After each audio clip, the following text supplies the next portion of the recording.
can't do it, then maybe you should let someone who can, like me.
Lift every voice and sing till earth and heaven ring.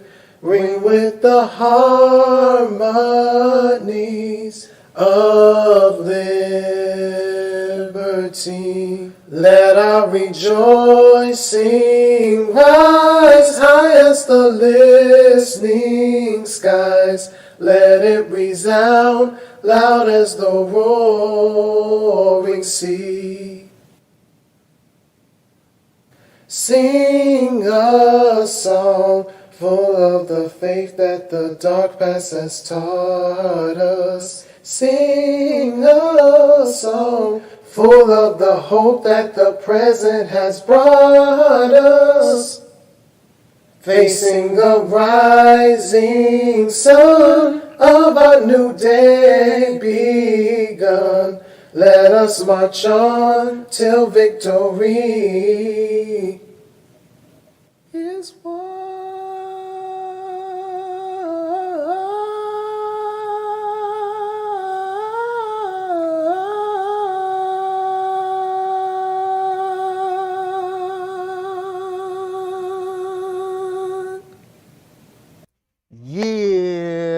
What's up, guys? Beautiful, wonderful day. Happy to see y'all. Happy Juneteenth. Welcome to the rent party. You know, we chilling, we doing it, we living it, breaking down barriers. On CP time. Man, welcome to the Rent Party. I am one of your hosts, NERDSoul. Right here on the TV is Quinn. Say what's up. What's going on, everybody? Quinn McGowan in the place. All right, and Jason. Hey. So, guys, we are here to have a good time. We got cosplay, gaming, panels. You know the floor of the Rent Party. We got tons of stuff, and it's ultra black today. You know what I'm saying? Ultra black, super black. All right, when you're playing with y'all in these streets. But we're also at Blackstar Collectibles. You know what I'm saying? South Bay Pavilion. You know what I'm saying? All right. So we live and online. You can come and get your big distro. You know what I'm saying? Tell them about it. Right. We selling big distro bundles. We selling big distro comics. Yeah. You know, graphic novels, regular novels. Yep. You know what I'm saying? We got a whole bunch of blackity black comics and stuff for your needs. We got some books for the kids, and soon we're gonna have some ice cream for the kids. Yeah. In a few minutes, we're gonna have some free ice cream for the kids. So bring the kids by, come get some comics. Come patronize our wonderful Blackstar Collectibles establishment and get these black folks some money. That's right. Hashtag let the dollar circulate. You Hey. know what I'm saying? All right. Also, speaking of Black Comics, we got a Black Comics panel coming later in just a second after the break. But we also have another Black Comics luminary in Quinn. You know what I'm saying? What you got going on right now with the awesome Legends Press over there? So right about now at Legends Press, we just secured a distribution deal with Second Sight Publishing. So we're about to get really engaged in that. I'm just super deep in the middle of prep work for the books, reskinning, redesigning everything, doing some ads with some people in some ways that they might not expect, and prepping some surprises along with putting the books out in the world. We'll probably be getting ready for some crowdfunding things and some giveaway things. Like, we got a bunch of stuff planned, so just keep your eye on Legends Press towards the end of the year. All right, that's what's up. Well, after the break, we got Black Comics. So we got Mike Watson. Mm-hmm. We got Tony Weaver. Mm-hmm. We got Dedren. Is Dedren doing it? I don't think we have Dedren. No, we don't have Dedren on this one because Dedren's on another Dedren's panel. on the other one. Yeah. So yeah, it's enough blackness for you already. It's a lot of black people. All right, so you got a whole day. All right, so don't be getting easy. Pump your brakes. All right? Hours and hours of the blackness. So guys, thank you for rolling through. Glad to have y'all in here. We're gonna throw y'all to a break for a second. In about 10 minutes, we'll be back with a dope fire panel for you. So you know what I'm saying? Y'all just stay tuned, chill, relax, get some popcorn, kick back. We'll see y'all in a second. All right? Let your soul glow. Y'all. Peace.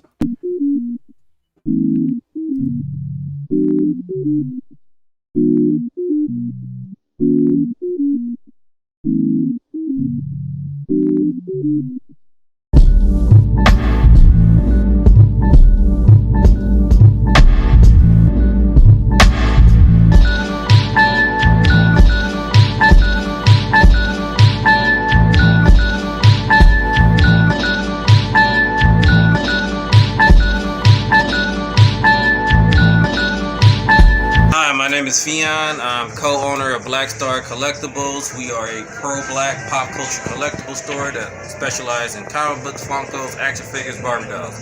We're at the South Bay Pavilion Mall, Carson Mall, in the city of Carson, California.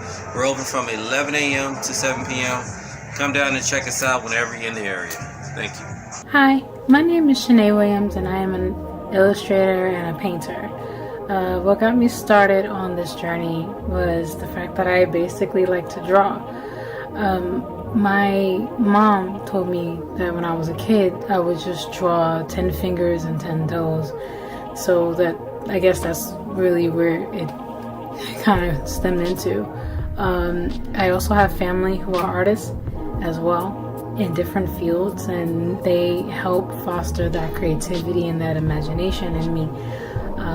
Aside from me just liking to draw, I like to get lost and immerse in different worlds, and regardless of whether I'm watching a TV or reading a comic or just playing a game,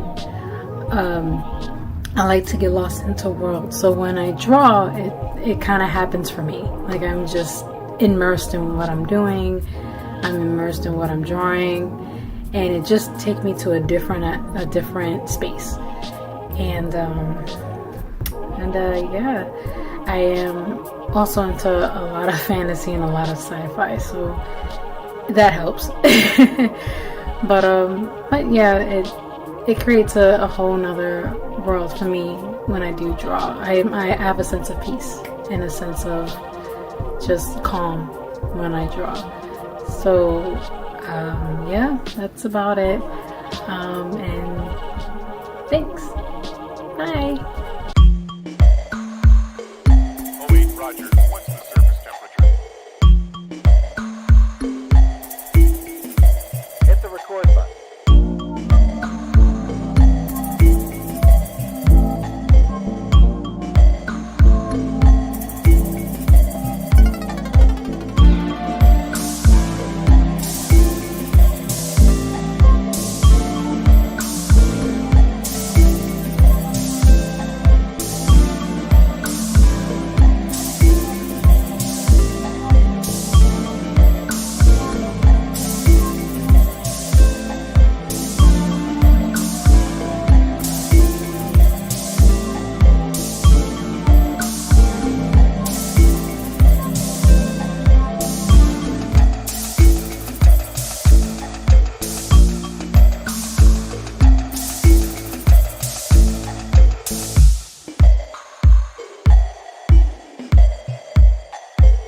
Yo, what's good? This is AlgorythmC. Check out this B set.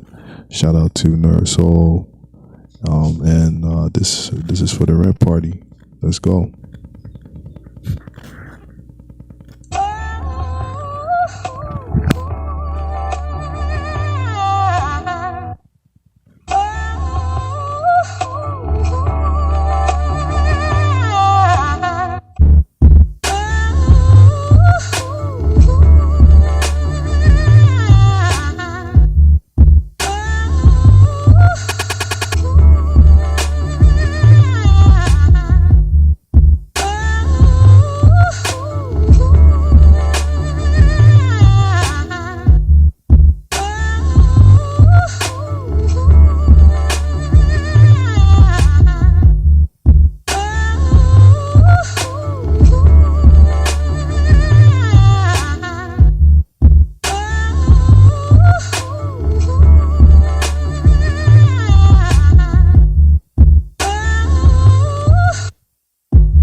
last track.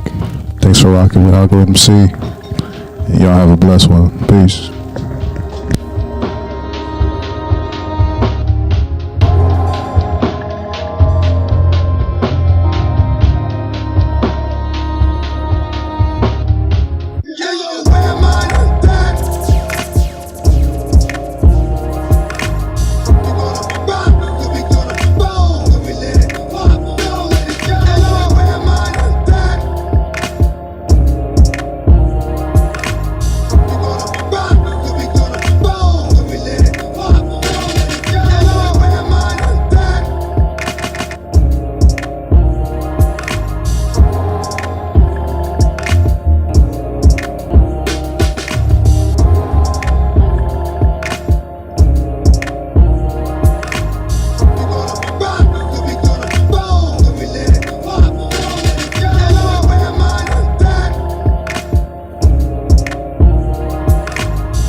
All right. Yo, big shout out to, you know what I'm saying, Algo C holding it down, staying real, them dope beats. But, you know, we moving right on. We got not only the regular crew, but we are joined by Mike Watson of Freestyle Comics. Introduce yourself. What's up, everybody? How you doing? Pleasure to be here today. Mike Watson, aka Most Epic, in the building, representing Freestyle Comics. What's good? What's good? And this is the Black Comix panel. We got one more coming on the way, so don't sleep. We got folks coming in the side door, the back door, all that jazz. We are still chilling at Blackstar Collectibles, so don't sleep. So with the Black Comix panel, I guess I'll kick it over to Jason, because I want to get some. I want you to tell the people about Big Distro. You know what I'm saying? 1 through 3 are what you guys are doing, because I feel like people be seeing it, but they don't really know what's going on the streets. Okay. I'll start with Big Distro. Big Distro stands for Black Indie Comics Distribution. Straightforward, in your face. We essentially use our resources to get Black indie comics into comic shops. Various comic shops, bookstores, coming soon, hopefully, barbershops and beauty salons and places where kids reside. Where the money resides. Where the money resides. I mean, I ain't want to say it, but yeah. So we are essentially similar to Diamond in a sense where we're a comic book distribution service. During the pandemic, when Diamond went down and a lot of other distribution services started popping up, me and my colleagues had an idea. My colleagues are Milton Davis of MV Media and Andre Owens of Hero Unlimited Comics. 3 comic Black graphic novel producers, book sellers, essentially. We decided to use our resources to highlight an area of the industry that, you know, doesn't get highlighted enough, right? And since we are guys that live within that community, what better way to, you know, give back and try to, you know, make a nice dime for us and our peers by doing so. So right about now, we've been doing it a year, actually. Today is our, well, not today, but this month is our anniversary. Actually, today is our anniversary. I'm tripping. Ooh, well, happy Today is our 1-year anniversary. It's your anniversary. It's Big's 1-year anniversary, and that's why we wanted to come here and fellowship with our peers at Blackstar Collectibles and, you know, ham it up. Oh, check it out. My partner, one of my partners is in the house, Andre Owens. Hey. It's our birthday. He's old, so that's why he does those things. This is why we don't let him go places. He's off his meds today. But yeah, so right now, as of now, this is our 1-year anniversary. We've been doing this for a year. We have 34 stores that we service, you know, for the culture. And it's not just Black stores too. I mean, we work with several different stores throughout, you know, nationally right now. Hopefully, we'll go internationally very soon. And you know, I mean, we in what, Florida, Texas, Cali, Illinois, like we all over the United States. So and we're only getting bigger. So you know, watch out for some new news soon. Hopefully, we're cooking some things back in the kitchen to break us out even more. Nice. But today we're at Blackstar Collectibles and we're selling comics and making a ruckus. You know what I'm saying? And oh, you mother no. and playing on camera with Mike and the good folks at the rent party, which is still me. How you doing? All right, so throwing it over to Mike Watson, Freestyle Comics. We brought you on here because you black, you make comics. But I know who you going to talk about. I know who you going to talk about. We got a video of him. Cool. But you know who I want to hear about. So I'm just saying, please, you know what I'm saying? I know who you got to talk about, but also let people know about Freestyle Comics and also who I want to hear about. Hey, you know something? I got you because I do know who you want to talk about. I know exactly who you want to hear about. Thank you. Freestyle Comics. Where's she at? She's coming. The character he's talking about is Vigilance, the first lady of Freestyle Comics. She's got 3 issues currently out right now. We went through some writing woes trying to find the right writer that we needed to tell the story of where we wanted Vigilance to go. The first 3 issues are, I would say, they're pretty straightforward, you know, action, adventure, superhero stories. But now we want to actually see who Vigilance is under the cape, and with that question comes the fact that she has amnesia, and we're going to start exploring her and discovering her as an individual on the planet Earth. If some of you don't know, she's not from Earth. She crash landed here, and she needs to get acclimated to our planet outside of her military background. Vigilance is the world's strongest superhero on record. She works for the government full time with no secret identity, but again, for the government. But again, she has amnesia, but she's starting to realize the government's lying to her about who she really is. And when we dive into issue 4, that investigation is about to begin. So we secured Stephanie Menard. She's writing the issue on the book ongoing. We just finished the edits on issue 4. I'm starting the layouts with the artists. Actually, this week, we're starting the layouts for issue 4. We have Vigilance plotted out to issue 12, but we went back through, Stephanie and I, on issues 5, 6, 7, and 8, and tighten up that plot. We had to make some changes to some things that we were trying to present, but also with the upcoming crossover with all of our comic books interconnecting together. But Vigilance is about to go through it, man. She's actually about to pick the city that she's going to reside in, because she's been living on a military base for as long as she's been on Earth. So she don't know nothing about. Yeah, she don't know nothing about apartments and homes and stuff, but she's about to actually get one because she's demanded it. You know, she has no idea how hard it's going to be to get that mortgage loan. I'm just letting her know right now. It's not easy. She got to pay that first and last. Oh yeah. She definitely about to find out about that, but she's got a little financial security because she's lived on the military base for so long and she's been getting regular paychecks. She just ain't had nothing to spend it on. The government's provided everything she's needed. So now she's getting an apartment. She's living on her own, but now she's got to figure out: do I want to be a public superhero or a superhero with a secret identity? So that's going to be the question that we're going to be posing in this new story arc that Stephanie Menard is writing. And her past is about to quickly catch up with her. If you've been reading the series or reading any of the Hot Shot books, you know that Vigilance, she destroyed her world where she came from. And she's going to have to answer for that immediately. That is coming down the line. You never lied on that. That's a whole lot, but that's all I'm gonna say about your girl. But she's definitely gonna work. We got a bomb artist on track for it. I'm working with him on the layouts. He's a big fan of the series, and he actually asked me, he was like, hey, can we work on the layouts together? I want to make sure I'm getting the story right. I want to make sure we're telling the character right. I was like, bet, I love that. Let's do that. I think actually doing layouts is my favorite part of doing the comic book work. So Vigilance is a big piece of our puzzle at FSK, so we want to make sure we're telling the story right. We've been trying to take our time with it. We did not want to rush it, but when that 4th issue smacks, I think you're going to be very, very satisfied. All right, all right. So what about Freestyle Comics? You know, because I know you got a Kickstarter going on right now.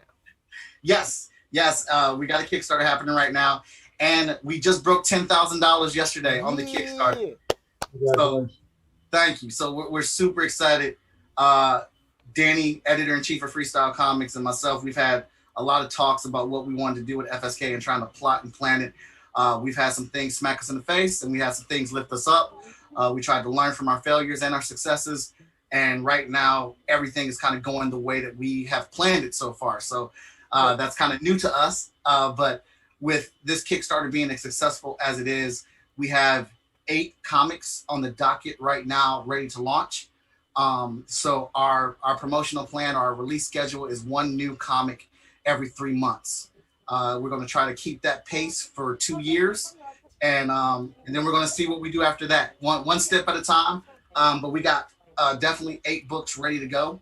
And when I say ready to go, I mean the lettering stage, post-production and stuff like that need to happen on these titles or whatnot. But all the art is done.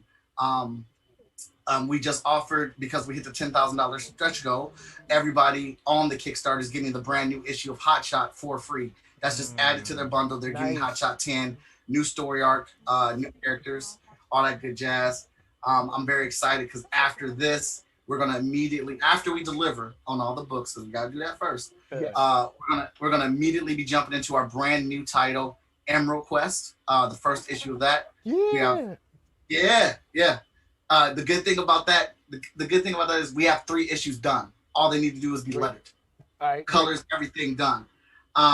And then something that other people have been asking about if they read Hot Shot, Zero Event #1 also being lettered right now. It is the first of 3. Victor Dandridge comes back to FSK to write the story.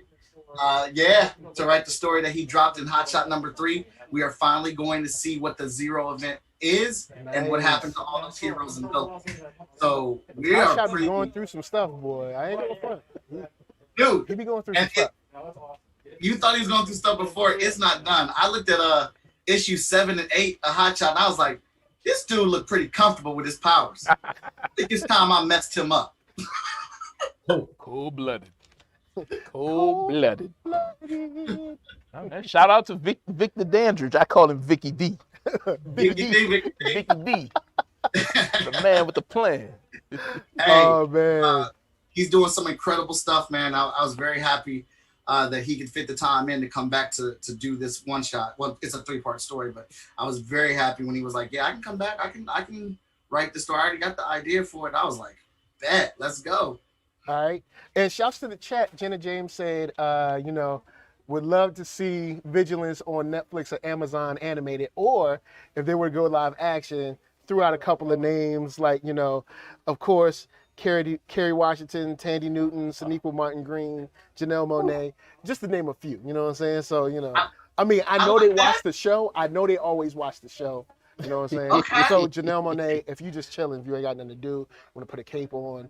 Sonequa Martin Green, I know you busy all up in space, but if you got some extra time, you know what I'm saying? Hey, I can personally fund that costume to be made. My cosplayer is ready to sew that all up. All I need is the measurements. You know what I'm saying? Just over there crochet knitting. Man, Mike need to teach a class on Kickstarters because I'm trying to learn something.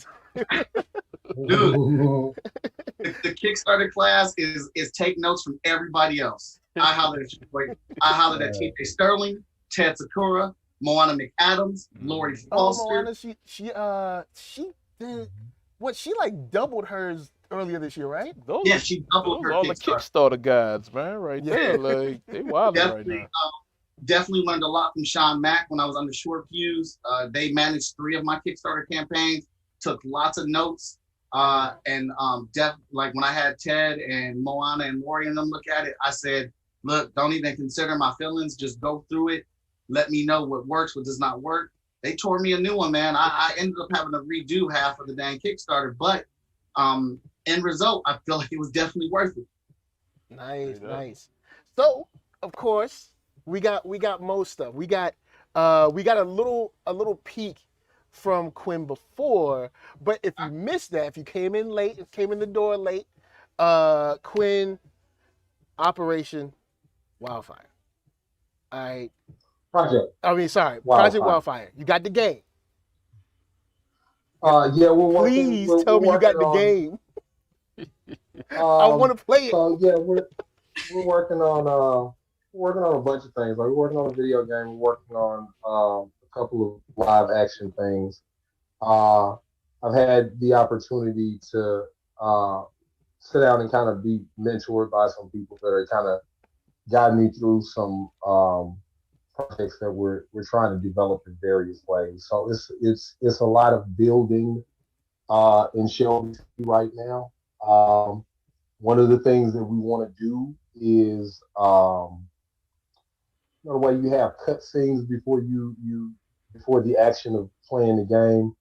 We're gonna have some cut scenes that we're gonna release in lieu of setting up the reissuing of these books. We're starting over from issue one, partnering with Second Sight to get some books out in areas on my side. And the lucky thing about that partnership is, you know, having a degree of control and really working in tandem with folks to look at the best way to not only get the books in the stores, but think about where these books are going to be in the future. Think about the best ways to get them in the hands of the audiences that we're trying to connect to, and really making a shift toward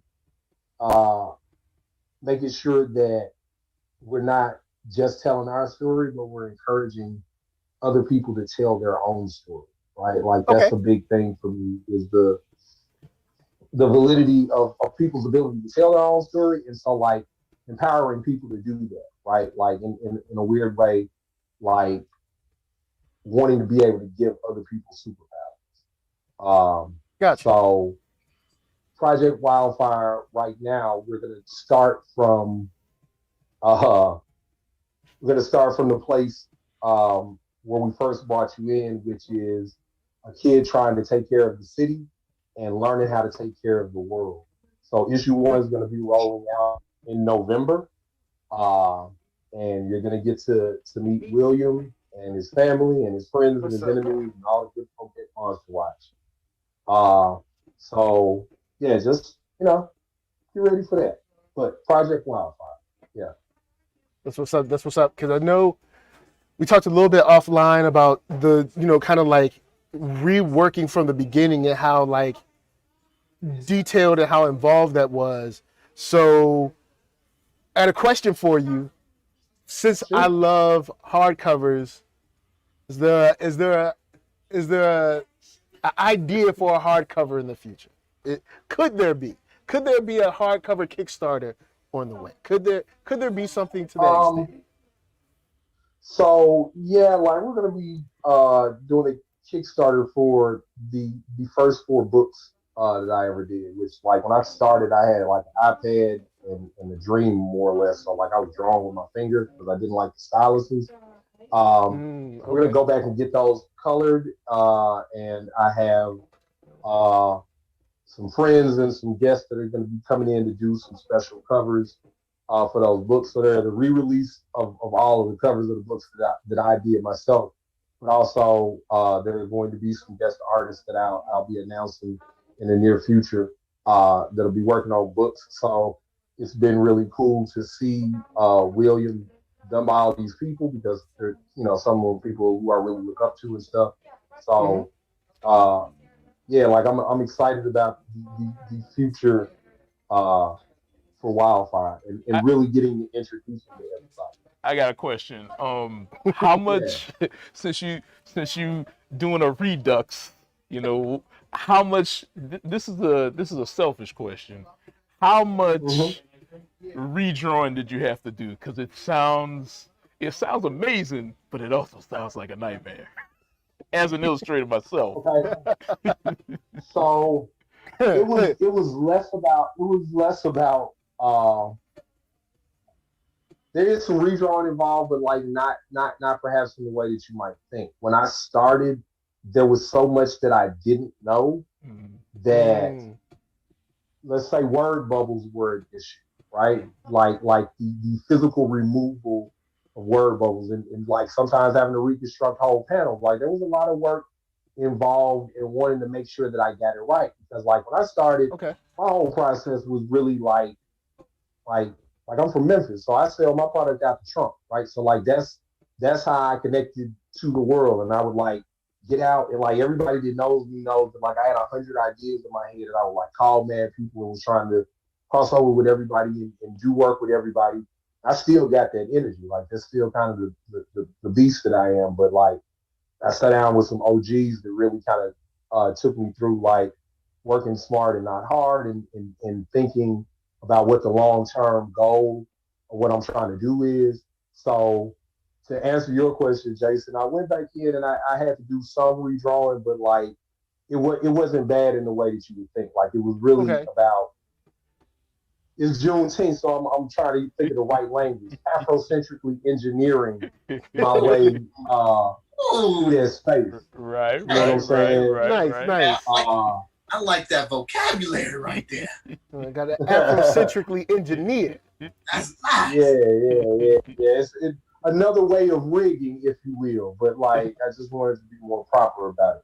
But yeah, like just engineering my way back to it because like we got Zen on lettering, and so like he had come on some of the later books, and he's become such a part of the way that we're telling the story that we needed to go back and make sure that the lettering was tight, coloring, because I was coming out with books.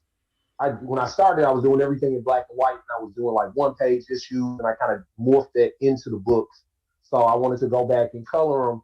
And for a long time, I debated between doing a Kickstarter and doing it myself. And I wanted to make sure I was right before I ever went to anybody and asked them for some money. So I was like, I sat down and I, like Michael K. Russell videos, I was watching and trying to teach myself how to color.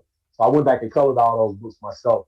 And just I wanted to represent them to everybody at the same time to get them to get comfortable with William. So yeah, it wasn't a nightmare because it was a labor of love. But like I needed to get it right so I could bring it to everybody.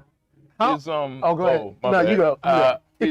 So are you guys continuing at Operative the weekly?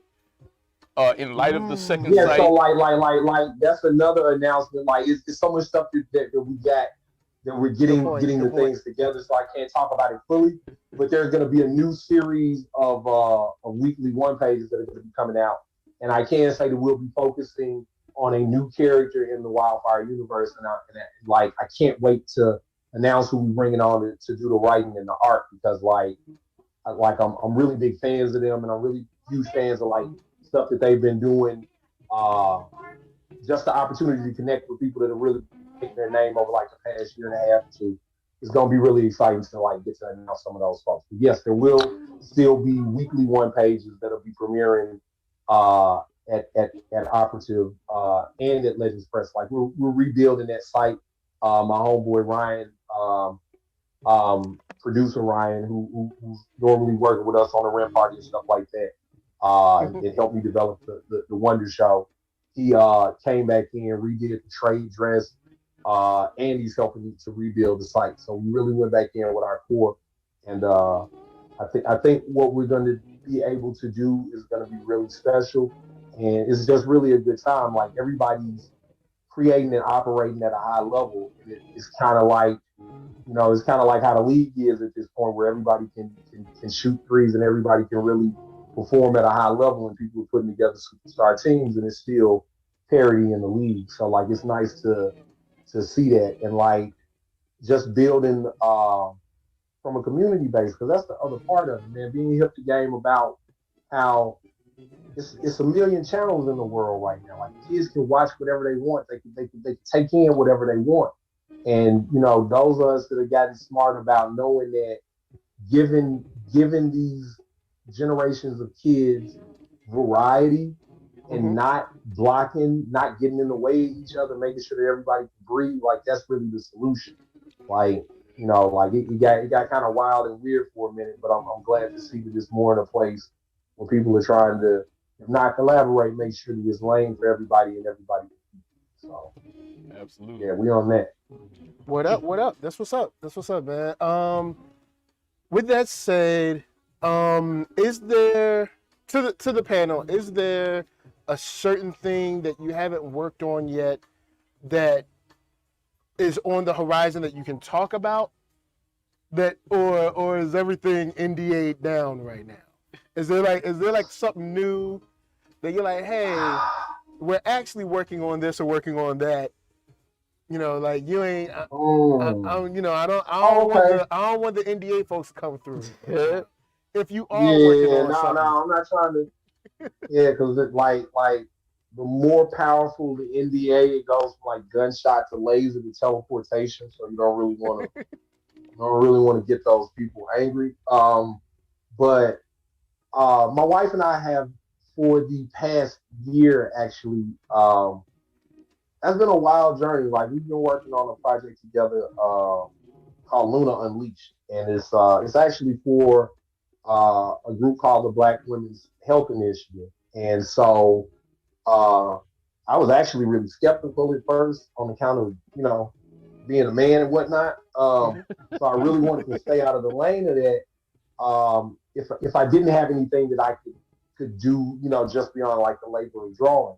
But like I sat down with my wife and we talked about how we could approach it. And my wife has always been a writer and an editor. So like she's an educator and like she teaches and she's a professor of sociology and all that kind of stuff. So she's always been brilliant. But like watching her learn the muscles of being a comic book writer and being with her on that and like spent a lot of time with my wife and I love her very much. Like to sit down and like have writers' rooms and like we started watching different programs together just to soak up like how to write and how an arc works across 22 episodes and picking up stuff like the stuff that she intentionally taught herself put me on new game as a writer because it was like, oh, okay, you're watching this for this. Oh, okay. Like she would go back through whole series just to absorb character arcs on shows that you don't think about arcs. Like it's mad wild arcs on Half and Half. And like it's like or watching how arcs don't deliver. Like watching the Parkers like whole boyfriends disappear and they never get mentioned again. Like it's wild because but the arc of the show in terms of delivering what the audience wants, right? Like that conversation and learning how to do that in a way that isn't self-righteous because doing these books is so mission-driven. It's about getting young women into a space where they're taking in information and dealing with issues that, I mean, like the way that they treat, CRT like a neurotoxin, right? Like you can imagine the amount of information that they don't want lots of groups of people to have access to. So thinking about delivering the content in a way that actually reaches the intended audience and looking at the science on that, like that's been big. So like Luna Unleashed is something we do with Black Women's Health Initiative. Nice. And I'm sure we put the site up somewhere in the chat to where we can make that available. So we've been working on that. And we're currently working on issue 6. So that's something that we do that I can talk about. There are things that I did that I can talk about. I worked this background art on a Disney Plus program called Flora and Ulysses, and they're like these little animated comics, and I drew things in the background of it. So that happened, and that happened. Everything else is like mad wild ideas and stuff that's in the writer's room. So like theoretically I can talk about them, but like there's no date in sight about them. And then I'll close by saying the words Eddie Murphy and not saying anything beyond it. So that can be like a mystery and confusing too. But it's not like I'm working with them, so you don't have to worry about none of that. Man, you're not supposed to go that deep into it. You were supposed to close it. You were supposed to say Eddie Murphy and let their minds run. You can't say I'm not working with them. Come on now. And close it. Yeah. But I could be lying. How many times did Ewan McGregor lie? Hey. Oh boy. So stares in the camera. So, Mike, you got anything you can talk about beyond what you've already given us? Do you have any secret weapons that you're willing to, you know, that you're willing to divulge right here? Dude, I definitely do. We got tons of stuff that we're working on. I can definitely pick and choose some things to discuss. I kind of got to the point right now that if I'm not with like a big studio that actually has me signing the NDA, why am I being quiet about stuff? I ain't got no. I mean, I want to entice people, especially when, you know, our schedules on trying to release things are up and down, which is something we're definitely trying to be more consistent with. But I just recently got done doing a couple mini comics for an advertising firm that's going to be released in Japan for wildfires and disasters and things like that. Okay. So I took their mascot, redesigned them a bit up, and it's these mini comic adventures where he goes around and shows you how to get ready for natural disasters. So that was pretty fun because those books are all going to be released in all the school districts in Japan to show kids that type of stuff. So what's up? I've definitely always wanted to get some books over there in Japan, and now I do. So I'm pretty charged up about that or whatnot. We have doing a lot of stuff, a lot of different projects on FSK. Our first title that I did not create is happening with Alyssa Sanchez. She's bringing Taijutsu Gates to us. She is also a self-named character, Alyssa. We'll be making her appearance in Vigilance #4. There's a lot going on with Vigilance and all that I'm very proud of, because I'm hoping, outside looking in, that we're not being atypical with the superhero, where we're challenging some things and for my better judgment, choosing to have intricate discussion over just fist and face. Don't get me wrong, I like the fist and face, but it doesn't work every time. It doesn't work every time. And we're really trying to look at things from how would the character react to it. The new story arc on Hotshot is very close and personal to me. So close that I had to talk to my mom about it.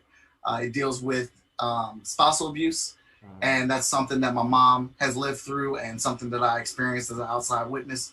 And we're definitely touching on that in this new arc, all the way to the point to where you remember in Hercules when he lost his powers and he still chose to go outside powerless to show that he was still a hero. We're definitely questioning that about Hotshot. Like, are you a superhero just because you got powers, or are you a superhero because that's instilled in you? What would you do if you didn't have those powers? You know what I'm saying? Does he have that Midori? Does he have that Midori kind of heart? Yeah, or is he just like, yo, if I ain't got no powers, I'm gonna just chill?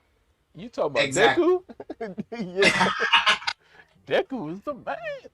Hey, Deku got heart. He got heart even if all four of his limbs didn't work. That's the hump. Yep. I'm saying though. But we're working on a couple. We're working on audio episodes of the Hotshot series right now, which we just unlocked. Also on Kickstarter. The audio episodes are going to go to a second level of some motion graphics on the comics and whatnot. Nice. Like I said, Zero Event is a big thing for us. Emerald Quest is something I'm very, very excited about. That is, I don't know about you guys, but I'm a big fantasy guy. I absolutely love fantasy stories. Lord of the Rings guy all day. And you know, Willow, love all that stuff. And Willow was the bomb, yo. Absolutely. We definitely want to create an epic in that same vein. Our main character in that story, her name is Marky, and she's pretty much a military savant. She's 15 years old, and she's the youngest general in her queen's army, and no one knows where the hell she came from. She just came out of nowhere, worked her way up, became the queen, adopted her as a daughter, gave her a position in the army as a general, and she is lethal on the battlefield. She is a vicious tactician. Like a young Thrawn. You know what I'm saying? There you go, right there. But this story definitely is going to explore who she is, where she comes from, and where she's going to be going. And I've told people it's the Star Wars story of the FSK verse, because everything in our comic books is connected. She may not immediately run into any of our characters, but is connected to FSK in a big way. So be ready for that. We've already got that scripted out as a maxi series. We know that's ending. It's not going to have a lot of issues into it, but it's a big stone in the map that we're trying to make right now. And probably our biggest thing is, man, just we're trying to be consistent. It's very hard as an indie publisher to be consistent. It's things that I definitely wanted to improve on, and we're definitely looking before we shoot now. And I feel like the experience I've gotten with Short Fuse has definitely strengthened my legs. I've learned a lot under Sean Mack. And then I got my brothers Victor, Ren, and Danny, who have been a constant support system for me in the indie scene, and my circle has grown. I think this pandemic has, squashed a lot of whatever rivalries there were out there in the indie scene, and it just has gotten people to work together and strive for the success of all, and not just the success of the individual.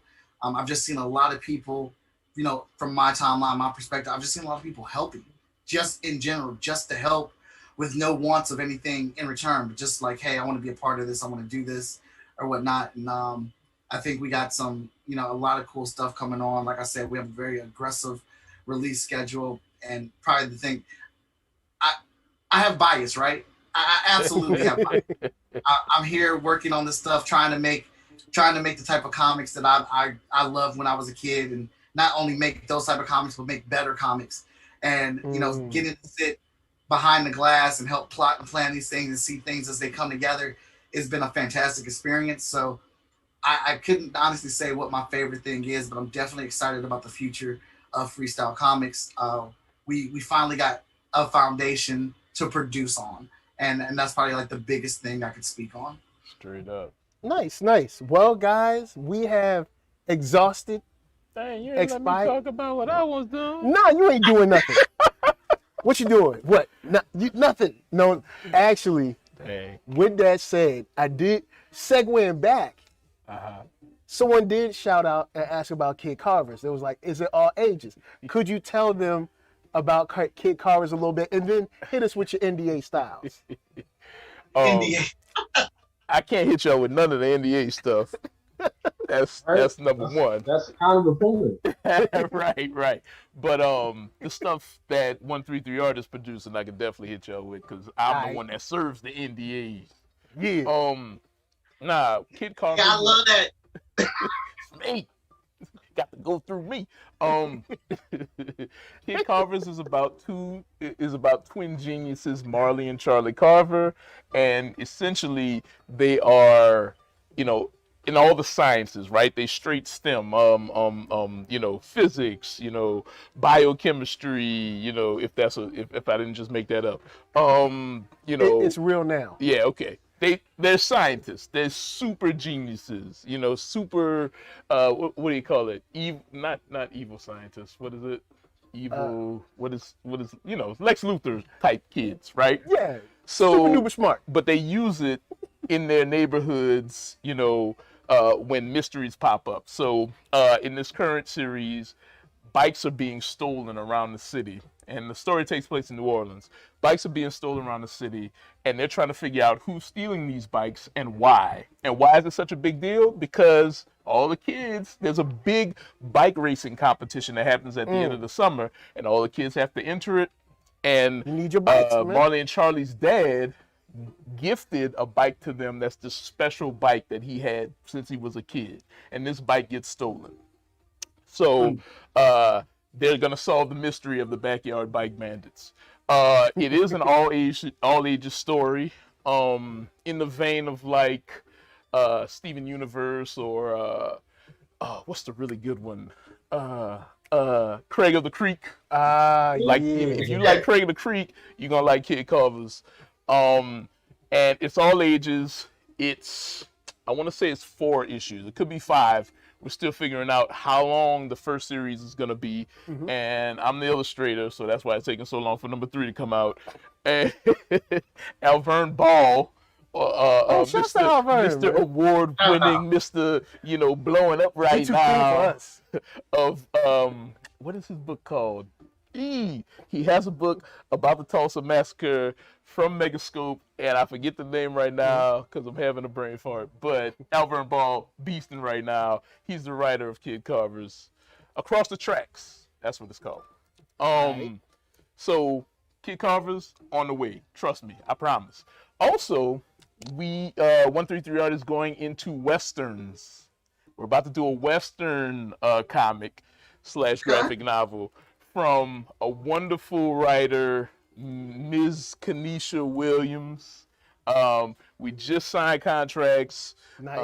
And we're about to start developing that thing. It's a horror western. We have a tentative title, but I don't want to put it out there yet, just in case. Don't worry about all that. So I've always wanted to delve into like different genres. You know, we've done sci-fi, we've done superhero.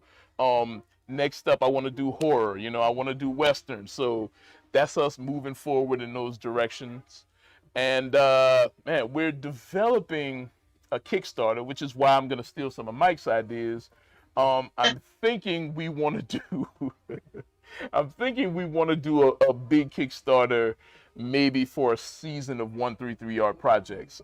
In development right now is Retcon number 2, One Nation Stronghold number 2, The Crossing number 2. I mean, it's almost like a whole line of number 2. Shouts to Robert Jeffrey. Shouts to Robert Jeffrey. Shouts Greg. to John McGuire. Shouts to Greg Anderson Elise. Shouts to Antonello Constantino. Shouts to Jordi Perez. Shouts to Loris Ravina. Lord, there's so much work for him. So much stuff for him to do. We want to pull in some more great artists to put the work together. Oh man, shouts to Matteo Illuminati. Yo, Matteo. My guy. He's doing another One Nation issue called One Nation The Gauntlet, starring your man Paragon. It's beastin'. It's like an anime inside a book. Like it's really good. So we're trying to develop a way for everybody to kind of subscribe and get a year's worth of 133 Art titles in one shebang. So hopefully that's August, September maybe. I don't know. We got to let that It's Not run because, you know, Greg about to take all the money. But nah, man, we're trying to do a lot of things really fast. And like Mike is saying, you know, and like Quinn is saying, we're developing, but we're developing smarter, not harder. We want to slow down, and we definitely want to look at our shots and see where we need to go while expanding at the same time. So yeah. And again, there are some NDA things I'm not allowed to talk about. Pac Sampson, August 4th. Get that. I can talk about that. Pac Sampson. That's coming out August 4th. That's our big thing with Oni Lion Forge. And if enough of y'all buy it, I'll get rich, but also y'all may get a cartoon out of it. I'm just saying. Okay. You know, 1 million copies. Let's go. Why not me? Yeah, why not you? And my co-writer, Eisner Award winner Rashad Doucette. He gets some money out of it too, but mostly me. Let's go.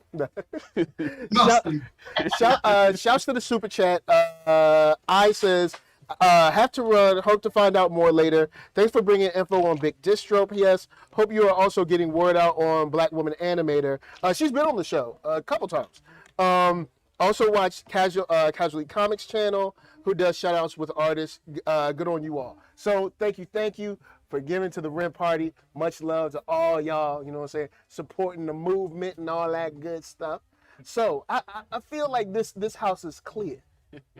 You know what I'm saying? We have uncovered. Exercise the demons. Lay it on the line. But guys, on the real, thank you for rolling through. Before we get out of here, I want to shout to, of course, Mike Watson, so he can tell you where you can find him and all his books. So, Mike, take it away. Cool beans. As my growth as a creative happens, I've picked up notes from everybody. I've heard this thing called branding. Let's make it easy to be found. So you can find me across all labels as Most Epic Art on all social media platforms. Hit me up, hit me with a subscribe, a like, or a dislike. I just say, if you dislike it, Tell me why. You're not gonna hurt my feelings, but a blind dislike irritates me. I have to know. I must know. Maybe it's something I can improve. But also, currently our website is directing me towards our Kickstarter right now. It is freestylecomics.net. You spell that with a K, Komics, freestylecomics.net. After the Kickstarter is done, it will revert back to our actual store where you can get comics, t-shirts, and these awesome FSK trucker hats. That's what's up. That's what's up. Well, of course, Quinn, where can they find you? Operative.net. That's the place to go. That's the place to go. Operative.net. All right, and of course, right over here, 133 Art, Mr. Jason Reeves. At 133art on all social media. 133art.com is the hub. Nice. New website is coming soon once I can sit down and actually do the thing. It's done. It just needs to be implemented. What else? BigDistro.com. Yes. Like, what am I talking about? Yeah, come on. BigDistro.com for your comic book distribution needs. Please, you're feeding a lot of black families. Help the children. Yeah, you know what I'm saying? You know, help the Hashtag children. let the dollar circulate. Yeah, you know what I'm it's saying? Juneteenth, man. Do what you gotta do. Come on, man. Yeah. Come on. Why we gotta make you do this? Look, it shouldn't even be second nature. It should be first nature to you. Can somebody think of the children? So, guys, we're going to run to a break real quick. We will be back with more panels, but we got gaming, cosplay, drawing, all kinds of stuff today. We got a full day of fun. Talk to people in the chat, mill around, watch the videos, enjoy, get some popcorn, go pee, come back, all that jazz. See y'all in a second. So, we're going to throw y'all to a break. Be back. Peace. Peace. Great party, y'all. Yeah, take it to the break.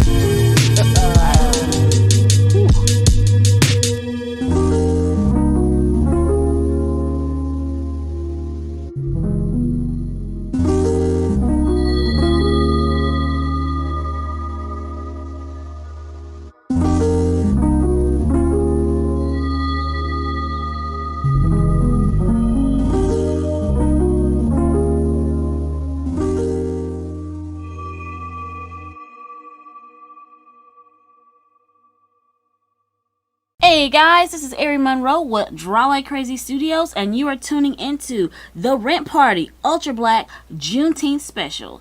Check out my caricatures at drawlikecrazy.net and my comics at arimonroeart.com. Special thanks to That Nerd Soul for hosting this amazing show. Now let's get back to drawing.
up, y'all? This is Keith Cooper of the Blurtish Podcast. And I'm Mark Dub, part man, part thug. This is my heart for what heart's made for. Y'all know what it is.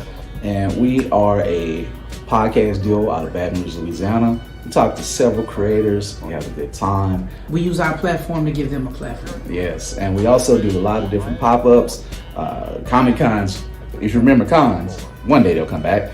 But in the meantime, we've just been doing pop-ups, different things, coffee shops, events, and we sell Black Comix, we sell novels, art prints, and we try to get them out to the public. So man, check us out at www.blerd-ish.com, just like the shirt. Just like the shirts. Speaking of shirts, we also sell shirts. There's a sale each month. We want y'all to check it out. Find your favorite fandom. So check us out again, www.blurtish.com. Peace.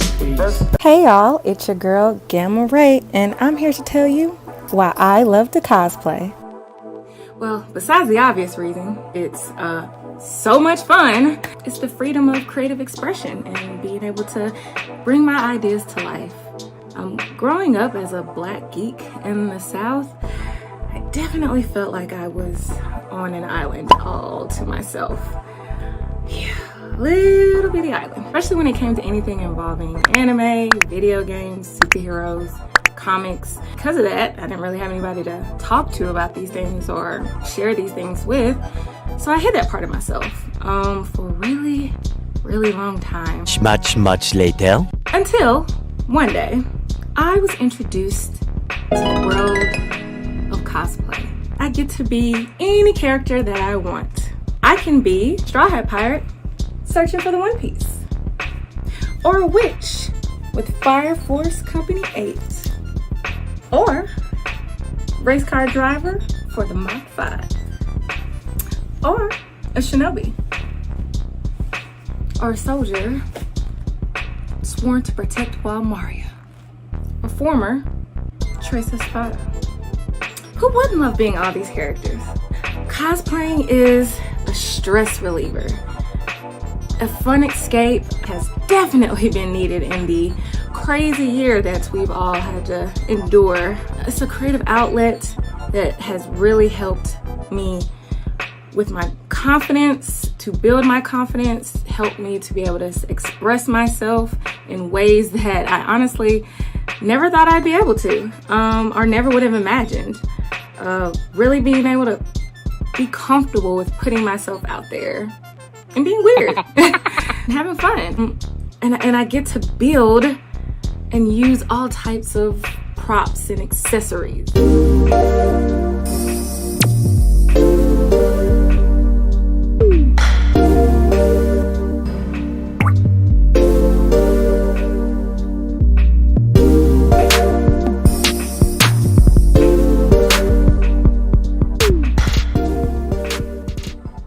Cosplaying also means being a part of such a great, dope community. The opportunity to just meet some incredible people, some incredibly talented people, and just very genuine to their core. It's almost like you really don't meet a stranger when you meet a fellow cosplayer that you just kind of connect with. I will say I've been blessed to have such an amazing experience. I also get to show off and celebrate my unique and quirky side, my weird personality, what just makes me special through the various characters that I get to cosplay, while also just making sure I add a little black girl magic, a little twist to it. But of course, there's always going to be the haters.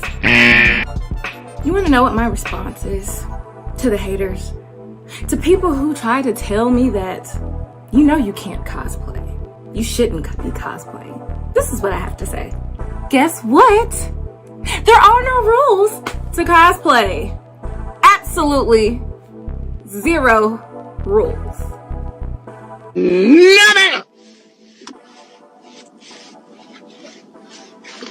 None. There are no rules in cosplaying. Hello. Because I can cosplay anytime, anywhere, in any way that I want. So why do I love to cosplay? I get to be, well, me. And that's what makes me happy. Being able to do something where I'm genuinely able to express myself, be myself, be supported for it. When you're able to be yourself, I mean, truly yourself, in a world that tries to dictate how you should be, that's something I'll forever treasure. So, why do I love to cosplay? Because I just get to be me. To all my fellow cosplayers out there, why do you like to cosplay? Be sure to go check me out on all social media at Rae Cosplay.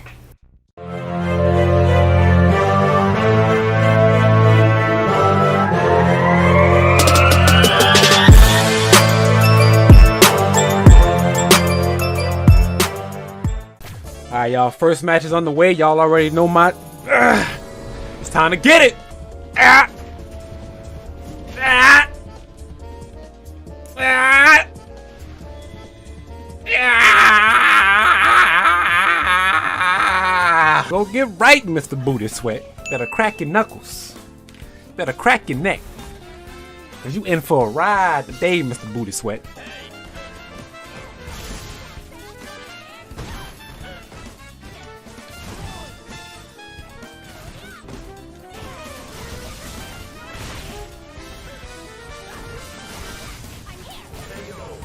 She got behind me.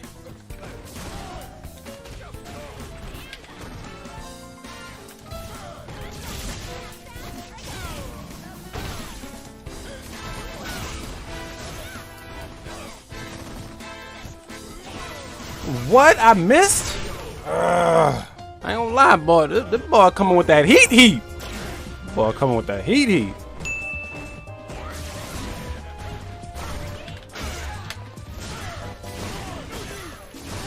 That boy coming with that heat, boy. That boy. Boy, that boy coming with that fire. Alright. Why people hate grapplers. I didn't think he was gonna miss that. Nice.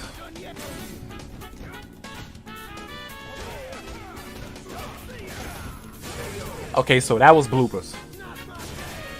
That was bloopers. I just got on. Give me some time to warm up. Give me some time to warm up. Yo, you about to spend the whole load right then and now? Alright. I'll take it. Alright, you go jump again? Bring that neck here, boy! Yeah. Oh, messed up. Stop jumping. That's why you hate grapplers, because you can't guess.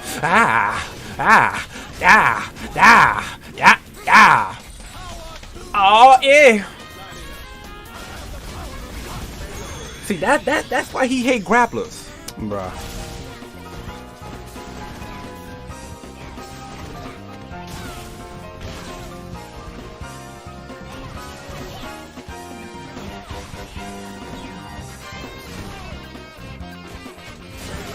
We take those.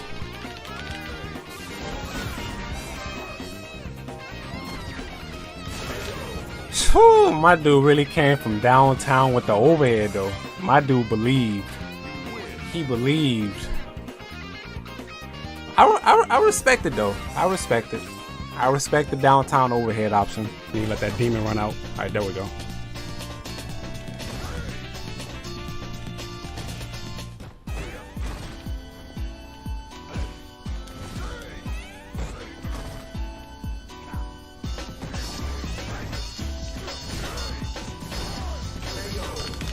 I didn't think I was gonna have enough meter.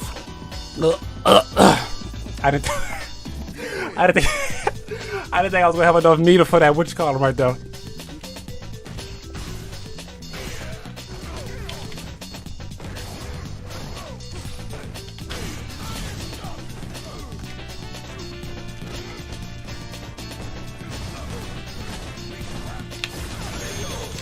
Yes! Shout outs to Smug!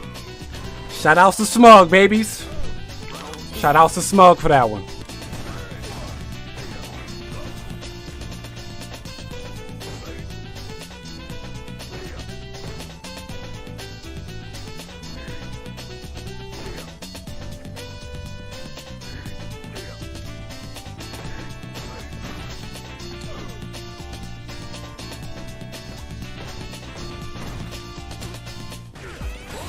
He missed. He missed. He missed. He missed. He missed. He missed. He missed. He missed.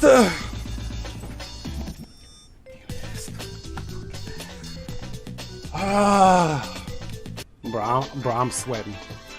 All the deodorant that I had on earlier, bro, from the shower is all gone.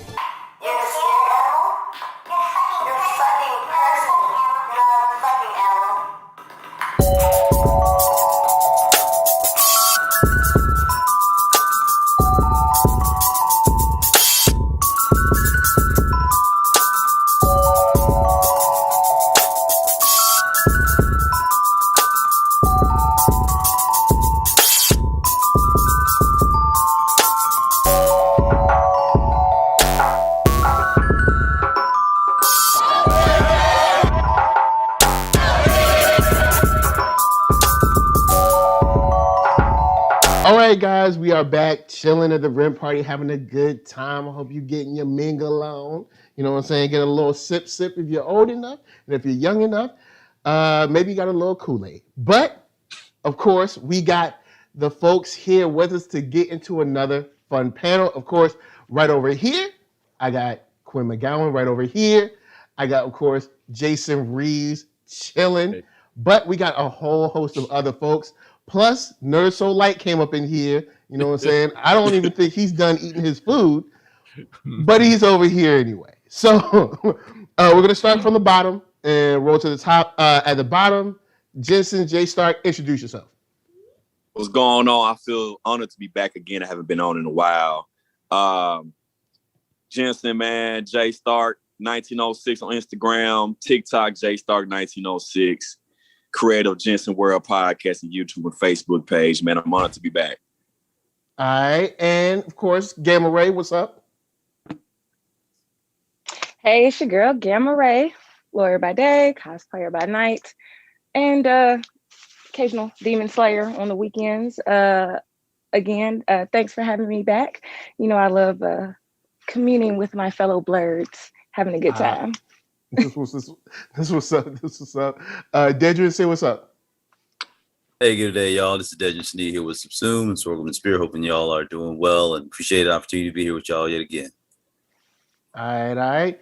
And Robert Jeffrey. Hey, Robert Jeffrey here in Atlanta, creator of Route 3, Bind to Avenge, and co-creator of the 133 Art Published, The Crossing series, and happy to be here. Last but not least, Ninja Yoyo.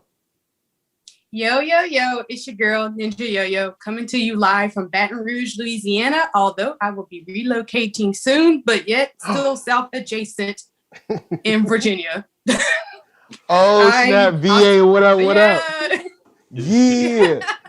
I cosplay and create content and apparently snatch souls. That's the villain, Jujutsu Kaisen. Sometimes you got to do that.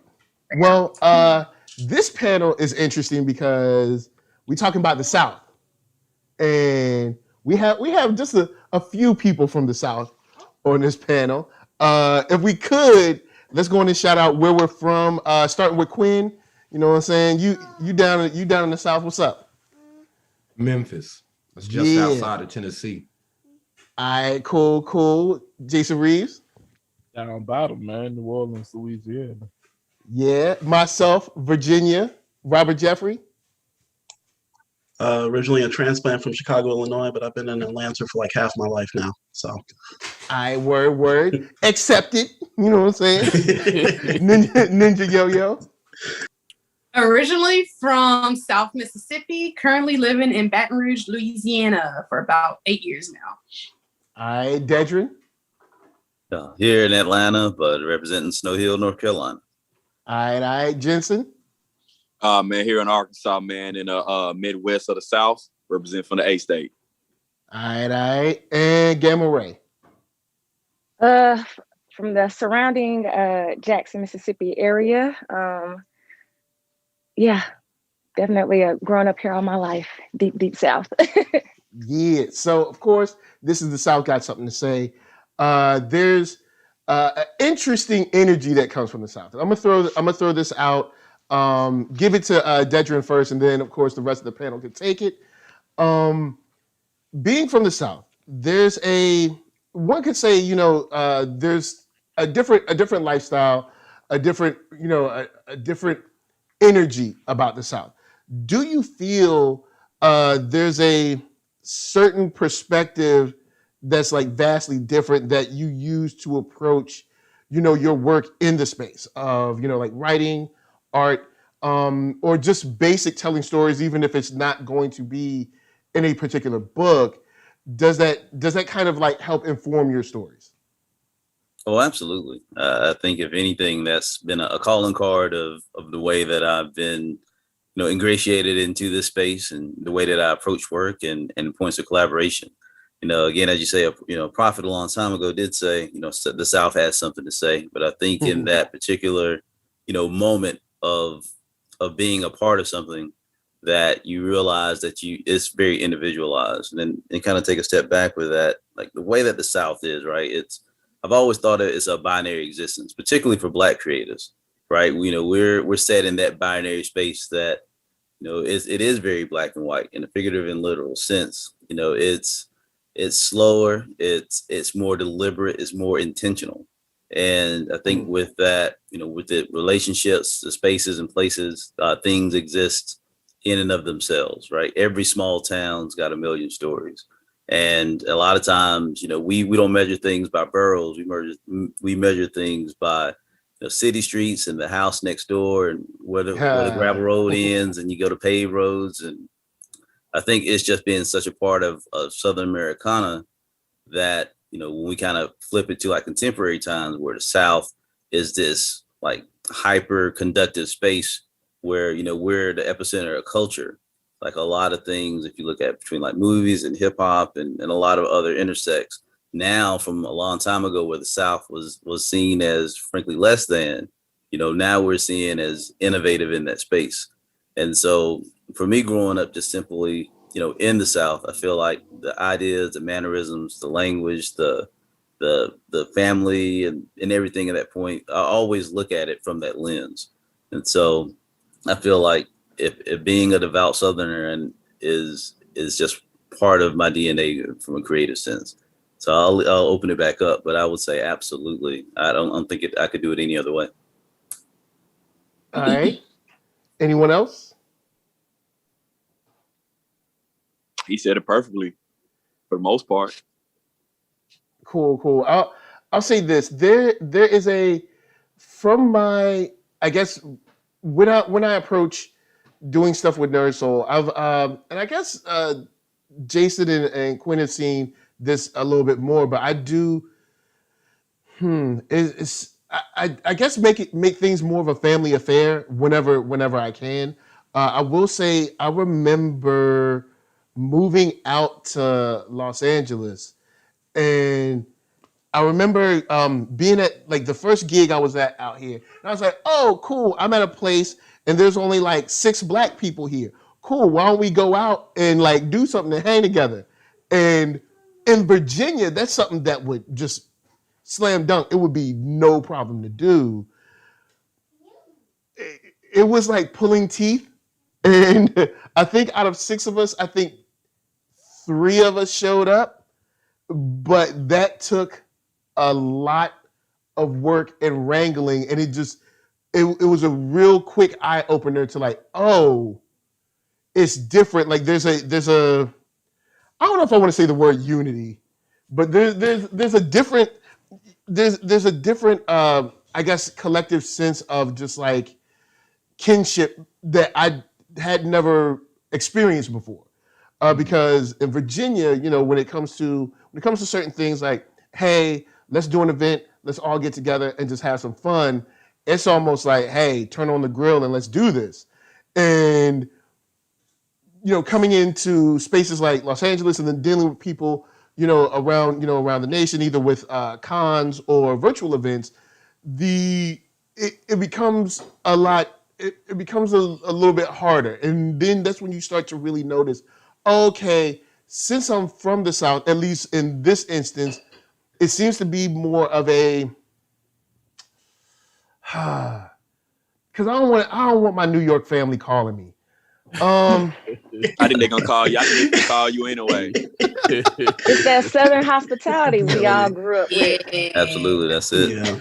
It's like you meet no strangers, you know, from your mama, your grandma, everybody was like, if you're hungry, like, come on over, eat. You want something to drink? You want to just sit on the porch, fellowship? Like, you know, you were taught to, you know, embrace your fellow brethren. Like, you know, we got enough people out against us. Like, we don't need to be against each other. So, because the neighborhood, the street used to watch everybody's kids. I don't know, you can't do that today because, well, it's crazy. But back in the day, you know, you was acting up such and such across the street, they had, you know, the approval to correct you. Yeah, definitely. Yeah. You knew who was across the street and like next door and stuff like that. For the most part, the neighborhood would see you come and go, and y'all be like, "Hey, what's up? You know, how y'all doing this morning? How your mom and them?" So yeah, there was a closer kinship, especially neighborhood wise, especially street wise. But yeah, that's a little bit of a different feeling when you move out from home and stuff like that. So yeah, I could dig what y'all talking about. And then translating it to like the industry, it does seem it just seems a little harder sometimes to just say like, hey, we pitched the tent, let's do this. But I understand, you know, there are a lot of other moving factors in the industry. But so it just I would say kind of staying to that point and staying within the confines of kind of the overall convo.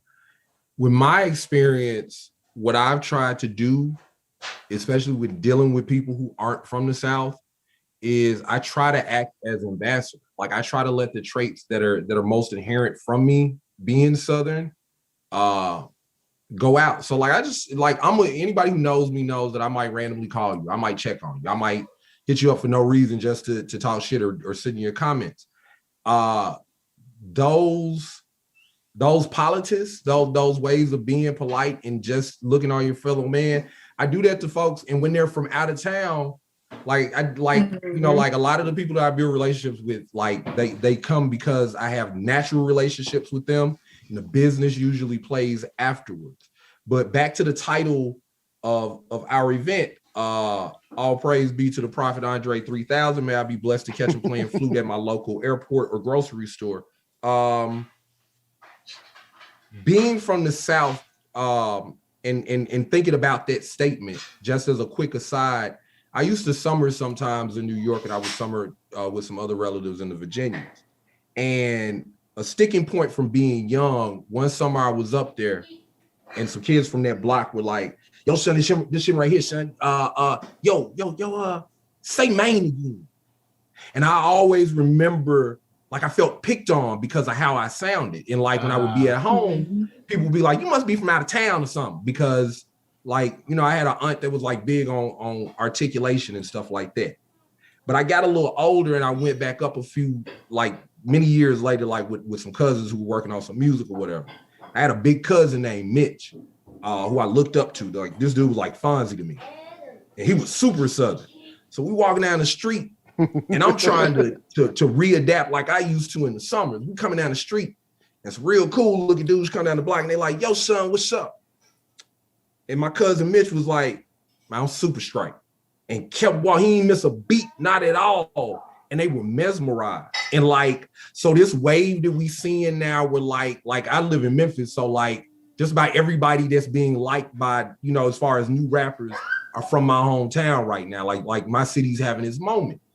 But I saw that curve coming. And for me, that happened that summer with my cousin Mitch. Like, that's when I started noticing, oh, out-of-town girls like you for being Southern. Like, so we're in a space industry-wise, I think, where our moment is coming.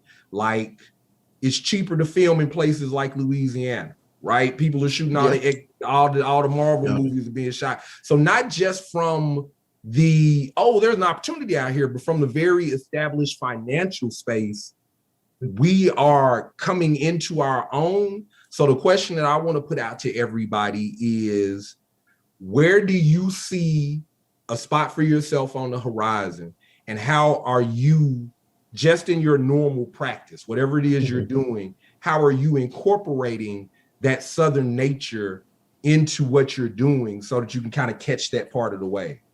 So, like I said, I'm the transplant, Chicago to, to Atlanta by way of my dad and my stepmom. And then my mom followed and we haven't left since.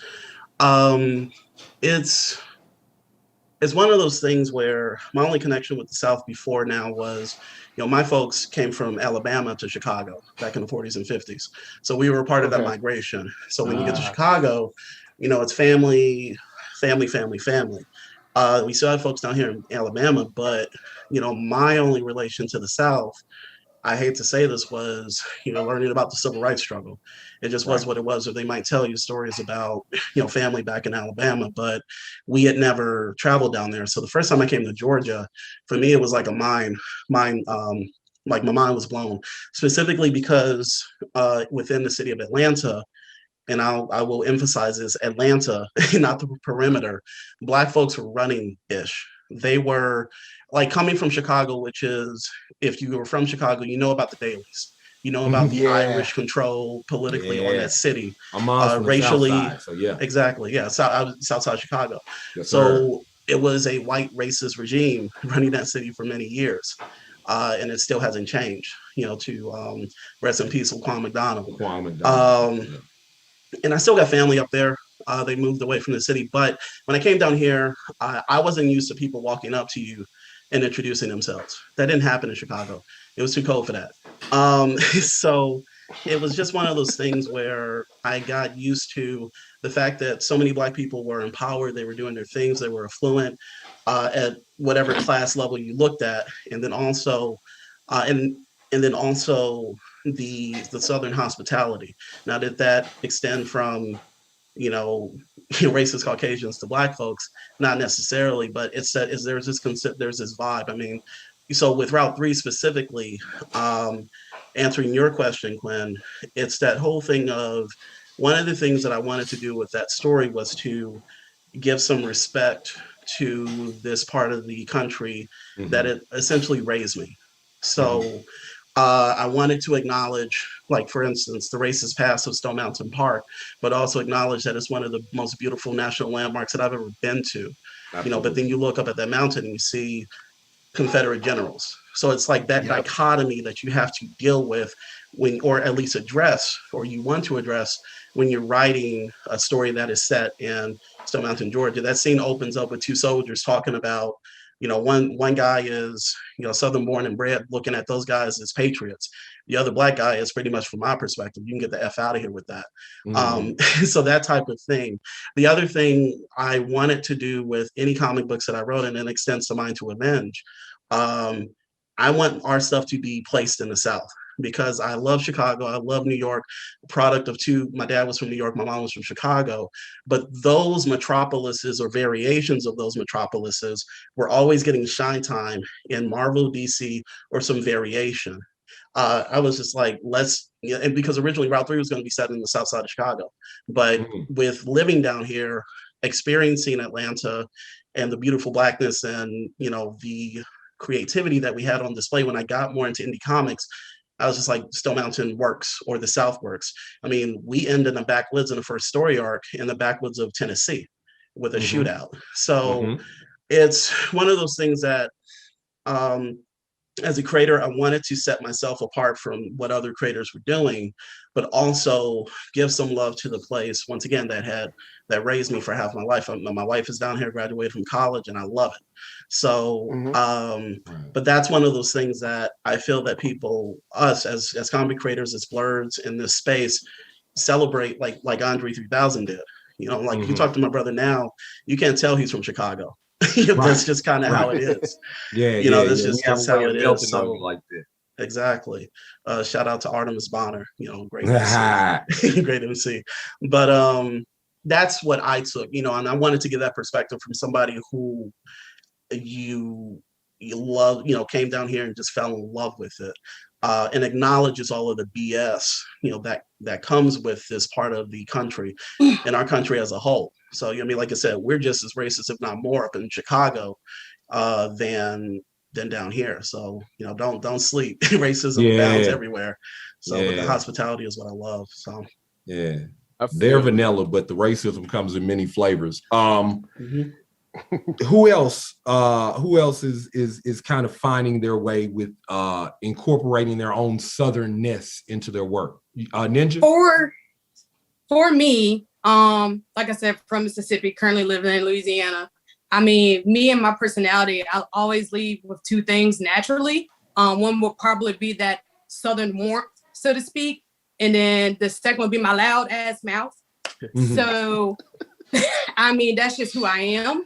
But as I got older and went from Hattiesburg, Mississippi, moving to Baton Rouge, and eventually getting into cosplay and learning how to market myself, I found out that what I was doing naturally can be projected with PR into something that is marketable.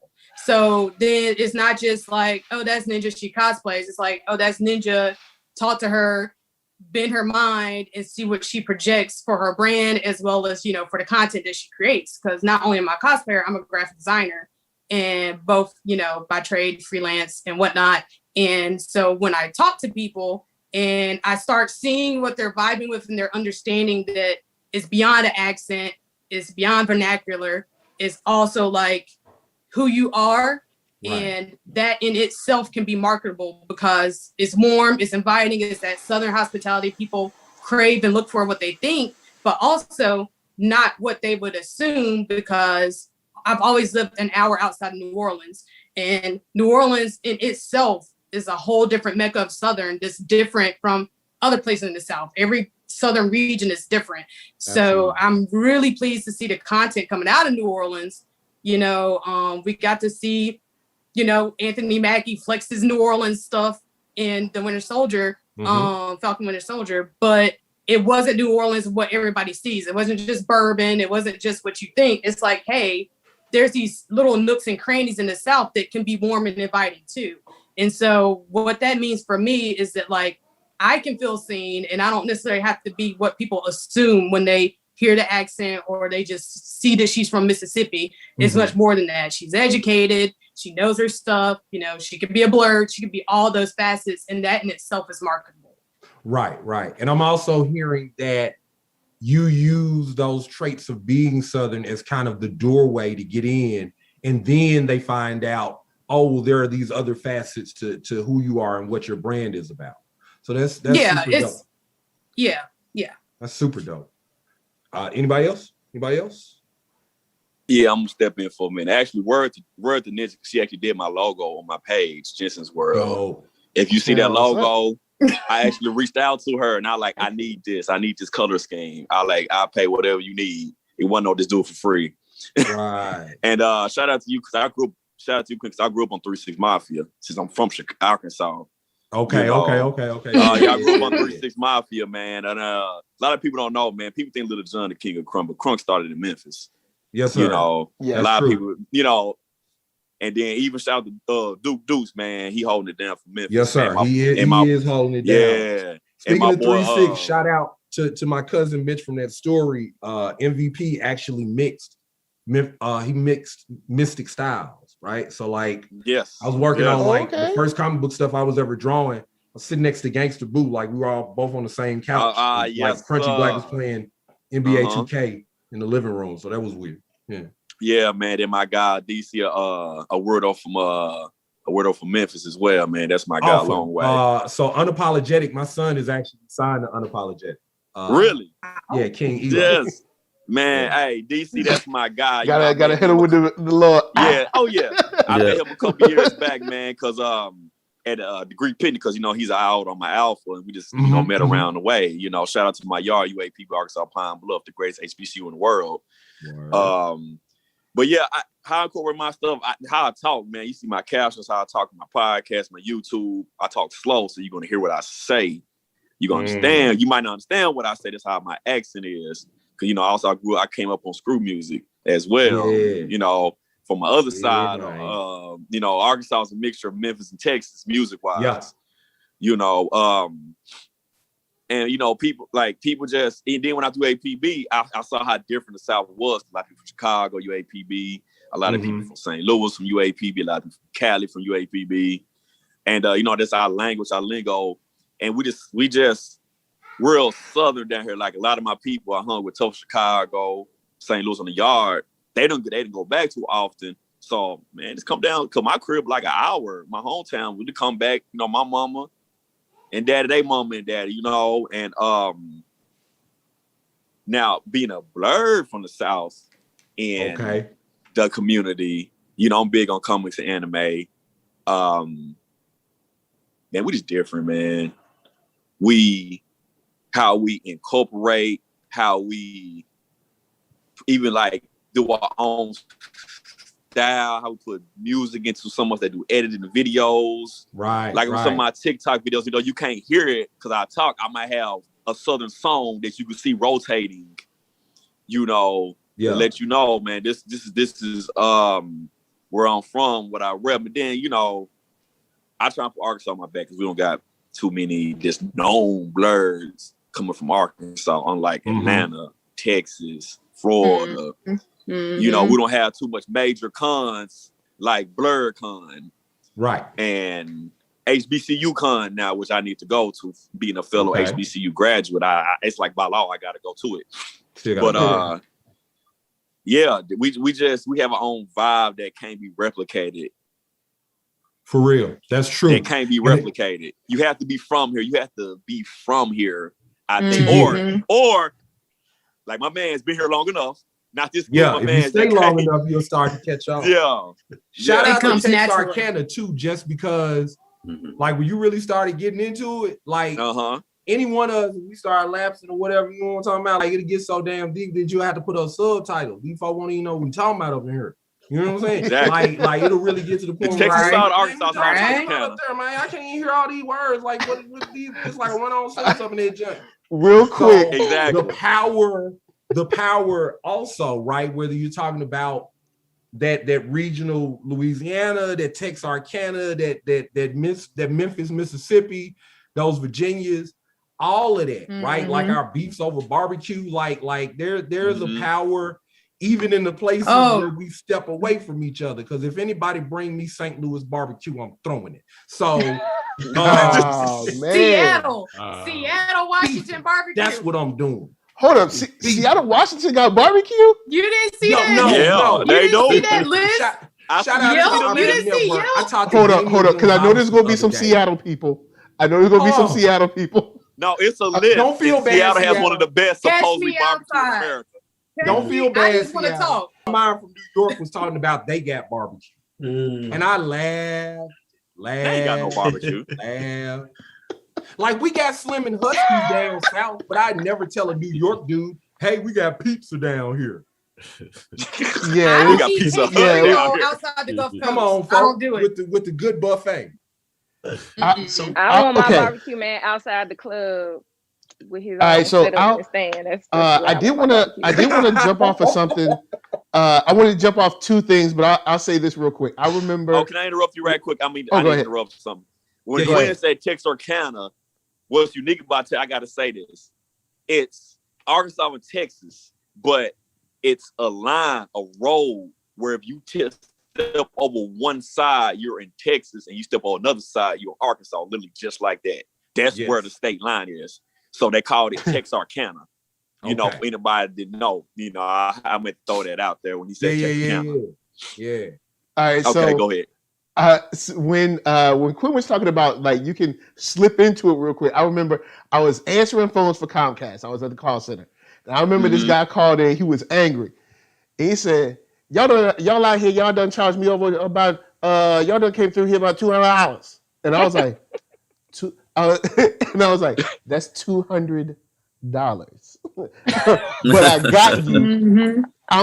I got you. I'm accredited back. I'm glad you got me on the phone because when I heard it, you was sounding like my uncle, and I thought you was like chewing tobacco or something at the same time and trying to be on the phone. But I got you. And then To go on to Ninja made a statement about, I'm educated and things of that nature. There is this little like kind of feel at times of the Southern person being uneducated. I guess starting with Gamma, since you're from the South, do you ever feel like you're overlooked in some ways that are mostly tied to kind of like your intelligence or something like that? Like, oh, you're from the South, or you don't know enough, or you don't, something to that extent. Oh yeah, especially career-wise or just any kind of professional setting, engaging with others. There's always the discussion on where'd you go to school, where'd you grow up, and I went to all Southern-based schools. Went to Ole Miss for undergrad, then I went to Southern Law, go Jags, for law school. So it's that kind of like, oh, that's where you went to law school. Like, what kind of school was it accredited? And it's just kind of like, watch your mouth. Yes, it's one of the top tier. It's a very top tier law school. Like, some of the best professionals have come out of these schools. So it's always that constant battle of like not trying to like allow an individual to have you come out your character, but it's almost like, I need to let you know, like, let's just cut this right now so you don't ever try this again, because like, don't hurt yourself. It's with me, right? It's like because other folks from the South would not be probably as forgiving. So yeah, it's just that it's like that constant. It's just I don't know about y'all, but I'm tired. It's like we're having to prove, our worth. I mean, it's like I always credit it back what Papa Pope said. You got to work twice as hard to get. Yes, Miles Dyson. So. So destroyer. So the thing for me is the South has proven itself time and time again. So we're keeping it within the realm of entertainment. Atlanta took a chokehold on the music industry for an entire decade. Yeah. Film-wise, Hollywood and wherever other places are looking at the South because of tax incentives. It's easy to film down here. Now, if the Republicans, at least in Georgia, don't mess it up, we can continue to reap those benefits. Like, we just watched The Conjuring 3, all that was filmed in Georgia. So say what you want to say about Tyler Perry, he's shown that the South can be a huge mainstay when it comes to at least production. Now, content-wise, that's another podcast for another day. But as far as production-wise, he has one of the biggest film studios down here. Has employed a lot of people. Absolutely. Not going to get into the writer situation, but there's a lot to be said as far as film, television, technology. Dedren can speak to this. And a lot of people who are at the forefront of the STEM push in the South are brothers and sisters, so are people of color. So when I hear that whole, like, the South is slow, the South is just kind of too laid back, that doesn't make any sense to me. And specifically speaking, in indie comics, we have some of the best brothers and sisters working in this industry, indie and mainstream, who are from the South, who have called the South their home. I think Black indie comics definitely is a nationwide thing, but when I go into a convention down here, it's like going to a family reunion of very talented people. We don't have the drunk cousin who starts pop locking for no apparent reason, coming to the barbecue, within our industry. At least when it comes to Black indie comics. So the amount of creativity, STEM stuff, and entertainment wise, and also say what you want to say. I think some of the greatest orators are from the South, and that speaks well for lawyers. Like, you got to know your ish. You have to know how to speak your game. You have to be intelligent. And some of the, I'm an alum of Georgia State University, one of the greatest universities down here. Albeit a lot of my family members kept asking me if I went to Tech or UGA when I went to Georgia State, but it is what it is. But I think the South has kind of gone beyond that. And if people still want to think that, then it's at their own peril, because we'll take your jobs. Absolutely. So, and I absolutely want to get Dedren in on this too, especially from the tech end. But shout out to Gamma Ray. I play into that. And I've always used the model of the Southern lawyer to do that, right? Like, I wish I had on suspenders right now, but I would snap them. Now, I'm no big city fancy lawyer, but it's clear to me that this is a clear case of habeas corpus. So always taking advantage of what they perceive as slowness, because anybody knows me, like, I'm an insane workhorse, right? Like I think when it comes to behavioral mentality, the South has two modes, right? John Henry, right? Like, let's go ahead and burst our heart and fuck this railroad. Or, we're gonna sit back and play this out. And I am definitely from that, right? Like, I have to drink a lot of water and hydrate because I'm going in. Like, I'm going in. But I love when they sleep on us. Like, like when golly, look at all these buildings, and it is just so fancy out here. So I operate off the principle that, like, it's 3 rules to success: be a pleasure to work with, be good at your job, and be on time. Yeah. You do not have to do all 3 of those. You only have to manage 2 out of 3. If I'm an asshole, but I'm always on time and I'm good at my job, you're gonna have to deal with it. You know what I'm saying? I try not to be that. Like, if I had to choose one to never be, I try not to ever be an asshole.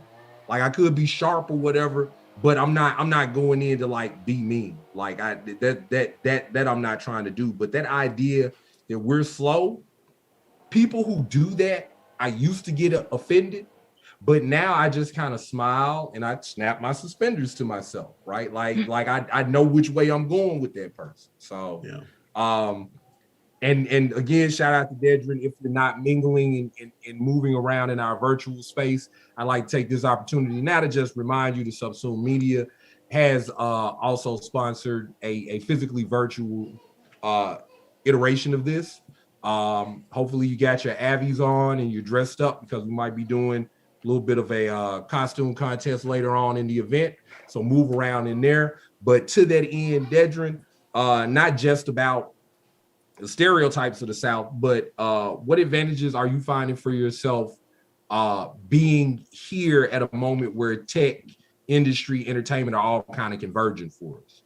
No, absolutely. And I think the idea of that, as a term of transmedia, right, where we're existing in a physical and a digital sense, particularly, outside of where we are with the pandemic, that's only hyper accelerated everybody's indoctrination into that. As well as the way it plays into the South, at least from my opinion, is companies, whether that's entertainment, whether it's business, whether it's manufacturing, has always looked at the South as a labor force, right? And that's inherent from just where our people were brought here as a point of labor and as a point of capital, from African diaspora. And so the South's always been looked at as that way, because of course the North in the Industrial Revolution and the manifest destiny of the West had their own points of why they were looked at different, right? So it's the idea of, like, New York's looked at as the literary capital, and California's looked at as a creative capital. The South is looked at as agricultural, hand labor. Us and animals are working side by side to make things. And so it's been that misnomer that somehow, being from the South, you're at a disadvantage from an educational standpoint. Now, while of course we've got a lot of old and historic, traditional and HBCUs here, and I mean the HBCU context speaks exactly to the ingenious nature of Black Americans in the South to realize we needed that educational system separate from and inclusive of ourselves. But to make this a tech is that a lot of that focus has always been away from the South. Same way we talked about music, and same way we talked about these other parts.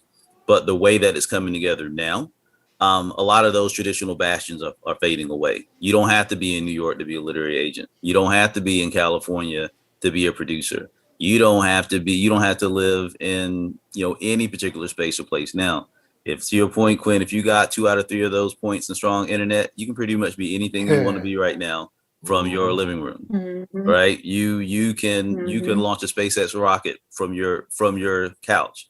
if you're smart enough in mathematics and have a strong enough Wi-Fi signal. So, I mean, that's just where we are in that space. So technology's really leveled the playing field. And again, that, like you said, if you're sleeping on the South, this is what's going to happen. Is we're going to, the South in Atlanta is the leader for financial technology. So all the things that go around Bitcoin, Atlanta is called Bitcoin Alley because everything around cryptocurrency and blockchain runs through Atlanta. Most people don't know that. And then likewise, it's just leaders in AI technology and all these other points are predominantly either, if not Black, from African or from diaspora descent. I mean, that's where a culture of all of that's really being put and placed into the South. And it's just a sense of all things being equal. I think some of the things that we talk about, our sense of camaraderie, our sense of community, and just the survival tactics that I think that that's just built into the places and spaces we still exist here.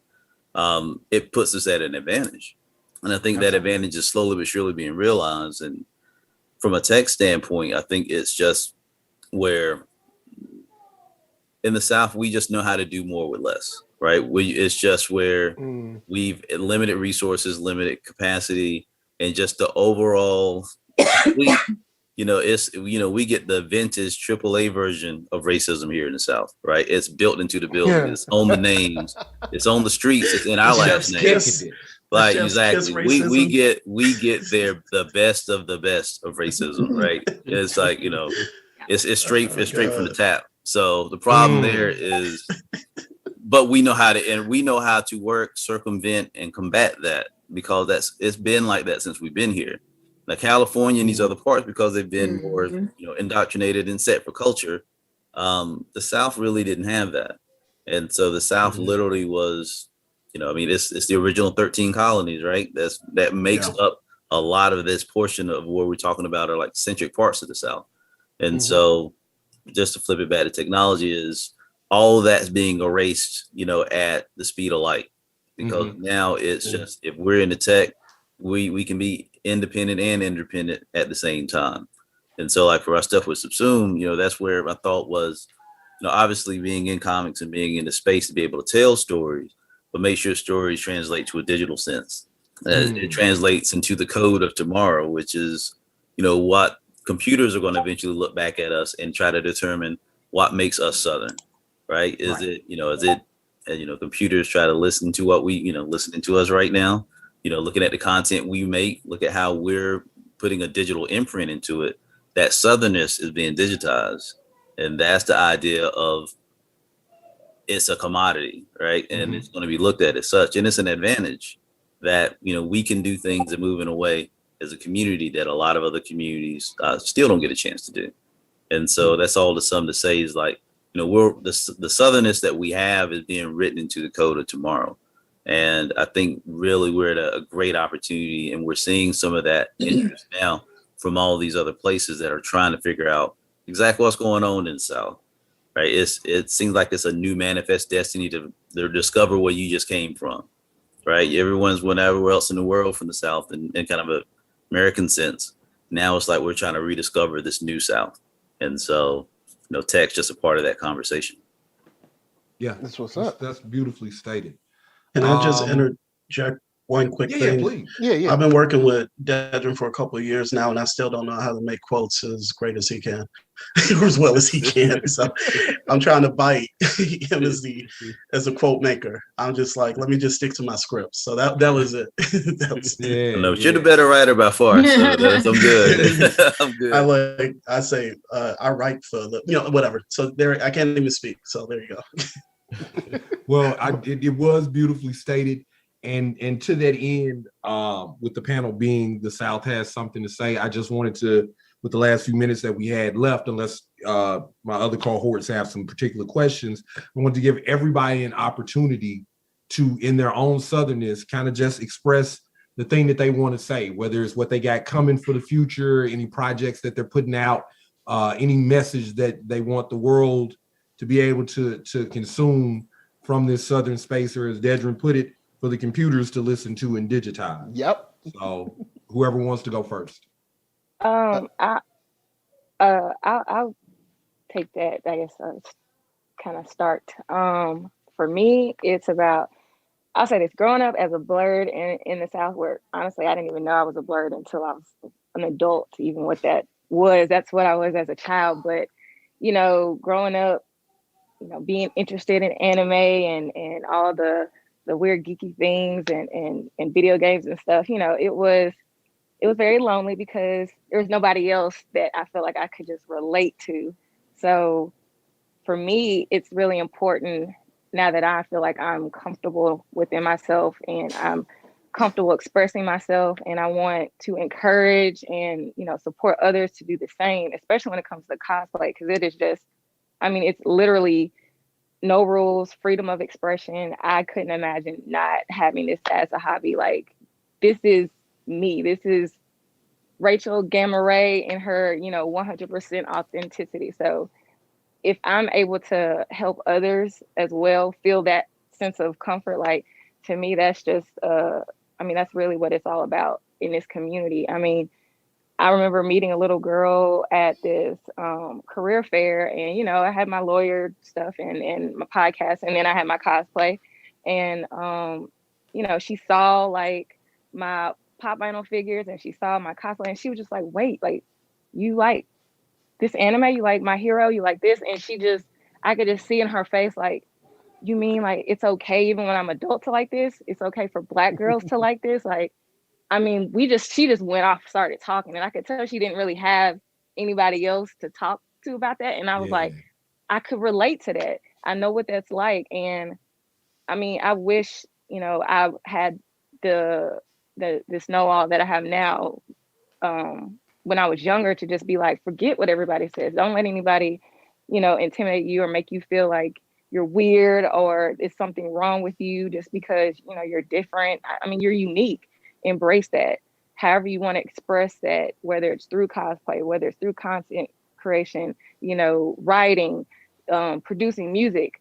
I mean, the Black community, we by far are one of the most, if not the most, actually, that's what I'm gonna say, we are the most creative and, I mean, just innovative individuals that, I mean, listen, everybody wants to be like us. Everybody wants our rhythm, but they don't want our blues. You know, we'll just leave it at that. But yeah, for me, it's about being able to encourage and help support others so they don't really grow up or feel like they're ostracized or they're alone.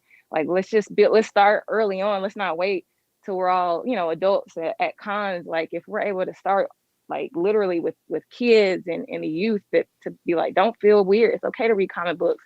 It's okay to talk about Naruto. It's okay to watch this. It's okay to do that. You know, you can actually turn it into a career. Like, that doesn't mean like you can be an adult and do all these things. So yeah, I mean, I'm a firm believer that it really speaks to me personally. It just touches my heart. So for me in the future, it's just about continuing to just enjoy cosplaying, bringing out content, hopefully connecting, and it'll somehow make its way to a little blurred individual where they might be wondering, like, maybe I just need to continue to hide myself, or maybe I need to put on this facade so I can be accepted. But then they come across some of my content and be like, hey, she's an adult, she's in professional field, but she's also likes all these things. Like, they don't have to be mutually exclusive. Like, you can, that's what makes me. So let's just be happy. Let's be blurred. So you can be yourself. That's your message. Dope. Yes. Anybody else? Jensen? Well, first of all, shout out to your shirt. If people don't know that shirt NERDSoul is wearing, those letters are Krakoan, this mutant. That's the mutant alphabet. If people didn't know that. Island of Mutants has been started called Krakoa, and that's their language. It's about time. No, that's their language. Like, they don't have the regular A, B, C, D out spelled. That's how they spell their alphabet now. Just throw that out there. I want, me personally, changing even though it's the 2020s, changing the stigma of being a Black nerd, how we are looked at, the portrayal of us still, because, you know, you still get, oh man, y'all don't take showers, man. Y'all don't know good hygiene, and continuing putting content out for the comic community, because now it seems like we got indie comics, a lot more black indie comics, like a lot more black comic writers, black comic artists. At times it feels like we get left in the dust because I love anime, but the anime manga craze has been crazy. And you see people go towards more the manga and anime, and it's like, yo, someone said that black still love these comics out here as well. Just keeping it alive. We still doing content, and I put my content on 5 different platforms, comic wise. I don't do them personally, but I talk about them. So just keeping up what we got going on as well. All right, Ninja. Well, for me, if it wasn't for me on my own discovering anime when I was about 11 years old, and thusly from there, video games, comics, so on and so forth, I would not be who I am today, even down to my career. If me playing in MS Paint and all that came directly from seeing, characters like, Sailor Moon, so on and so forth, and just like wanting to make that version of myself and going on and on and on, and then it evolved into me. And so that inspiration and that influence, I'm excited to see how that impacts the next generation, because we're already seeing when we get unified and when we create things together and stuff like that, how awesome and wonderful the results can be. So if I had this when I was younger, I would have leaned into it earlier on. So it's exciting to see the little blurs out there, what they're going to grow to be. And that in itself will inspire me as I move on, to a new state, new career, new life, whatever. Like, that can only be good as long as we stop the gatekeeping on both sides. Stop gatekeeping nerdiness and stop gatekeeping blackness, so that us blurs can just be who we are at our core without having to put on one way or the other to try to impress or keep up some type of facade. Mm-hmm. Well put. Well put. All right, Robert. Co-sign that. So one of the things that when I was attending conventions before COVID it was cool getting those reactions from people who would just see your booth and then they would come up and say, I didn't know any of this existed. So normally those were, and it was great when it was just Black folks saying that. And especially Black folks who know nothing about the blurred experience, because at that point, we could shape and warp their minds, with all of this awesomeness that we have, not just at my table. If they bought stuff at my table, or if they didn't, I'd be like, well, there's like 4 or 5 other places you can go if none of this kind of, meets, what you're looking for. But the fact being is that we exist. We are doing this, and it's not an anomaly. I mean, because if it is, it's the longest running anomaly that I've been a part of. So one of the ways that I want to continue to kind of spread the blurredness or just our creativity, within the Black indie comic space is continuing to just create, so, for me, it's continuing Route 3 for the first story arc. It's continuing Mind to Avenge, hashtag Mind to Avenge is freed. Yes. Mike, that was for you. I created a new hashtag. Yes. It'll go no further than this panel. It's free, but which has a deep dark roots in New Orleans, Louisiana, 1800s, and back alley, and all that good stuff. But finishing that first story arc for Subsume, I actually include Changa and the Jade Obelisk in there for 130 the art with the Southern vibes that it has from Milton Davis, continuing that series. And this, and also on the news coverage front, doing the Lord's work for BlackSci-Fi.com. One of the things that I love that we do with that website is we highlight contributions of Black folks of any ilk from the diaspora who are contributing to the nerd experience, the speculative fiction experience, from cosplay to STEM to writing books to writing comics to drawing comic books to being featured in movies and all that. We will continue to do that with blacksci-fi.com, and personally myself, that's my personal crusade. And then also even with doing client work, I'm working with, I mentioned this before, a video game developer out of Australia. The work that I'm doing there, I'm throwing Blackness in there. I'm throwing our experience in there as much as possible. We'll see how that holds up, but so far so good. They still cutting checks.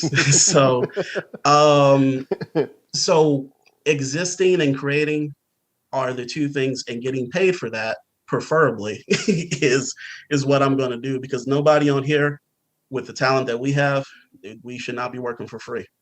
Those days are gone. Like the great Dedren Snead said, we're not going to sharecrop these dreams no more, no matter who it is, to whoever. So just continue to create, to show, to live by example, live by example. I don't know about leading. I always feel kind of weird saying that. And even like fans, that's weird as hell for me, but just readers and people who just kind of consume our stuff and just continue to rock with it.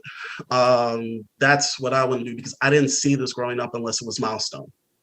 Just real talk. I was a huge Marvel and DC fan growing up, but I didn't realize that I could work in this industry until I saw Milestone.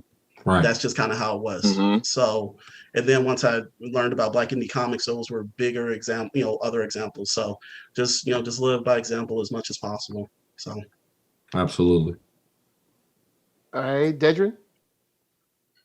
Yeah. I guess the first thing of thinking of just the southernness of being able to vibe in a conversation like this absolutely is that, I think we've transitioned from the South has something to say to the South has something to show, right? Like we're actually like, we've got the, we've got the voice, and now we have like the actionable things beyond that there's so many examples of success and continued avenues of success that we just make on a constant and consistent basis. I think now it's people recognize our voice and recognize who we are. But I think it's just a Southern Renaissance, if we were. We've had a Harlem Renaissance. I feel like we're really in a Southern Renaissance of just creativity, just on all fronts. And that's to say that there's still work to be done. Because when I think of Southernness, one opportunity I always think that we as Southerners could be better on is imbibing and appreciating more of our LGBTQ and various orientations and gender, more contemporary points to that, right?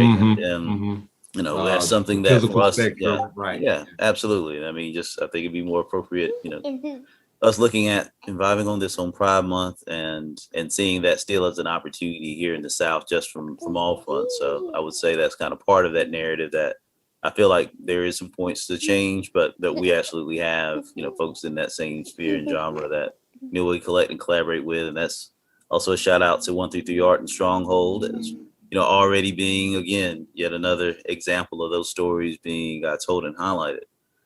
Just in sum, man, I think that all of this is meant to be. And I think that being a Southerner, I mean, I couldn't possibly rewrite my DNA, my soul any other way. So it's the thing that I've carried. And I think that, our work together is making it where it's just such a special commodity. And, as times change and as, gentrification and cultures and all these things overlap and intersect, I think that Southernness is going to be a thing that's going to stand the test of time. I think, as we go towards this idea of transmedia, this part of cultures and all the word I want to say is borders, right? Like borders of culture, of people, of places, all this stuff is being erased. But I think what's something that's going to stand is the Southern way of being. So I think that's going to be a thing into our new shared future. And I feel proud and privileged to be part of y'all's collective here of folks who are going to be written in that history. So that's all I got, and I appreciate it. All right. Appreciate it. Sounds like a good sum up. On behalf of my co-host, I'd like to just say much appreciation to everybody who showed up. And the long and short of it is, this is what we mean when we say the South has something to say.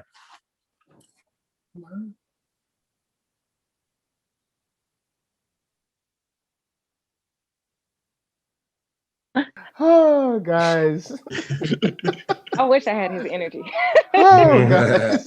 So, real quick, I know Jason's been kind of quiet for a lot of this. Jason, did you have any words of wisdom that you want to drop on us? I've been listening and learning, man. You know what I'm saying? Nah, man. The only thing I would add, and it's literally just adding everything that everybody else said, man. Like when I was coming up, I didn't see New Orleans the way I saw New York. You know what I'm saying? Like New York was everywhere, and that mystique about how complicated and how intricate and how meticulous and how cultural something like that was, especially in a Marvel comic. Like Marvel made New York the hub of superhero activity, and superheroes are my thing, right? So I'm just like, in terms of stronghold, especially in terms of One Nation, especially in terms of, whatever I work on, Changa, the Crossing, whatever, I always want to raise the South up. I always want to raise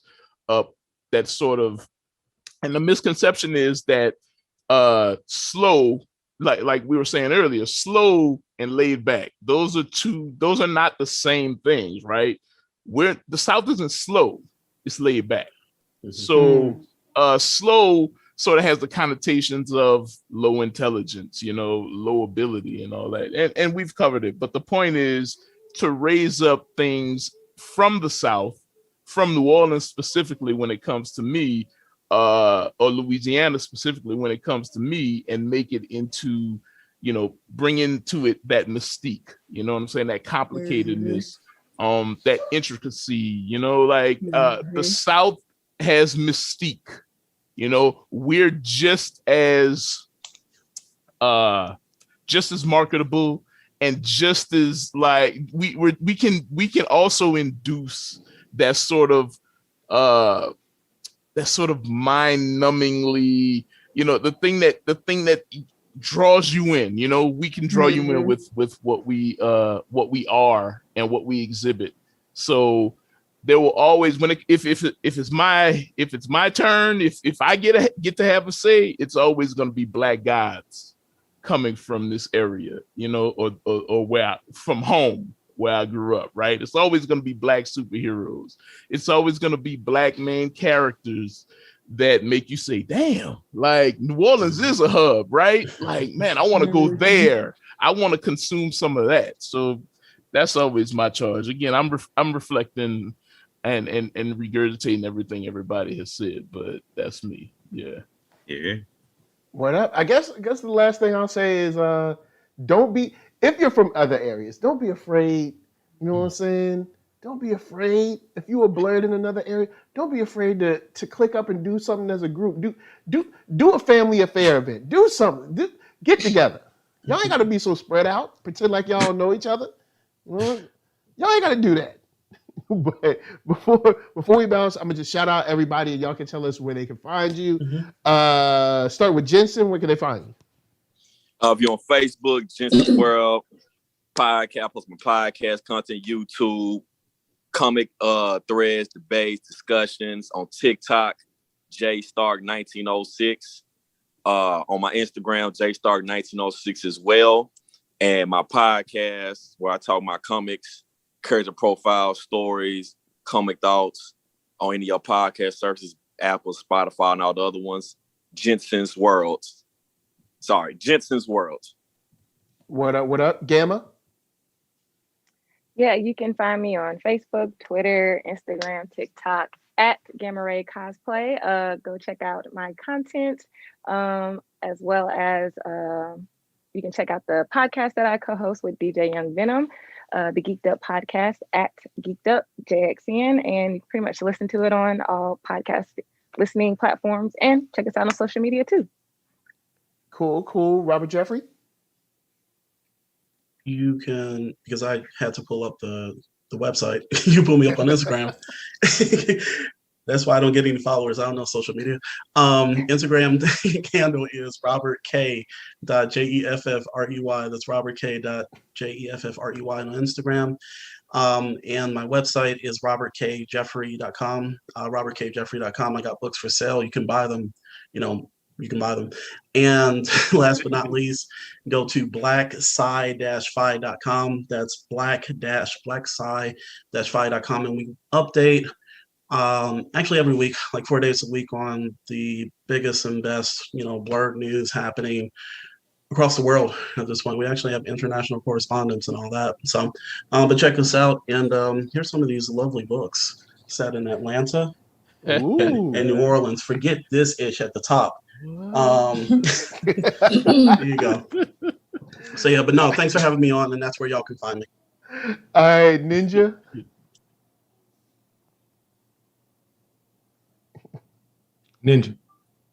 I am Ninja Yoyo Cosplay. Although I won't be Ninja Yoyo Cosplay for much longer. Your girl's gonna do a rebrand. But for now, I'm gonna always be Ninja though. Let's get it together. But for now, you can find me at the Ninja Yoyo on Facebook, Instagram, and Twitter. And yeah, that's an awkward way to end that. That's just where I'm found. I can't wait to rebrand. I'm not doing TikTok, guys. Leave me alone. All right, Dedren. Thanks, y'all. For Facebook and Instagram, you can find me at Dedren Snead. For Twitter, it's at Green Co-Create. That's Green with an E. Keeping it country with Greene County. And let's see. For our main work, you can find us on subsumelife.com. And for our event that we have a few times a year, the Subsume Summit, you can find us there at subsumesummit.com. Thank you all so much. And right now, currently going on from started on the 18th, but also until the 20th, what do you have going on? Oh, absolutely. So we'll be celebrating Creative Juneteenth as a collective creative holiday. Obviously, having a great time and vibing with the Rent Party as part of an installation there in our virtual space. So we'll just look to kind of build out a fun way to celebrate our creative freedom that we talked about here over this session, and keep the good family vibes going. Freedom. All right, that's what's up. And Quinn, where can they find you? I'm Quinn McGowan. You can find me on Twitter at Memphis Quinn. You can find me on Instagram at Q324. Find me on Facebook at Quinn McGowan. I'm part of the Operative Network, which you can find at operative.net. Project Wildfire is going through some slight rebranding. We just signed a deal with Second Sight Publishing out of Mississippi. So shout out to another contingent in the South. So yeah, we have some stuff that we're going to be announcing. We're going to be going to solicitations for Previews magazine come September, and we'll be in all the stores come November. So I guess you could be looking out for that stuff. And as always, you can find me on social media, Terrifying Racist. Jason Reeves, where can they find you? My name is Pac Sampson. And, yes. Oh yeah. I'm Jason Reeves, aka 133 Art Publishing, aka BigDistro.com. We do publishing, we do printing, we do book distribution. You can find me on Facebook personally as Jason Reeves. You can find me on the rest of social media as at 133art. Also, yeah, my big book dropping August 4th from Oni Lionforge Press, whatever they're gonna call themselves eventually, and and Simon and Schuster is Pac Sampson. So look for that anywhere books are sold. Go to your local comic shop, order it.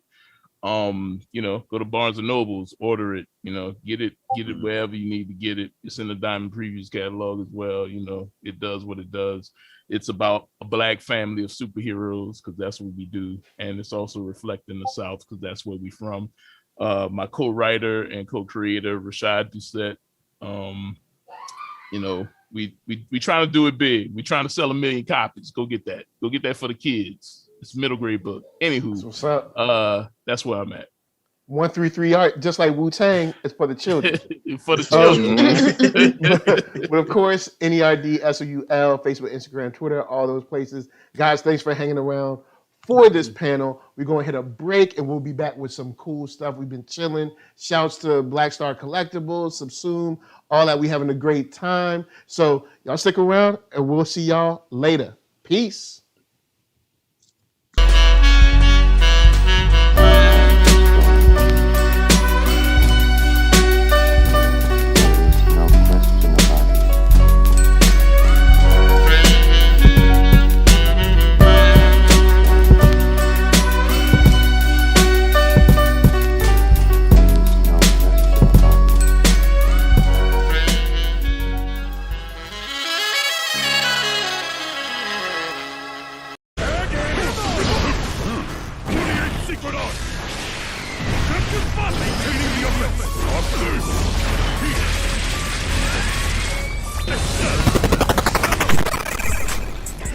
What up, YouTube? It's your boy Open Mind. Shout out to everybody attending the Rip Party and happy Juneteenth. Let's go. It's your boy. We about to get into this Guilty Gear Strive. Potemkin is my main. I was on heaven's door. Now I'm on heaven's floor. 10th floor. Struggled with it for a long time. Finally made it to heaven. Finally completed my 5-win task. You got a soul player right here trying to do the same thing. I completed all of my stars. He's just getting started. So let's see if we can kick him out of heaven, y'all. Right? Let's see if I can prevent him from entering heaven officially. Because you know when you get here, you got to win 5 fights. Can't just sit around in heaven. You got to prove yourself. You feel me? Let's go. Let's get into this fight commentary. Start off backing up. Okay. How you doing? Meeting each other. Get to know each other. You know what I'm saying? My name is Potemkin. What's your name? Your name is Soul. Okay. Nice grab. Nice grab. Oh, grab me twice. Let me show you. I can grab 2. 3 grabs. Okay. All right. I can grab 2. But my grab takes a lot more life. Oh, it should drop that combo. It's cool. We get it back. We get it back. Let's go. Where you going? Where are you going, sir? Come here. Come here. Come here. Okay, he came to me. He's coming. All right, get up off me, though.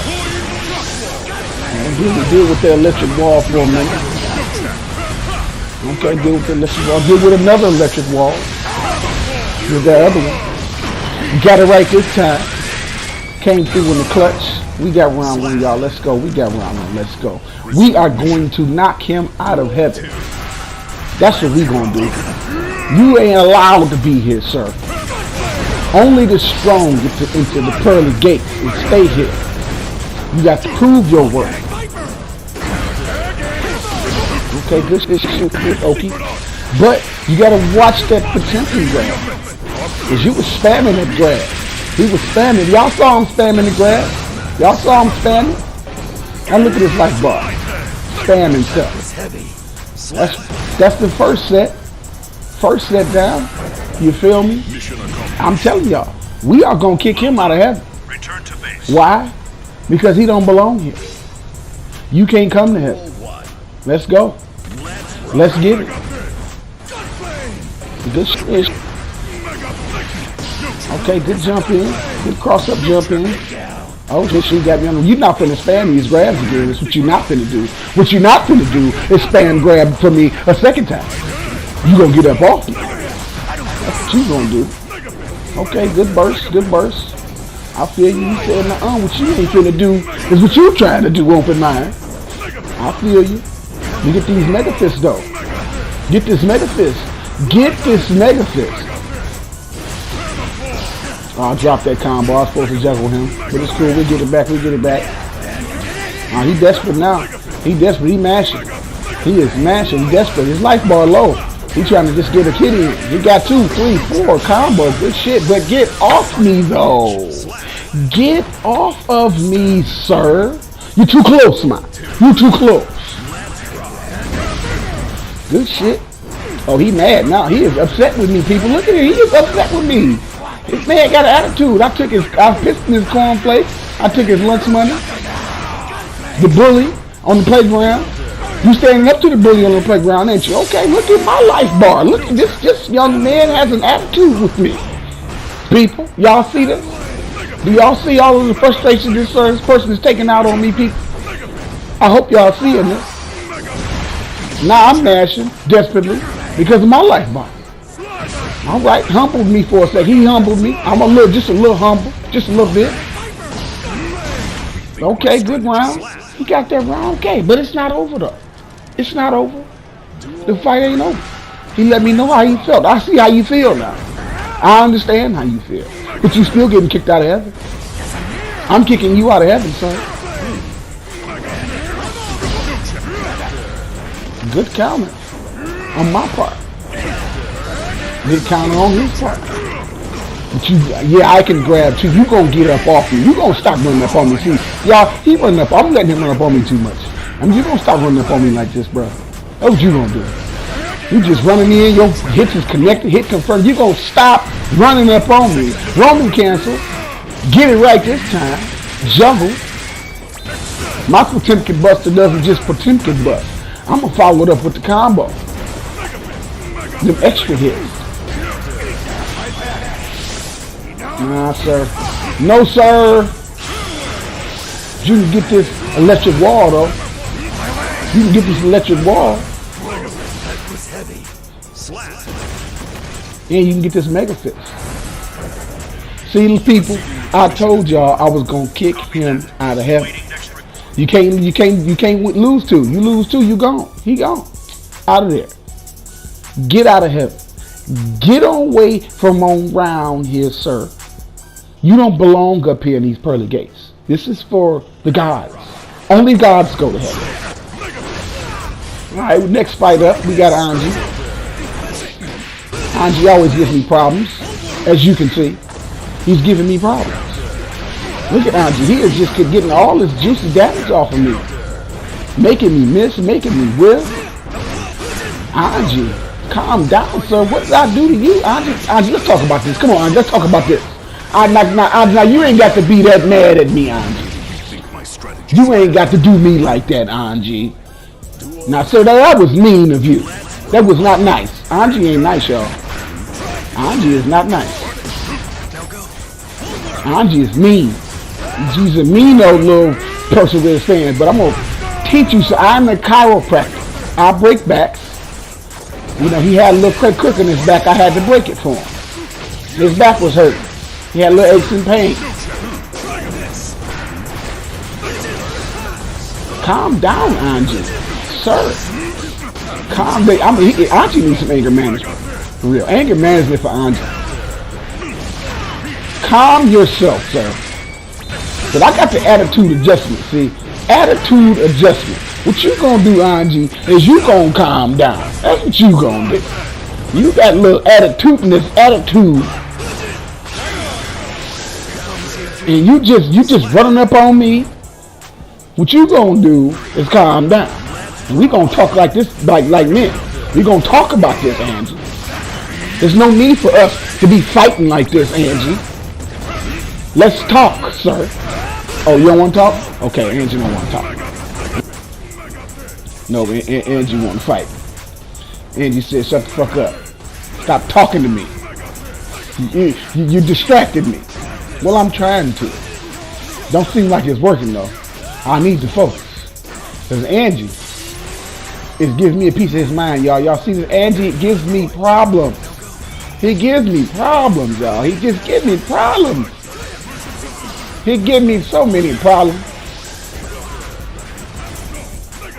Ooh, can I survive this? Can I survive this? No, I can't. I can't. Angie beat me. Angie didn't want to talk. I just wanted to talk to him. I just wanted to talk. I just wanted to let him know how I felt. And y'all see what he did to me? Okay, well, I ain't talking no more. Now I got a man attitude. Now I'm upset. Because all I want to do is talk to you. But now you want to be the brother up. You want to slap me with these fans. I try to talk. You don't want to talk. You want to fight. So let's fight. Let's fight, Angie. Let's fight. Roman cancel. Nope. You ain't want to talk. You did not want to talk to me. You beat me up. All I did was ask you nicely, sir, we have a conversation, and you wanted to fight. You gonna get off me. You gonna get these hands because you did not want to speak to me. Gonna beat me up like that. I don't appreciate that. I took that person. Round 2, Angie. Get these paws. Spin over here again. Spin over here one more time. That's exactly what he did. He spent 3, 4, 5, 6 times. He continues to spin. Let me know how it is. Gave me what I asked for. Shut my big mouth up. You don't get these prayer hands. Ooh, good block. Good defense, Angie. Good block. I actually thought I had that. I thought I had him dead to rights, but he blocked that. Good shit. Angie gives me problems. He gives me so many problems. He's so quick and swift. I gotta wait for the right opportunity. Like right now. Good opportunity. Oh, okay. Oh. Ow. Ouch. Ow. Get up off me. Angie. Get this mega fist in your face. Mega fist. Ow. Mega fist. What you gonna do is show some respect, sir. That was disrespectful. That loss I took from Angie was disrespectful. But I'm gonna show Angie how to respect her. You gonna put some respect on my name, Angie. You disrespected me that first fight. So you gonna stop jumping right up on me like I'm not gonna anti-air you. He don't respect my anti-air. He jumps right in front of me like, what you gonna do about it? Show you what I'm gonna do. And what you gonna do is get up off me, Angie. You a little too close.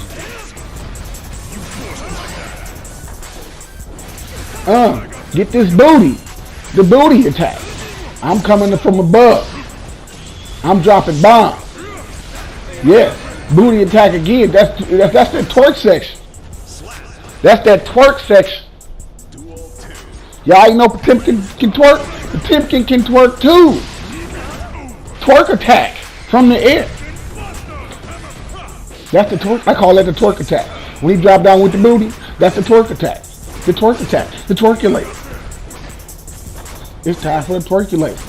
It's time for the twerkulate. It's time for me to get out this corner. That's what it's time for. It's time for me to get out this main corner. Back to neutral. Yeah. Get all of that wall, all of that electric wall. Cause you too close, man. You be trying to get in close. No respect for the grappler. He ain't got no respect. Y'all see this disrespectful?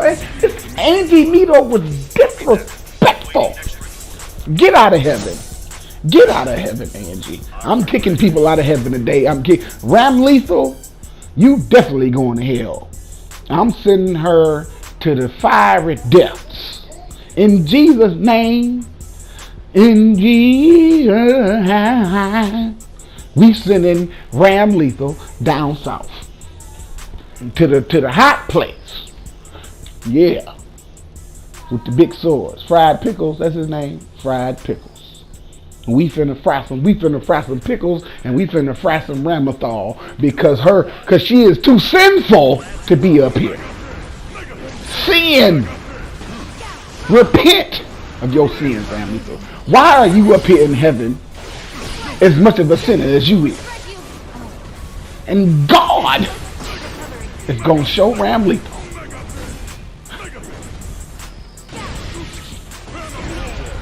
Yeah, you gonna stay out the air too. See, Ram, them swords, you gotta watch them swords, bro. Them swords gonna pop you upside your head. Can't get in. This shit, oh, counter. I thought I had that, but I guess not. I got that though. Cause you know what, y'all gonna stop running up on me. All of y'all love running up on me like I ain't gonna do nothing. Y'all gonna cut that out. I'ma show you. Run up on me. Keep running up on me like I ain't gonna do nothing. You don't get up in my face like what you gonna do. I'ma slam you, that's what I'm gonna do. That's what I'm gonna do right there. When you get close to me, I'm getting the full 26 hit combo. I want all of the hits. 23 hits, my bad, not 26. Run up on me. Okay. You gonna run up on me, and I'm gonna break your back. And that's it, y'all. That is the fights for the day. I am your boy, Open Mind, just giving y'all some Guilty Gear Strive mayhem. God bless, Creator bless, happy Juneteenth. It's a federal holiday, y'all. We celebrating, we black folks, we doing things, we aren't done. And Creator bless y'all, happy summer. Hi, I'm Shawnee of Showcat Cosplay, and one of the reasons I got into cosplay is to be an even bigger fangirl for the things that I love.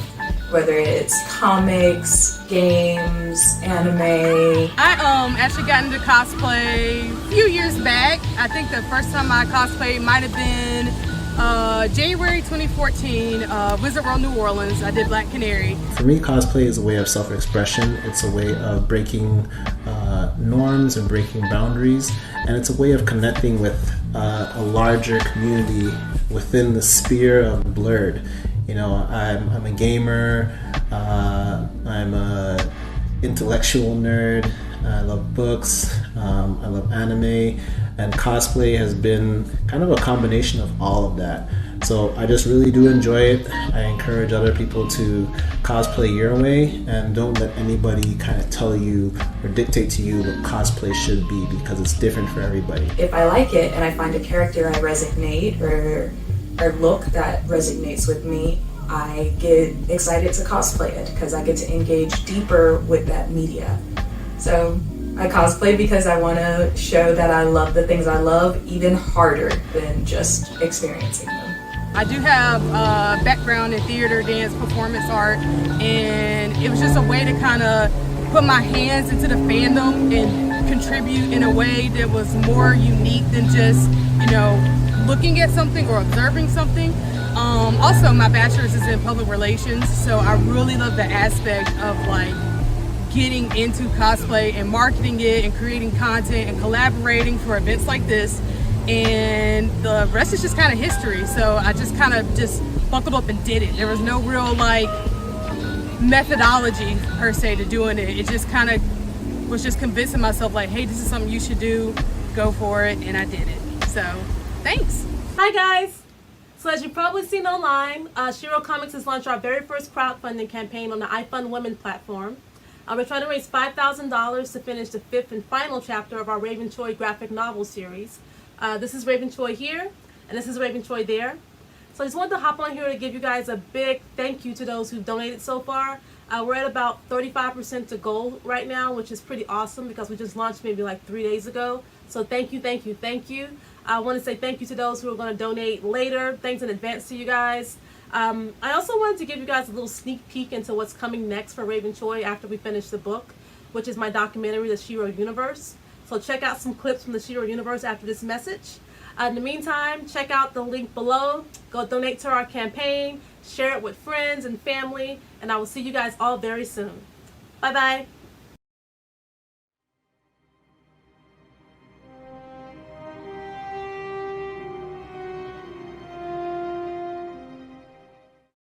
Joining us now is Salisbury native Shaquita Smith, and she's here to tell us more about the latest installment of your comic, Raven Choi, as well as an event you have going on today. Yes. So thanks for being here so early with us. Thanks for having me. No problem. So I was reading up on this, and I saw that this is the third part of a 6-part series, right? Yes. So what really inspired you to write this comic?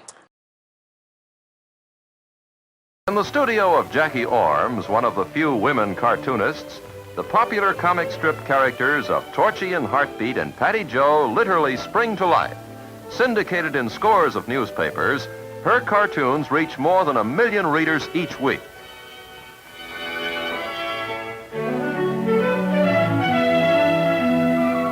Fashion-minded youngsters especially like Torchy Togs, the cutout section of the comics. Jackie has received many awards for her creations that have developed into many interesting sidelines. Probably the most famous is the Patty Jo doll. One of the nation's first, Patty Jo is known and favored in America as the ideal Negro-type doll, a cute playmate that's brought happiness to many a youngster. The achievement Jackie Orms is proudest of. Happiness is her trademark. Okay, so what happened in New York? New York is the home to the largest Comic Con in America, which is the New York Comic Con. So we went up for that, but before we got to New York Comic Con, we stopped at a place called the Society of Illustrators, where they were having an exhibit about women in comics for the New Yorker. So the exhibit was featuring women over the years since I think like the early 1900s to present. And so went there kind of expecting to see a couple of faces of color on the wall, a couple of women that maybe have done strips for them over the years, and there were none. I thought I was going to see some black women or a lot of Hispanic women or Asian women. It was nothing. It was maybe one Asian lady, I think her name was Amy, that was on the wall, but every other woman that has done a comic strip for them since the early 1900s has been a white woman. As a female creator, comic book creator and writer, over the years since the beginning of time, or the beginning of comics, men have written our stories. So strong women in the story. So Storm, Misty Knight, like everybody's written by white men. What do you think needs to be done so that black women can have our own voice in the stories that we tell about us? My first thing, screw the gatekeepers. Screw the gatekeepers, just do it on your own. Especially in like this age of technology and like independent publishing. We don't need them no more. We're gonna tell our own stories, just like you doing on your own with Raven Choice. We don't need them no more. I think being able to, and also being able to have that platform, and also if someone that you know has that platform, being able to create a stepping stone for other female. It's absolutely about networking. Like, you know, comic book creators to have a ways to come up so that we can continue to help bring each other up as we're making our moves and our marks. Absolutely.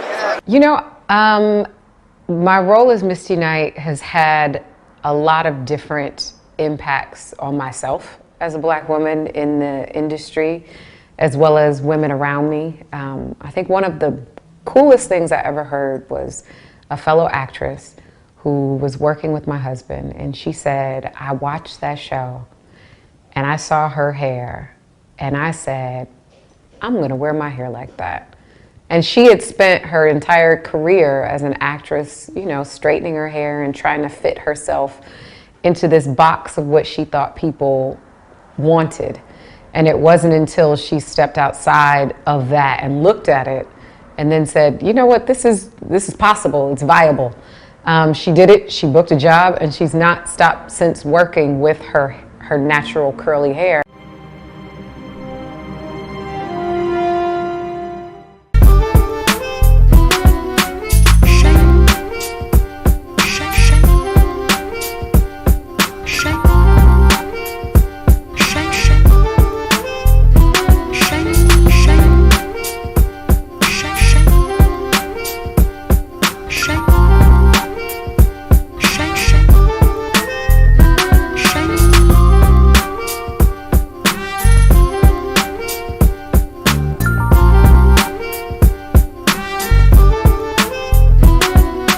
Hey guys, we are back. Hope you are enjoying the rent party. We are chilling right over here.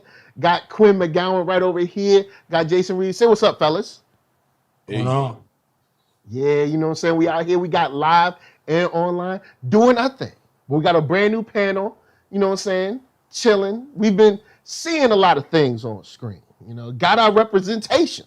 You know what I'm saying? Got our Hollywood reparations, if you will. You know what I'm saying? I ain't even gonna play with that word. We did not get no reparations. But we do have some awesome folks here to talk about the representation on screen. Of course, you know what I'm saying, being black and on screen means something. You know what I'm saying? We out here, we seeing all kinds of heroes. So we're going to start from the bottom because now we here. All right, so Shanae Williams, introduce yourself.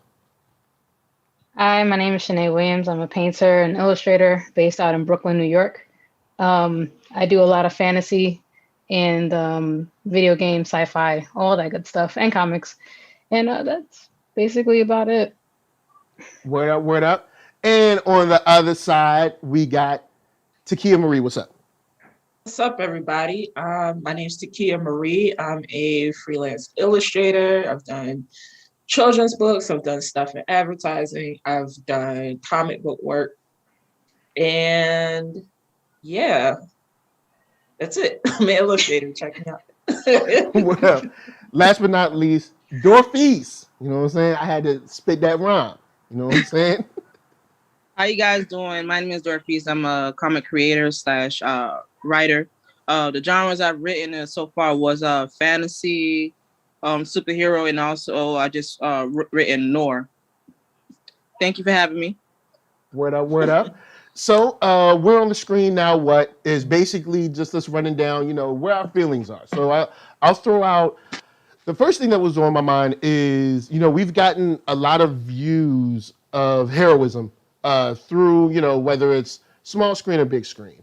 And there's been a lot of conversation about how much or how little it really represents us, you know, from the day to day. And I mean, I know we're talking about people that are flying spaceships, but there are ways that we can kind of like connect it to our day-to-day lives. I'll throw it to Shanae first. Do you feel seen or represented when you see these heroes, or are there examples that you can pull out where you're like, that I can identify with that made me feel proud to see that on the screen? It's a long list. Well, yeah, for the most part, I mean, it's gotten better over the years. I can just say Storm, they still need to work Storm out. I mean, Angela Bassett for the win, but I can say for the most part, it's working here and there. It's not much I can say at this moment because it's like it's not going through everything, but I can say it is getting better. It's just it's a lot of reskinning and stuff that needs to be kind of checked. But overall, I feel like it's getting better. We're actually having the opportunities to be behind the scenes and be the writers and be the directors and actually tell our stories, or just tell our stories outside of the stereotype stories that we kind of grew up with and stuff. So yeah. Oh, you mean gang member number 3? You know, gang members, more? churchgoers. No shade to them or anything. It's just I'm tired of seeing it. I'm like, I know that we have our own fantasy stuff. We have our own folklore. We have our own folk tales. Whether we're in America, whether we are in Africa, whether we are in the Caribbean, throughout the whole diaspora, we have a whole bunch of stories, and nobody's utilizing that. At least anyone from here in this country is utilizing what our heritage and our culture derives from. And I would like to actually see more of that. Where I remember, I can't name it off top. There's somebody's doing an animated series. I remember seeing, I think Robert Jeffrey might have posted the trailer or whatever, but somebody's doing something based on like a hero somewhere in the Caribbean, but I can't remember. The animation was looking smooth, and I was like, oh, word. I think Jason, you know what? Like, can't think of the name right now. I can't think of the name right now, but it's like she's the devil. It's like she's like able to tap into demon energy or whatever and stop you know of course the things in the shadows and all that. That was slick. That was real slick. So I thought that was cool. Real quick to Quinn, sort of jumping off the reskinning, the statement of the reskinning, and stuff like that. Do you think our heroes could expand a little more when it comes to just the lane that they're in or the lanes they are in? Oh, okay. There are a couple of parts to that as I see it. In answer to kind of your first question, how I feel about the current landscape is that not so much things are better, things are improving, things are good, things are great. The door is open to have more nuanced conversations, right? So we had to get a reasonable amount of representation on the screen to be able to address the way a lot of people feel about the casting machinations of someone like a Kenya Barris, right? You can't really have that conversation if we never see ourselves on the screen. So getting to the point where you can have 2, 3 characters, 4 characters in a show without everybody freaking out that it's a Black show, you can then begin to explore the nuance of how and why certain Black characters behave. Probably one of the better examples of that would be Falcon and the Winter Soldier, right? What Falcon and the Winter Soldier did well was it showed a bunch of Black opinions. It never said that one Black opinion was correct. Isaiah Bradley never came away from that show saying, well, I sure do feel differently about Captain America and the country and all of that stuff. Like, giving him a display in the effing museum doesn't take away the fact that dude did a 30-year bid for the exact same thing that white boy Steve Rogers did.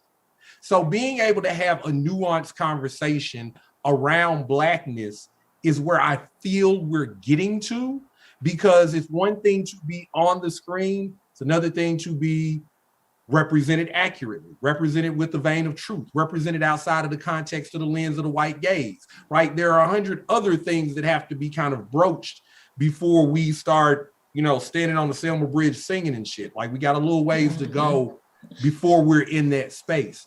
But the door being open, and not that it's the outside audience's business, but even to be able to pick up on the nuance that we don't all feel the same way about stuff, right? Like, just being able to have that conversation is a place that we've never been before, because you were either going to be the Black character or you weren't going to be on the show.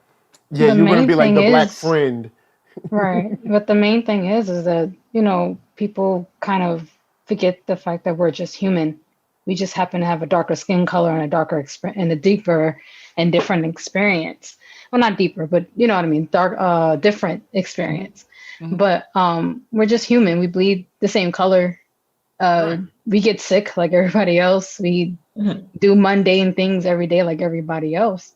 So I don't see why people tend to just forget that and not, look at us as individuals. So yeah, that's such a humanistic thing that I think the way we consume media, part of what we're doing is campaigning to normalize being human, right? Like, we're still very much in the space where every Black thing is foreign, like it's happening on another planet, because that's around empathy, right? I was talking to a friend a few days ago about just the ways that it affects us all, right?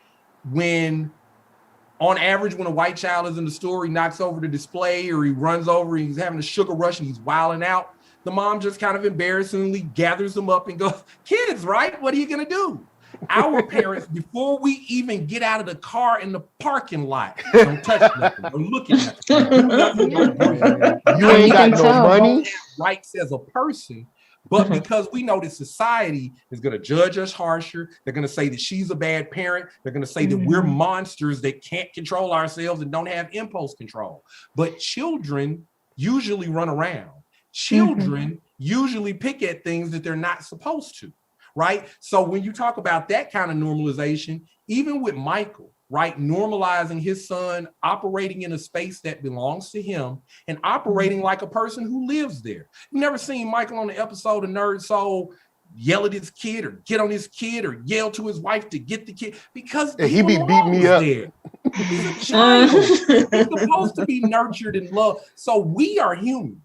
It's a campaign about getting them to resonate with that humanity outside of trauma, right? They can always understand who we are. Oh my God, with the beatings and the shootings and the killings. And I watched all 7 hours of the killings and shootings. It's almost like they're a little too with it. And that's the only way that they can humanize with us. But that's on the level of what my big mama would refer to as the stuff you wouldn't do to a dog. Yep. That's not our humanity.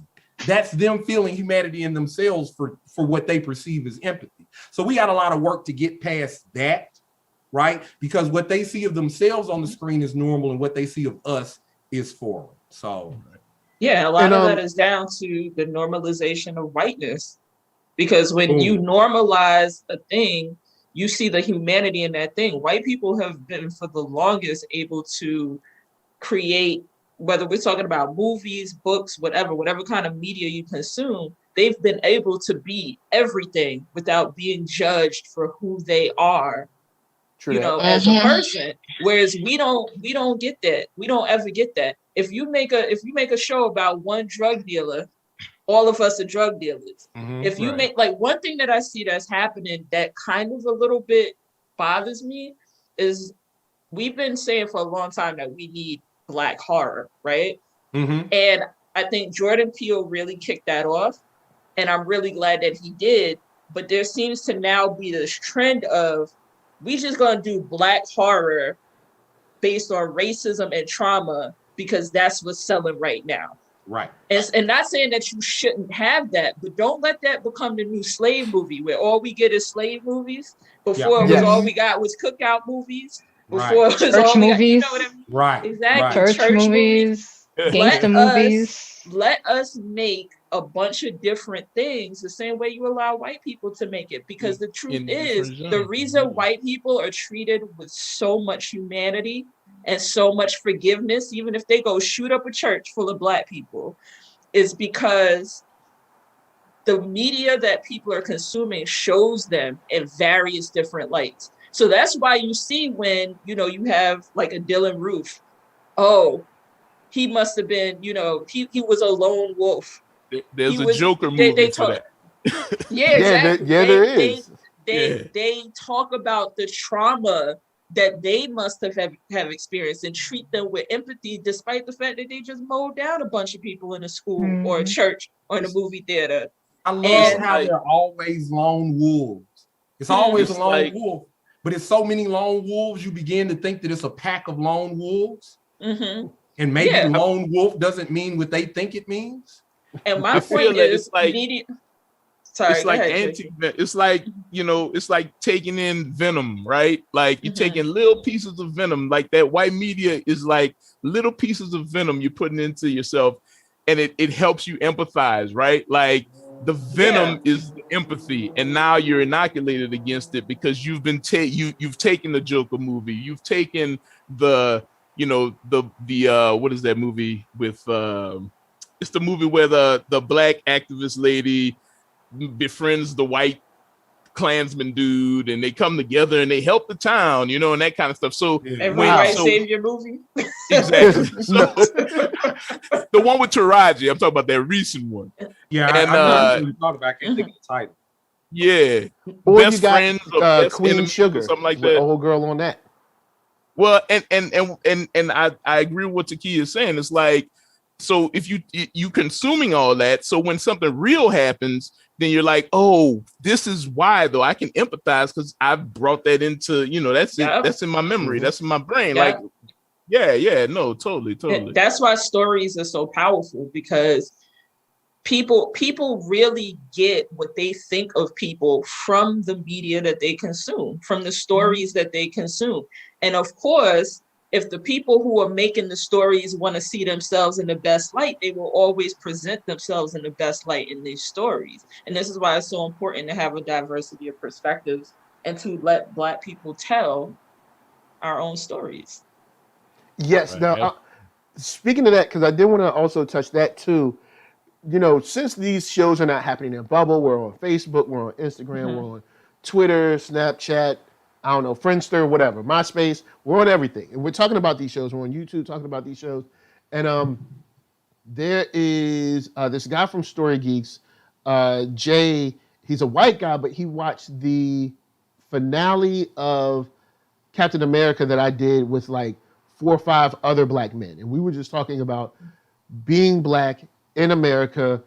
At least in my family, my generation was the first generation where every man didn't serve in the military.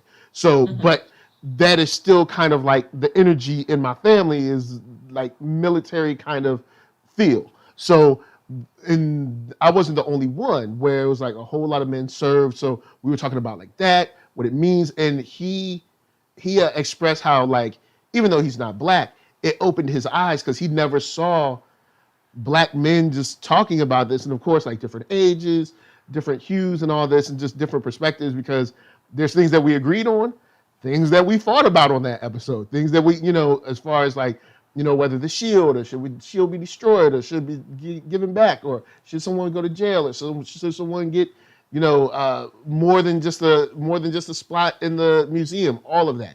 And he said he's never seen anywhere where black men were just talking so candidly about it, and he learned so much.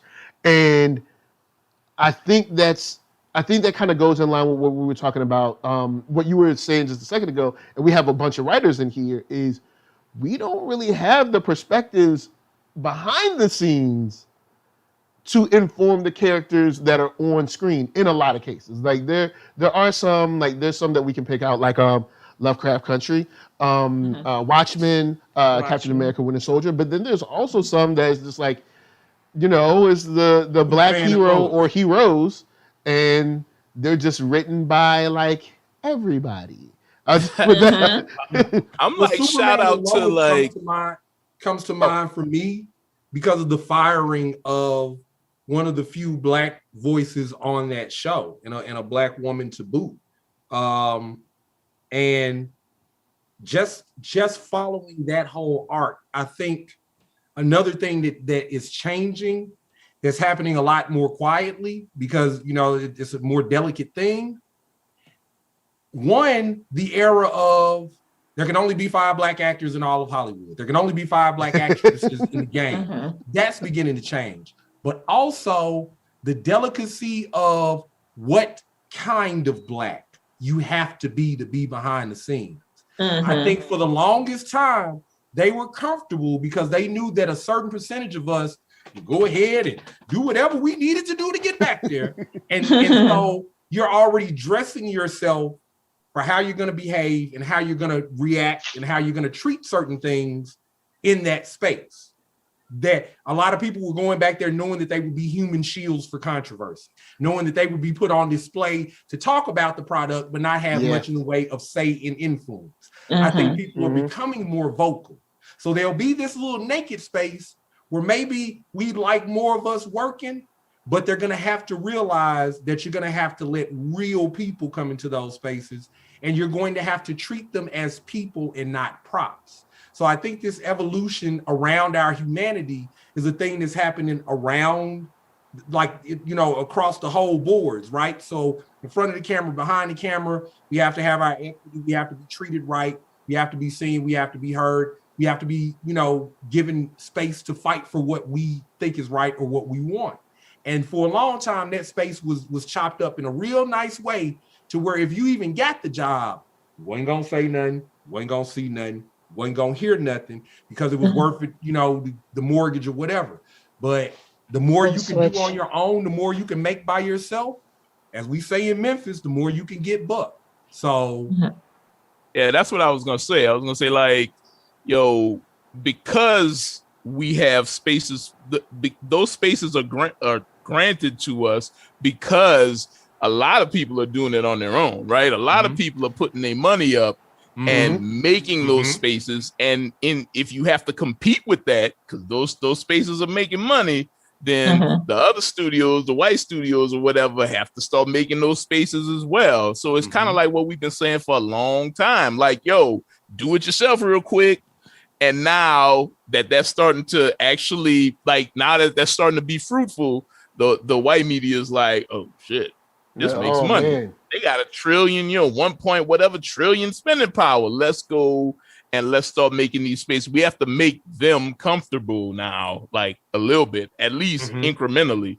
And you know, I want to say too, shout out to that show, The Upshaws on Netflix. Yo, talk about humanizing people. I mean, Wanda Sykes, big ups. Like I haven't Mike Epps on that show peeped a lot, but I know she killing it. It's a trip. Mike Epps on that show is like one of the worst. He's the worst, man.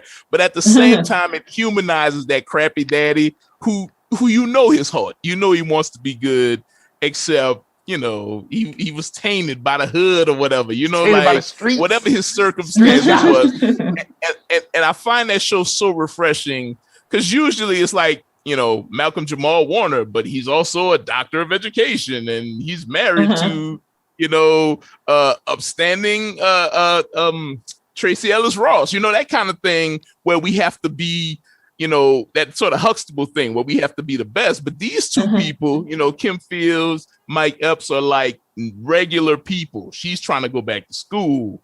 He's a mechanic, but he just can't get right. I mean, like he's stealing money from her at one point, and it's a big blow up. And it's just like, yo, but we're still humans in that show. And I find that show to be so refreshing in that vein, you know. So, you know, when we get us behind the camera, we can steer those nuances right into the media. And I say that show is like a triumph to me in that vein.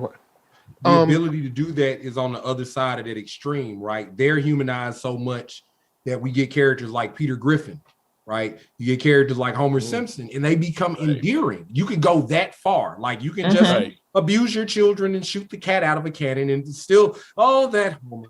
So to create a space where you have a Mike Epps who can at times be reprehensible in his actions, but also that gets into the nuance of having the luxury of having characters that are extreme expressions, that are caricatures, and having the nuance to be able, like when it's somebody else, it's like, oh, this is so thought-provoking that, oh, you see that obviously this is a representation and a metaphor for the, but like, okay, well, we got scummy people that'll give you a moral too. Like, so Alligator Man. Yo, Alligator Man had knowledge though. Come on with that. Alligator Man out looking like Jackie joining Kersey down that block in the back. Yo, Alligator Man had knowledge was fire, yo. Like that was again another triumph of Black media. You know, showing this particular character with this particular set of circumstances, but also more sympathetic than like, you know, every other character in that episode. Like, you know, whatever awards were given were absolutely deserved because it was just like, man, I was watching that and it feels like people that you've known or relatives that you've had and people that you love. And that is the triumph. And speaking real quick, and big shout out to Atlanta for doing an episode that I identify with so much. There's an episode where the dude, he's a barber, right? And all Paperboy want is a haircut. And they gotta go around the whole city where he can get one cut. Man, but see, that can only come from people that are like, yo, man, look, we love our barbers, but they be on that stuff sometimes. Like they be like, click, oh yeah, by the way, you know what I'm saying? How about we? You be like, dude, I got somewhere to go. You know, I love the barber's reactions. Like, man, relax, I'm gonna do it. Like, chill. So, I'm gonna throw this out to everybody. Is there an example yet of a show where you're like, okay, they get it? Like, it might not be perfect, but you're like, they get it. They're on the right track. They're representing kind of like the fullness of our experience or experiences. You know, because there's some people that I've come across that are like, you know, all this new stuff is just trash and everything. I'm like, well, you know, I don't know if I say it's trash. You know, like I remember growing up in the dark days where it's like you had like, all right, who we got? All right, oh, the friend of the friend. All right, cool. He's on 2 episodes this season. All right, well, I'll just wait for him. You know, so I remember those days. I'm sure you guys do too. So is there a show out there, you know, whether it's like sci-fi or maybe on the drama side where you're like, okay, cool. we got. They're nailing it. They're getting it. Another long list.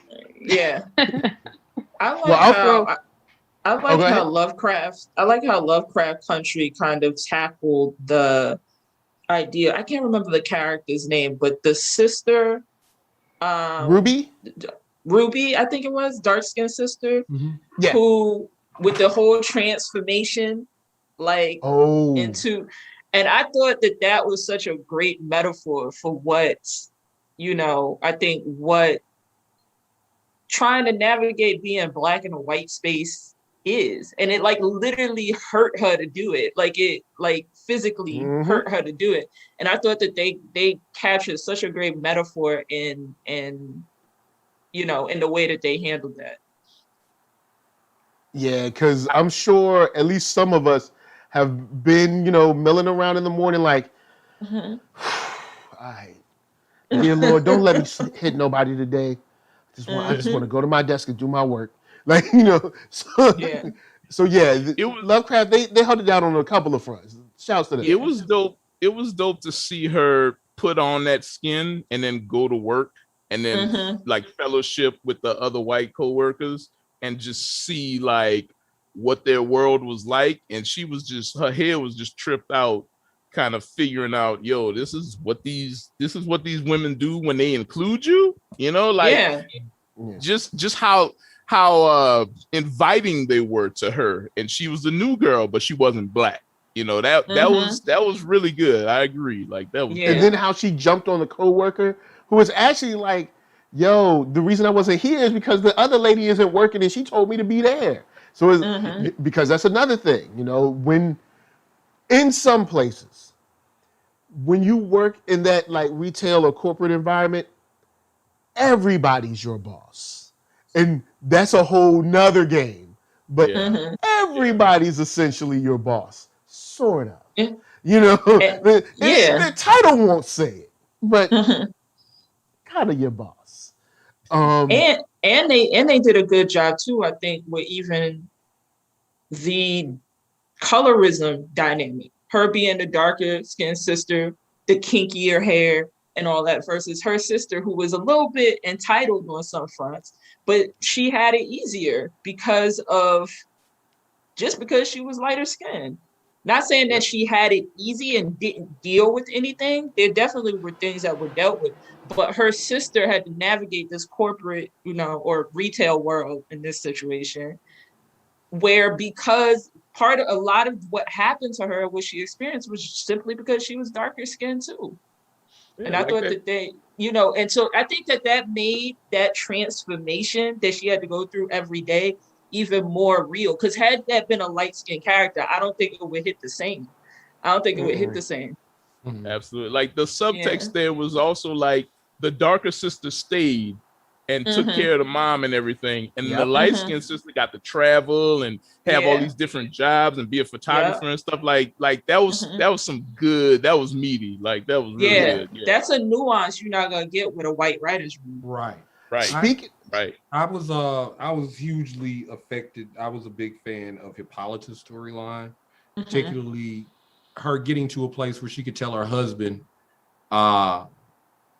like I thought of my big mama. I thought of all the women that I know that are from a time who are these brilliant people, like my grandmother, my aunts. These are brilliant orators that lived in a world where there was no place for that brilliance. And even the men who loved them, right, in spite of their best efforts, in spite of what they meant or felt that they were doing, right, the ability just to express. I think that's another thing that, as we move forward, and I think about the concept of Blackness in regards to unity, the freedom to be different, the freedom to express our pain or to say that we're not satisfied with things within the context of still being a part of the big plan, right? Hippolyta did her fucking work. She came in, saved the day, and did her part and fought and did all that stuff, but she still had the right to tell George, you clipped me.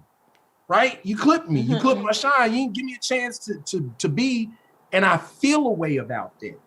I'm not gonna abandon the mission. I'm not gonna drop out, but I need to be able to say that. And I thought that was really powerful. I thought that was really beautiful. I thought that did a lot of work in terms of speaking to the nature of relationships and how they can be healthy and grow from a place of honesty. So like, I don't have one particular show, but I feel like a lot of the shows are doing a lot of great things, right? Like, I got one, but to jump off of that, there's also a part in that conversation, and this is paraphrasing because I haven't seen the show again yet, but she said something like, basically like you clipped me, and then like basically like I let you.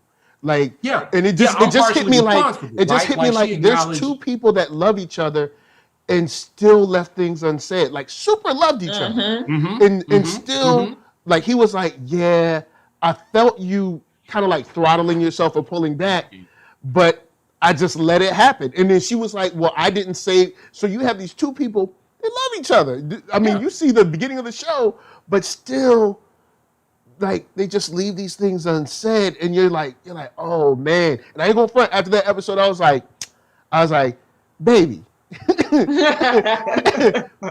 there anything? Because you get, the life of it all. You're in the rat race, and then it's 5 years later. It's like, oh yeah, we never did this thing, we didn't do that thing, and we were thinking about doing this thing. We just got caught up. And not to throw HBO too much love, but Watchmen. Yes. When Regina King opened up that closet, and the Grandmaster Grand Wizard gear or whatever was there, they had gone to parties together. They had been singing songs, eating dinner with each other. She was like his surrogate daughter or whatever. Yeah. I mean, they were tight. You was godparents to her children. Yes. I mean, she knew about his coke problem, all of that. They were. She even warned him at dinner. Right. She was like, you need to clean your nose. Yeah. and that the Klan uniform was in the closet like a superhero uniform. Thank you. It was enshrined. Yeah, it was a costume enshrined. Obviously identically to the comedian's hideaway closet in the original, but the Klansman as a hero, right? The white knights of the Ku Klux Klan, the Grand Order, the 14 words, right? We must protect all that kind of jive that they be on. It's I think that can't be underserved. And I love Watchmen for its ability to have a Black story in it, but for it to be written, constructed, and designed as a true sequel to the Watchmen story. That was the thing that I found so entertainment. I think one of the first times I really went viral with a tweet online was dunking on a dude, because the first time I think I ever went to Comic-Con, I was on a panel and the editor of the original comic was the moderator. So we talked about it, but and so he was like, you probably don't even know anything about Watchmen. So I just put the picture up and then he blocked me, which was weird because I had so much more to say to him. But it was that the show was built as, it's just a sequel. It's a sequel in so many ways, right? The comic book was designed to do what a comic book can do that nothing else can do. So Dr. Manhattan's perception of time is the way a comic book works. I can skip to the end of the comic book. I can jump all over the book, but I can't change the outcome of the book. I can know what's going to happen, but I can't do nothing about it, right? Well, this was constructed as an homage to the 9-panel grid on the comic page. 9 episodes, right? And the way that all played to where the Hooded Justice being a Black man was just a wonderful wrinkle, right? It wasn't a gimmick. It wasn't a gotcha moment. It was a thing that made sense as a continuation to a story that suggested that we never really knew who Hooded Justice was. We had some guesses, we had some clues, but no confirmation. So for me, it was about watching the story. I'm like a huge fan of the Watchmen book. So watching that as a piece and as an addendum to the original, right? It didn't feel like the Zack Snyder joint. It felt like a continuation to that comic book. It was brilliant. And the last thing I'll say about that is one of the greatest lines in recent television history is You can't heal under a mask, Angela. Wounds need air. Mm-hmm. That's one of the most beautiful lines in recent television history. And shout out to Lou Gossett Jr., right? For just being cold-blooded in general. And still batting 1,000. You know what I'm saying? And I love how himself, and I stood up and cheered alone in my living room. Yo, he was really, really good. I love how homie was at the end. He was like, he was an all right guy. Still feel like he could have did more. And it's like, boom, because when you look at the amount, it's the argument about, like Bruce Wayne's money and stuff like that. It's like, well, since we know pretty much every issue in America derides or is kind of like broken down to finances in some area, you know what I'm saying? They're not gonna let you put CRT in school, Michael. It's like, well, can't Bruce Wayne kind of fix Gotham with most? Like, all right, we're talking about we have issues with bail. Well, that's a money issue. The schools, that's a money issue. Judicial system. Well, I can't afford a lawyer. That's a money issue. Most of these issues dribble down to money. I can't go to the hospital because I ain't got no money for that. I can't get the car fixed because I ain't got no. But how many of us have bought all 4 tires at once? Boom. Why? Because we're not Bruce Wayne. So it's like all these kind of small things, and I'm like, yeah, Bruce Wayne probably could have fixed the city. On his own. But if you think about it, Bruce Wayne sold his heart to the streets. He could do all of that. He was going straight to the hood and be rather beat people up and break up property than to help them. But if you think about it, Bruce Wayne would prefer to be the hero, and it's like that white savior thing all over again. He would prefer, rather than to use his money to actually help people and actually build equity for people, he would rather be seen as the Dark Knight. Right. And that's the utmost amount of privilege.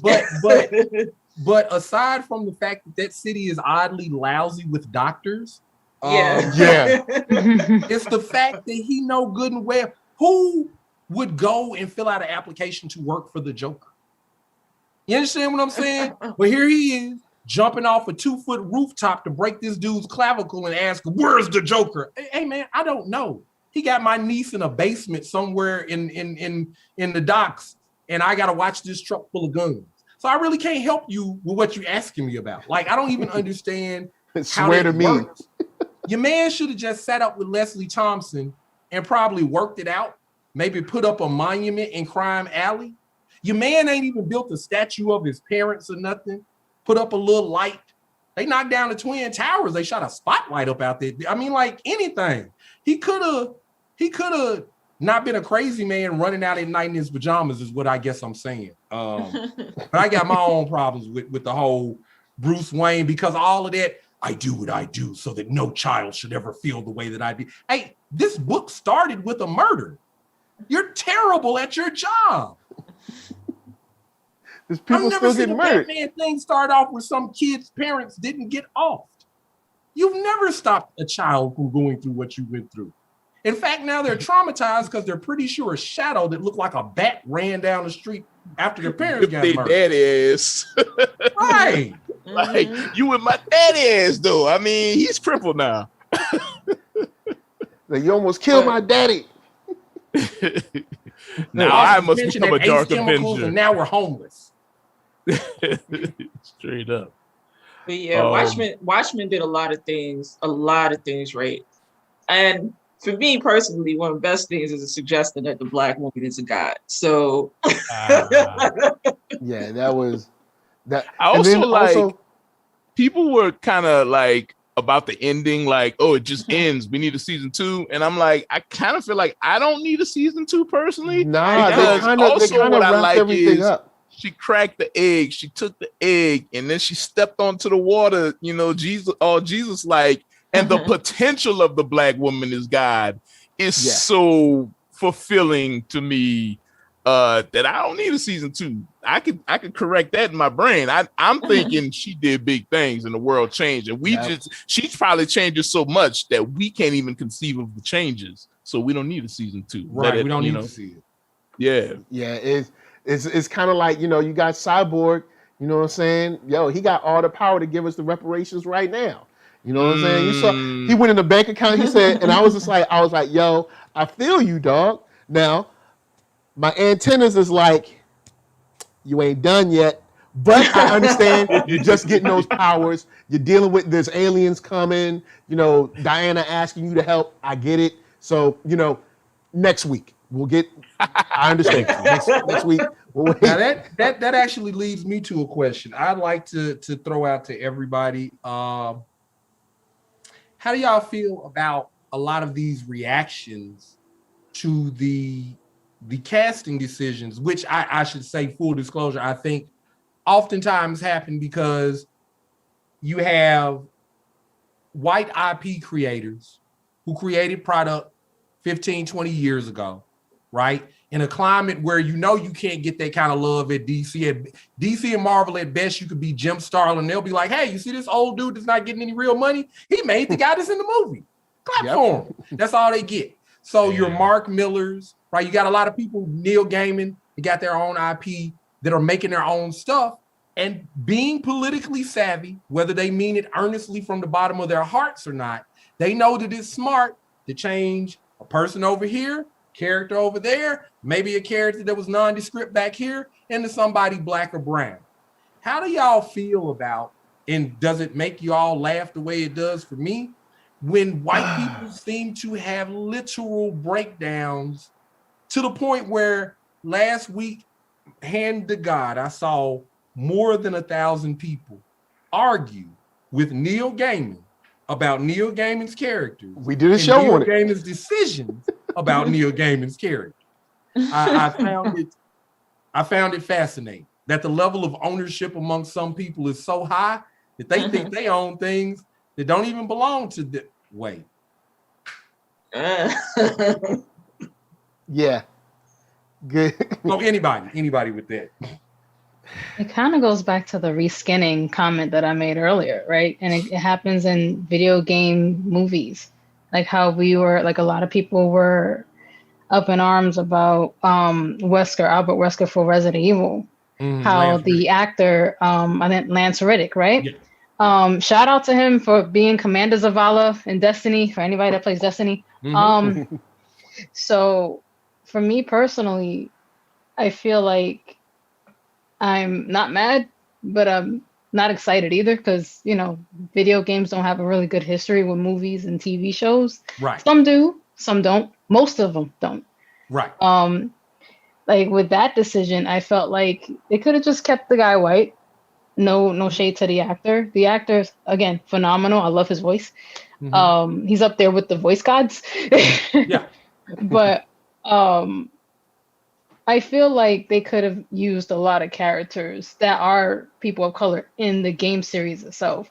I mean, granted, I can only count 5 on my hand for Resident Evil series, but it's one in particular from Resident Evil 5, and he only got one little spotlight in 5 for helping Jill Valentine. And they could have, you know, fleshed him out more. Now, I don't know if the show is based off of the beginning, like the mansion, like Resident Evil 1 vibes, or maybe they're kind of going in a little further up until like 5, up until like 8 Village. But I feel like they could have fleshed out that particular character more from 5, and they could have done something to bring him into the cinematic universe or to bring him into the television universe. But then again, I guess reskinning kind of works in certain situations, I guess, like Nick Fury. I think it's a mix, right? Like there's the absolute there's no question that you're obviously a fan of the game series and that you know the universe well. So there is, well, like you know it pretty well. I wouldn't play it because I am not I am a gamer, but that's one of the genres I don't play. I like to watch people play. Because if I'm playing horror, because if I can't play horror because I panic. And if I panic, I don't want to break my $50 controller. No, 100% agree. Yeah, so I'm not the type to play but you do horror know games. But I watch it. I watch people play. I watch my fiance play. I know the Resident Evil universe because I got people in my life that play it, and I also watch streamers play it. And I watched them play from the beginning to the end because the story is so interesting as well as the characters. You just won't catch me playing it though. Right. But to that point, because you're knowledgeable, there's on the one hand the legitimate, I know this character, I followed this character, I'm attached to this character, and I want the authenticity of that character to shine through. There is that element of it. Right. With reskinning, part of that comes from, I think, when everything in the world by kind of default is on average usually going to be a white guy. And really the only reason that is kind of the familiarity of whiteness. Then reskinning comes into play when, if that's the only thing that made him, then is it really a problem if Lance Reddick is the guy that has the red glowing eyes? I think the other thing that I saw someone arguing, and I don't have a dog in the Resident Evil fight, but I remember reading a lot about this.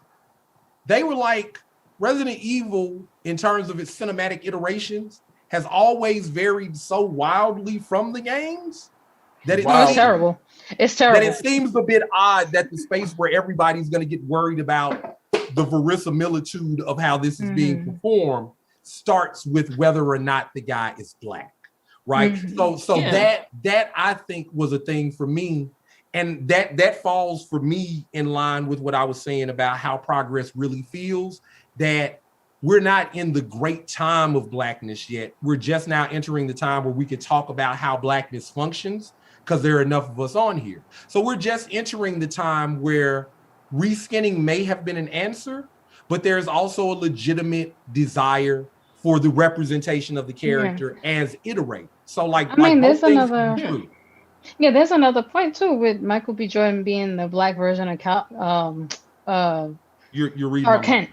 So I'm so tired of people being mad about that. Yeah, but it's the thing though. It's the fact that there's 3 black Supermen. Boom. You got Val, you got Khalil, and you got John Henry Irons. You have him, and he's like one of the oldest Superman characters out there. So it's like, instead of just reskinning Clark Kent, you could have just used any of those 3, especially John Henry Irons, because he only popped up besides the terrible movie. He had the the Justice League animation where he just popped up for a quick minute, and then I wish Kazam could make that movie disappear. And then you had I don't know if any of you guys watched Superman and Lois, but he was mentioned in there, popped up in there. Spoiler alert. Alert. Yeah. And that was actually one of the best iterations of him. It was this show right here, Superman and Lois, and that's actually one of the best CW shows right now, despite the mini controversy that it started with. Yes, but I feel you. Yeah, but it's just the fact that they got lazy with that. And Michael B. Jordan's a phenomenal actor, but he could have played these other 3 characters that have been on the back burner. I hit you with another one. They could have made an Icon movie. But what do I know? They could have done that. Well, they could have done that too. On top of the reskinning, there's this whole... Oh, go ahead. No, I was just gonna. I feel like just to jump. Wait, I don't know which one of us is talking. Do you think? I'm sorry. I just wanted to make the point that even with the whole reskinning thing, the goalpost is always moved. Because I remember when there were talks about when they were talking about a black Superman, and they were like, oh, Superman could never be black. Then remember a scientist came out and said, well, actually, scientifically, Superman would be black, because if he gets his energy, if we're involved in the sun, it would make sense for him to be darker skinned. And then everybody was like, well, you know what? F science. So then I remember after that, they came out. I feel like we've been doing that for the last 10 years or so, but yeah, go ahead. Ariel, the Little Mermaid, is going to be black. Then all of a sudden people would be like, well, scientifically, that deep in the ocean, you wouldn't get much light. So she would get pale. And I was like, oh, so now we back on science. We use science when we want it and then go against it when we don't. to quote a guy online, I won't say his name because I know it brings people's ire up sometimes with his name, but the idea of I'm white and I say so. Well, see, scientifically, because there's always this hyper specific reason, but I think with the reskinning, you do have this. I I know that Hollywood understands that there's a power to the black algorithm juice. I know they understand it. So they're like, because when you have certain shows, the fandom is, they can see like, oh man, we ain't getting a lot of tweets about this show. Oh, black show, and it's good. Look at all these tweets. Look at all this Facebook engagement. Look at all these videos. Blah blah blah. Look, so sometimes I think, like in cases of Neil Gaiman, between there's a documentary that this guy I know did on him. Between seeing a lot of his interviews, he seems genuine. But I know there's also other people in Hollywood that are like, look, man, let's just get some black folks because it'll get it going. And so it's trying to figure out when it is and isn't genuine, but because when it's not genuine, even though we do get some shine, back to what Quinn was saying about people being behind the scenes, we don't really get the shine because then they're not going to be represented in a way where they're just not going to be represented in a way where it's like it seems natural. And it's my so many mind wants it to make sense, right? Like, I mean, don't get me wrong. I'm across the board, reskin all them mugs. Like, fine, like I mean, if it makes the story work, then that's great because it worked for Nick Fury too. So it did work for Nick Fury. So if it works, then that's great. Right. In my mind, I want it to make sense most of the time, right? Don't get me wrong. Like aesthetically, make everybody black. But that aside, like for Albert Wesker to be Lance Reddick, not even just black, right? But like Lance Reddick seems a little like we are actually reskinning to reskin, right? Listen, if I see him as Wesker, all I'm gonna think about is Zavala. Like, what you got for me today with Zavala? Right. Well, he usually plays that sort of guy in the office character who directs everybody, right? He's the director. Like he'll be a great Nick Fury type character. Awesome. But Wesker is like spy, hands-on kind of agent, really field agency. Like he's suspect. Right. And I feel like, you open the door and Wesker's there smoking a cigarette, like, ha ha ha, like that kind of stuff. I don't know if I see Lance Reddick as that particular character, but Shani, I like what you said about like, okay, if we're gonna go the reskin length, then maybe let's kind of see if there were other characters that we could just make bigger, that we can flesh out more. To me, that's more genuine than saying, okay, now Clark Kent is black. Like, why do we need to do that at all? Like, I understand the mechanism behind it, but aren't we supposed to be storytellers though? Shouldn't we want to flesh more things out? Like, shouldn't we want to create more characters business-wise for merchandising? Like, there's a lot of characters that were created and they've been put in a back burner. And look at Black Lightning. Like, he just got out for Young Justice, and then when he became so popular, that's when the live action show came out. Right. So, and he's been around for so long, right? And then Static got more popular than he did, and they basically have the same powers. You know what I mean? Like, as a creator that has a character who shoots fire out of his hands, I can say that 1 and 2 superheroes shoot lightning. If they're black. But to that end, though, I think that the other component that the richness of television and creativity over the past few years has kind of taken off of the table that we don't pay enough attention to is commerce is a part of this equation. It really feels like the richest, most creatively filled time in terms of story, right? When we get a story now, it isn't just engrossing. It takes you somewhere, like we've reinvented the surprise ending. We find ways to create new twists. There's a lot of richness in storytelling. It is still richness dictated by commerce. So it's important to remember that at the time that Disney, right, who is known, their whole reputation is, what's the thing y'all already been had on time? Okay, we bought it. Now we finna do it, but it's finna be cute. You remember that joke about the creepy dude that kissed the girl while she was sleeping? We made it cute. You remember that other thing about the creepy prince that did the weird thing with the girl? We made that cute too. That's their game. So when they took Marvel, they were like, oh, okay, we're going to build this out. We're going to take 12 years with a C-list character and make you care about him when he snapped his finger. Mm-hmm. That's masterful, process-driven storytelling that's calculated by commerce.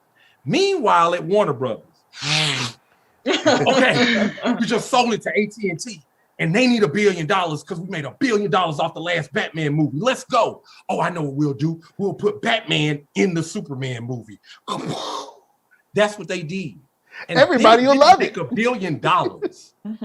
So it was like, okay, we got to get rid of this crap because we cannot do anything with it. Wait, why don't we try to color everything the same color as the Avengers? Yeah, I got an idea. Get me Whedon. Okay, I want you to make everything bright. And then it didn't work. So then it was like, man, what are we going to do? I don't know, man. I just think we ought to make a streaming service and probably get some money that way. So then it was like, you could hear Snyder cut, Snyder cut, Snyder cut. So they were like, I bet you they'll subscribe the crap out of this joint if we put the Snyder cut on there. Meanwhile, at D23, hey, everybody, we've got programming for the next 10 years, and it only costs $5.99 a month. Say hello to the mouse again. So you have two different operating systems, one which was arrogantly thinking, we invented the superhero genre. We're the first ones to make a lot of money. Look at all the money we made with Batman. When Iron Man came out, they only made this much, and we made this much. We got this on lock. That's what they said. So you don't have any room for real strong storytelling. Zack Snyder had a particular vision, right? I'm not here to say good, bad about that vision. I'm saying that. No.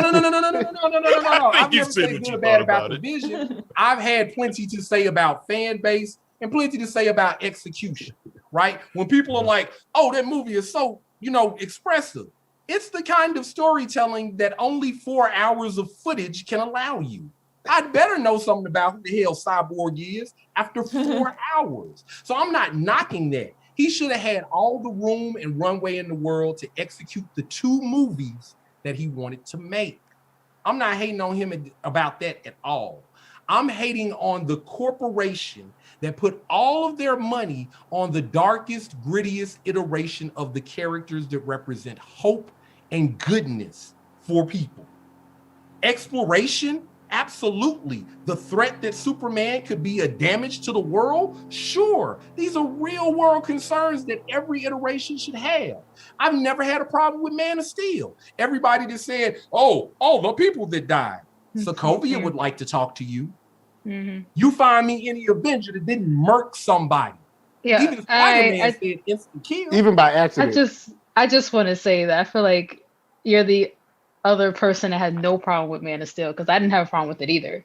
I didn't. So it's a lot of people that did. Movies. Yeah, it's my fiance would love to talk to y'all because he loved that movie. The line between what he was doing and trying to accomplish, if he made the movies that he wanted to make, what would happen was by the time you got to that last movie and Kal-El of Krypton says, I have to take this fight elsewhere or innocent people could get hurt.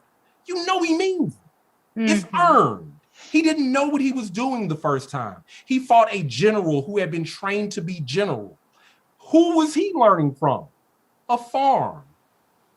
He did the absolute best he could with the circumstances that he was given. All right, real quick, before we go too far down Man of Steel, I do want to say this, because people always jump on how many people died, this and the third.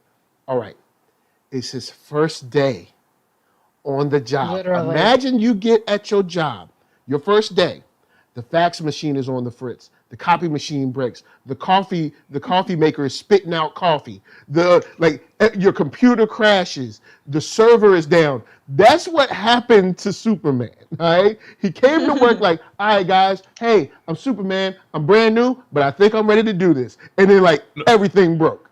No, what happened to Superman was, it was his first day as a Capitol police officer, and he was standing by the barricades, and then all these white dudes came in and was like, "Nah, this is our government. This president won," and they rushed him, and he was like, "Oh, I gotta." Actually, what then, happened was, the way that Superman is treated for how he tried to save that city is as close as a white-looking person will ever get to being treated with the responsibility of being black. Totally. Yeah, just about. That's what it is.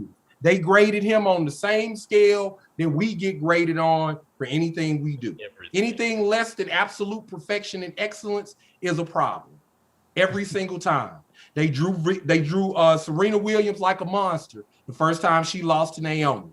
And the first time Naomi decided to stand up for herself, they treated her like she wasn't nothing. They drew Michelle Obama like an ape throughout the entire 4 years of the presidency. And compared her to Melania in like the very following inauguration thing. So well, I mean, she gotta be best. You know what I'm saying? You gotta be best. You know what I'm saying? I mean, I don't care. Do you? Yo, man, look, you gotta care about be best. All right. If you can't be best, then who gonna be best? Be best at grammar. Be best. How long have you been in this country, lady? Learn how to speak the language. Oh, that's just for the brown forward. Yeah, that's I'm sorry. Wrong people. Wrong folks. So, and getting back to the Superman of it all, right? Whether or not it's genuine, whether or not it's reskinning, really reads at the reactionary nature of it all. When this was first announced, I don't think that the Superman was gonna be black. This is just, I don't have any inside information or any of that. It just felt like a lot of people on the internet felt that way. And then somebody at the office was like, okay, I know we just sold everybody to Discovery, but maybe we ought to make them black. Like, that's how I feel. I really feel like that's what happened. Because it definitely comes off like they're trying to use up the black algorithm juice. They're like, look, people will be talking about it. Ta-Nehisi Coates just writes a Superman movie. Right. Well, and that was my thing. I was like, so, all right, we get the black dude. Now he's got to write a black superhero movie.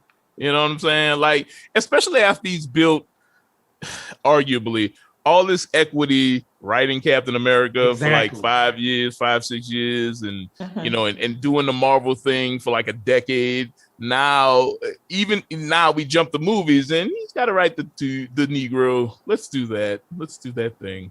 Yeah, and that's the kind of, I guess, I don't want to say it's a drawback, because it's not a drawback, but it's kind of the conflict with this, because now, yes, you have Black people writing Black characters, Black people behind the scenes, and yes, we've just talked about there could be more of that, but in general, it's moving that way. But it's only the Black characters. White people get to write everybody. In Invincible, you had Asian characters who were white. Yep. You had Asian characters who were white. Yep. So white people get to write everybody. And it's very rare that they put a person of color, not just Black, but anybody. The whole community. I think they're still betting on the monolith, right? Like I still think in their mind, they can always just find one of us that can talk to most of us, and that'll be enough. Right? Because even the logic of Ta-Nehisi Coates, who, again, I love him. I love what he's written for Case for Reparations. I like some of what he did for Black Panther. I like a lot of what he did for Captain America. But I can't help but feel with as many talented Black writers, some of whom in the wake of Ta-Nehisi getting that job, got called up, right? Worked on Future State, started working on regular titles. I find it curious how frequently those comic book writers who are of African-American descent get skipped over for literally the most noteworthy Black author in America of the time. That's not to say that Ta-Nehisi Coates doesn't love comic books, doesn't have a deep and abiding passion for stories like Black Panther, Captain America, or doesn't have the right to come in and try to tell some of those stories. I just always found it odd that your Brandon Eastons, your David Walkers, right? People who are veterans to comic book writing don't even get the allowance of completing their story arcs, right? There's a great article that David Walker has up on his blog talking about story arcs for Nighthawk or Power Man and Iron Fist that he never got to write out to completion because arbitrary, Marvel shenanigans, where other people get the chance to fail over and over again. Your man J.J. Abrams just came back from Star Wars like I had no plan. He ain't got no plot. He was like, he ain't got look. no plan. He was like, you got me. When I said it, they told me I was crazy. When I said it, they said, Jason, you an angry black man. They said, Jay, you don't know what you're talking about. There's a plan. There's a 15-year plan. I was like, these dudes, they got no plan. They got nothing. The only plan they ever had was to do it like George did. And what people forget about what George did is, how did he do it? He had a heart attack on the first one. He was late on the rest of them junts. He was making that shit up as he was going along. I'm about to say, he ain't no plan either. Maybe he's the sister. Okay, let's kiss on the mouth. No, we related. Like every the trip is every set of three movies has the same three problems. You get a good one started. You don't know where to go with the second one. You got too much money now. And now you don't know how to close it out. The operative term here is allowed to fail. Allowed to fail. Because and you're talking about Star Wars that has a whole story group.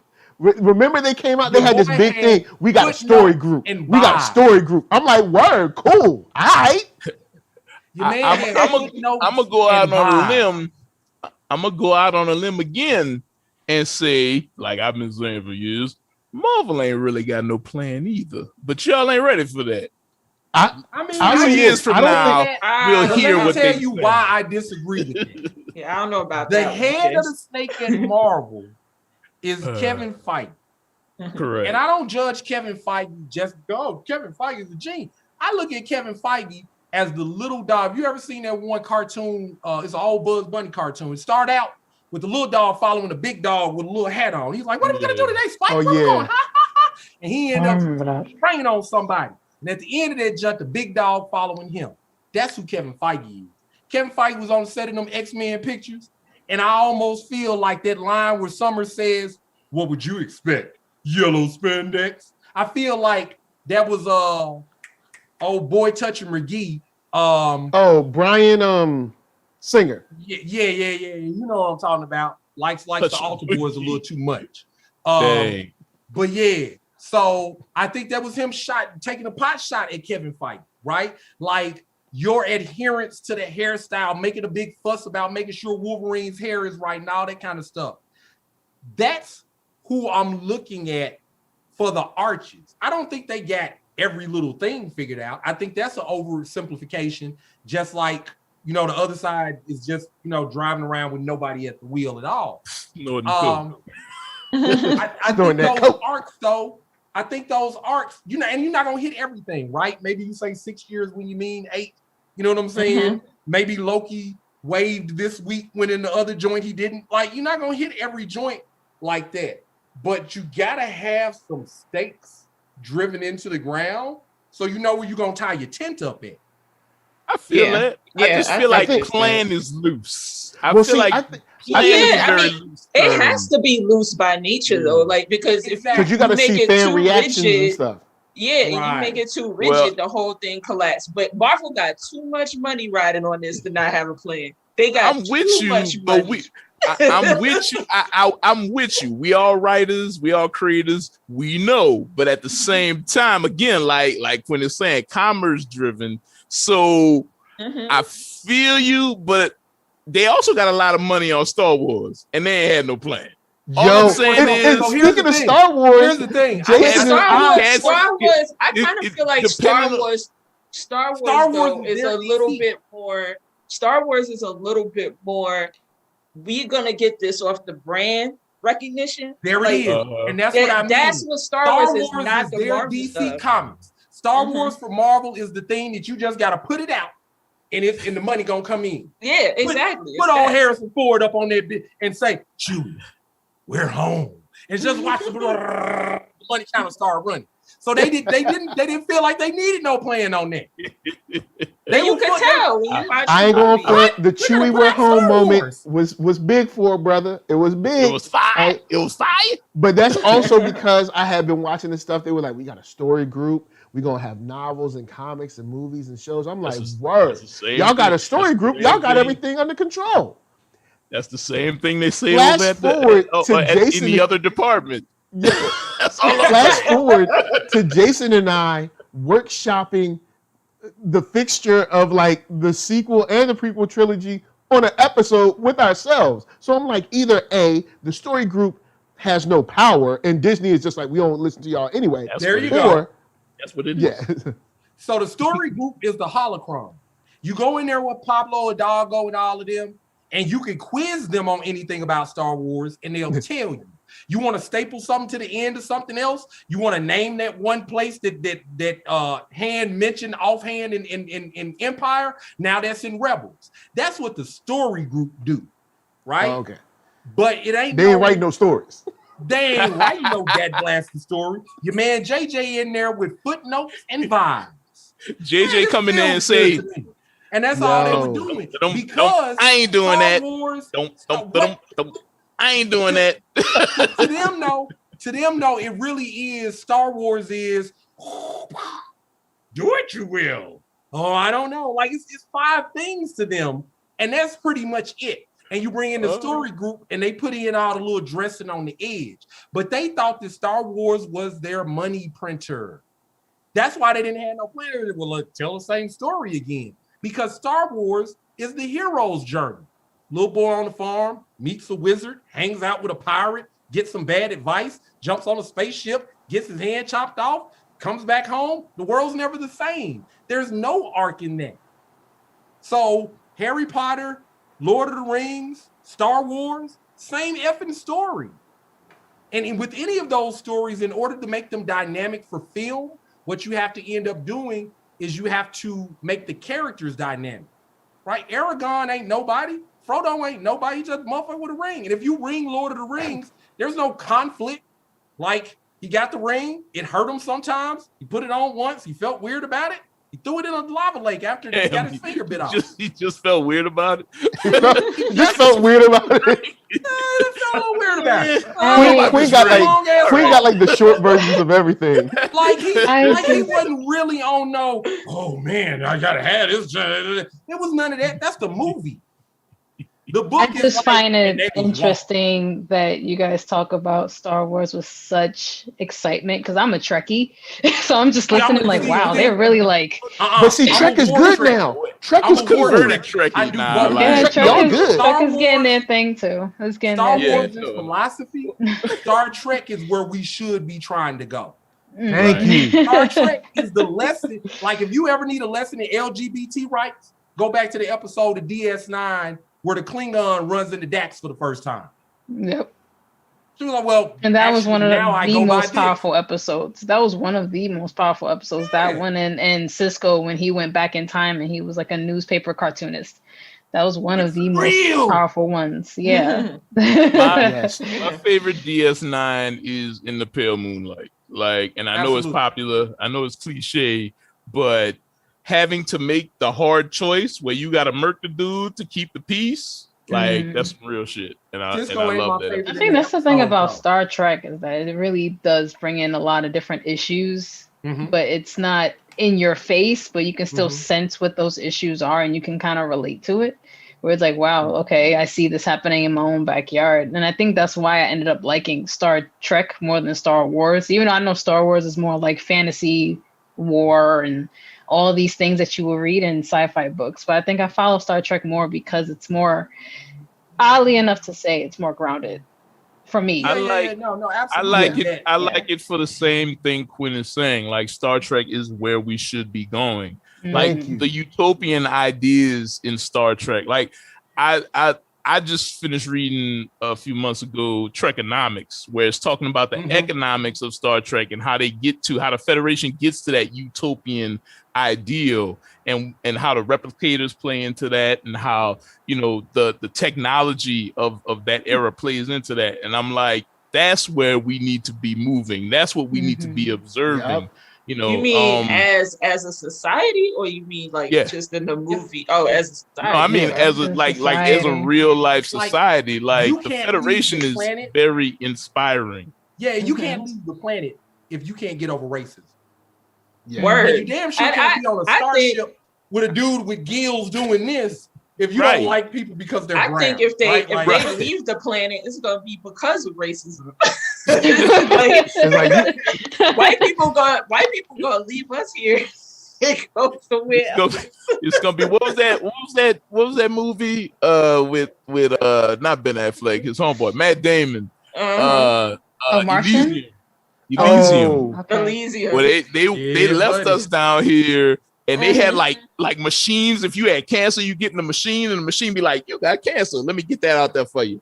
And you come out, and you all young and stuff, and you at the beach, and Elysium was fire. I was like, "Let me go to Elysium," but you gotta afford it though. You gotta have enough Bitcoin to go to Elysium. That whole idea for Elysium felt like it came from Battle Angel to me. If you go back and look at the original Battle Angel anime or the manga, that's where it came from. That's where it came from. I always thought if you look at how they did it back in Battle Angel, like that, I'm sorry, I have a soft spot in my heart for that anime because that was one of the first animes I saw, and it was very inspirational to me. I was like, you can tell stories like this? Like, you can do this? Yeah. But you go back and they do all that with like they have people, they murdering people for parts and robot parts and organs, and people gotta pay their way. One of the kids gotta do all that to pay his way to get to that. What in Elysium is and Battle Angel is that he's paying his way to get up there to that place, and it's like and it's cyborg stuff. Let me blow your mind.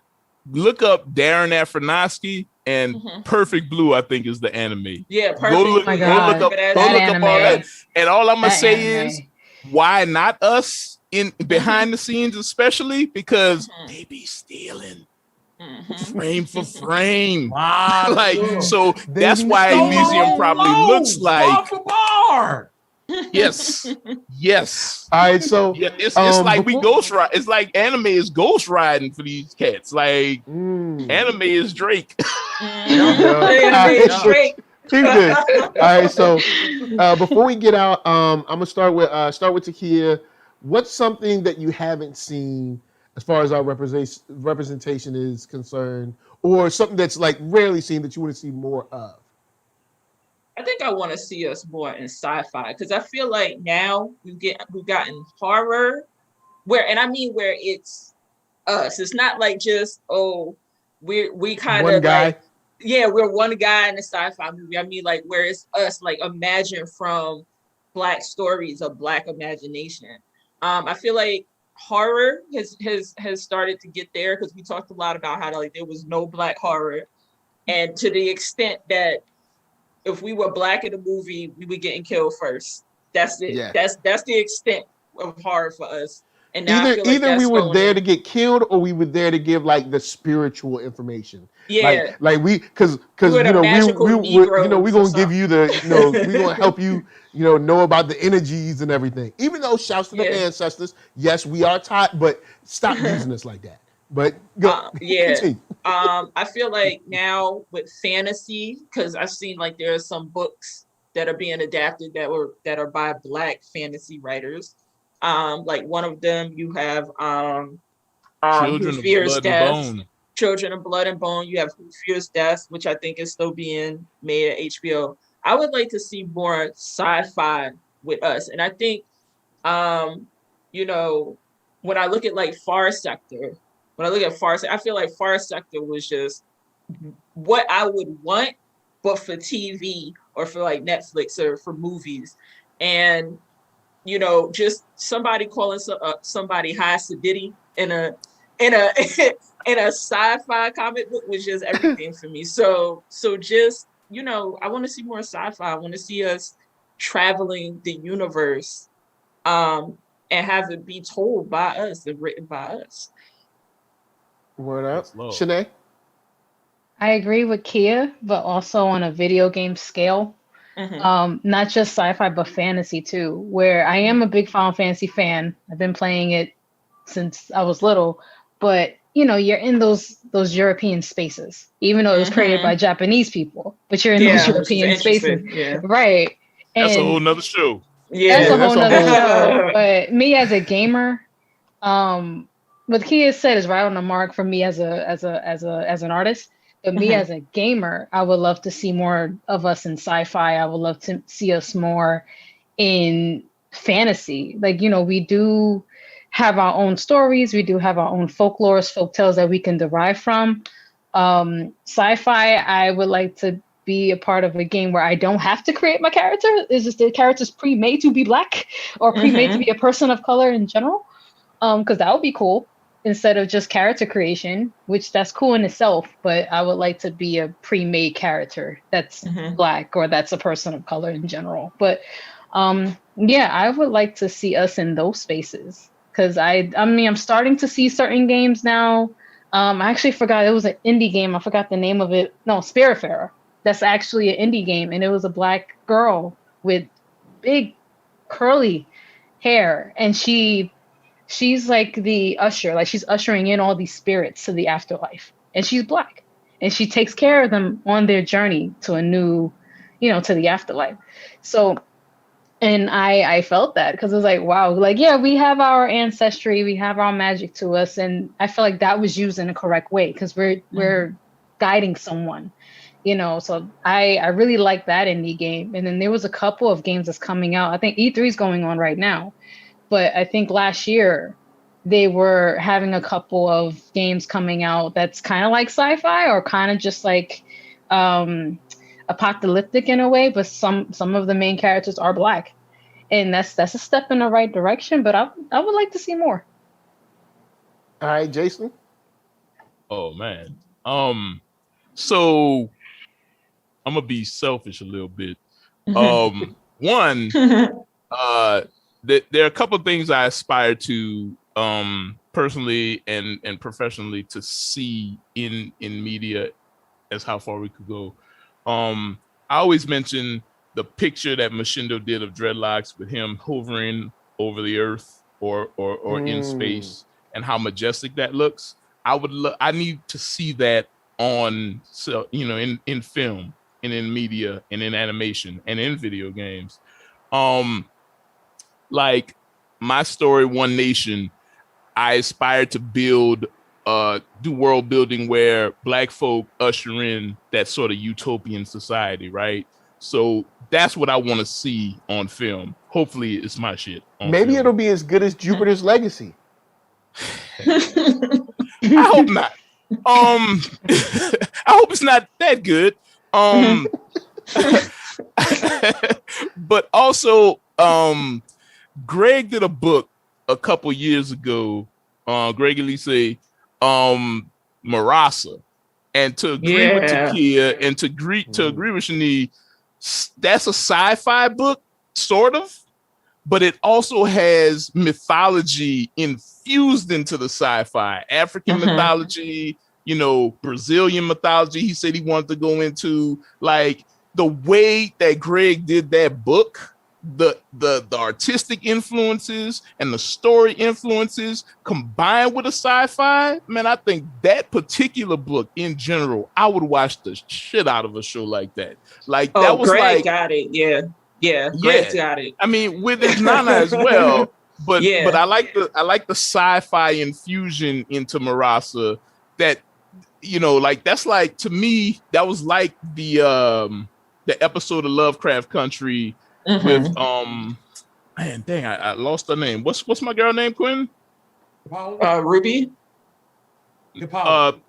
Yeah, her episode. Okay. Yeah, Hippolyta. There we go. Yeah, I'm talking about another pronunciation, but yeah, Hippolyta. Yeah. So that book is that episode And it's so refreshing and invigorating to see Black people in that space, with our own mythology surrounding us and informing the sci-fi. That's what I want to see. Man, on and back to that was so dope. When she comes back, she's like, all right, cool. I got the answers. We got to go. Like, because we've never had the moment where the Black person comes and is like, all right, cool. I fixed everything. We got to go. Yeah. We never had that. Because we're always the friend of the friend, or the quirky dude, or the quirky girl that's the best friend of the main person. So there's her a coming character, back, the new hair, the arm thing, all that. Like, all right, cool. We got to go. We got things to do. I was just like, oh snap, this is dope. I'm like, yeah, let's do this. There's a character in Marasa. He's the surrogate child of one of the other characters, and he's made of wood, and he's like a wooden doll, and he can create spaceships with his mystical wooden powers. And I thought that was just the coolest thing ever. So like, it's just that infusion, and this is like a mythological thing that he's researched for this particular story, but he integrates it into the sci-fi. Amazing, man. Like, enough praise for my brother, but like, yo, I want to see that. That's what I want to see going forward. So anyway, I'm done. I'm done. All right, Quinn. For me, it's just the expanse of nuance. More stories that aren't just Black people from New York and LA. More stories that are about Black people from small towns. More stories that are about the variance of experience that Black people have, and as a result, bring into situations, right? I think some of that normalization is something I look forward to.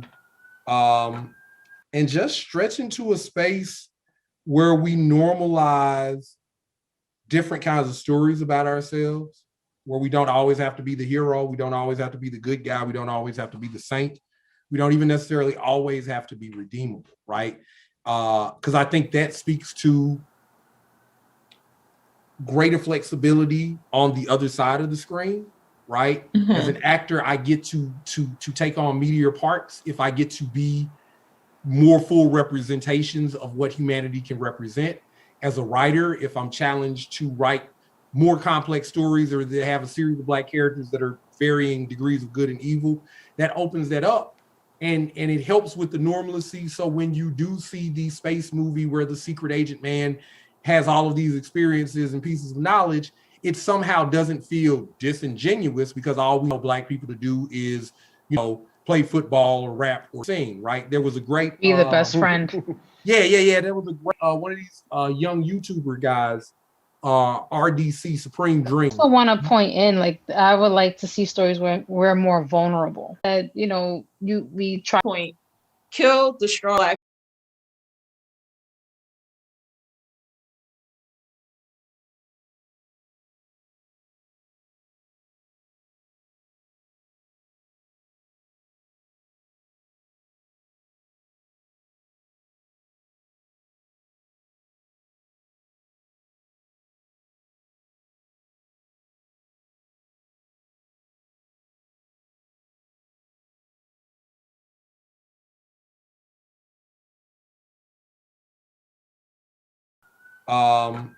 And just stretch into a space where we normalize different kinds of stories about ourselves, where we don't always have to be the hero, we don't always have to be the good guy, we don't always have to be the saint, we don't even necessarily always have to be redeemable, right?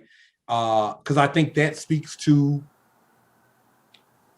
greater flexibility on the other side of the screen, right? Mm-hmm. As an actor, I get to take on meatier parts if I get to be more full representations of what humanity can represent. As a writer, if I'm challenged to write more complex stories, or they have a series of Black characters that are varying degrees of good and evil, that opens that up.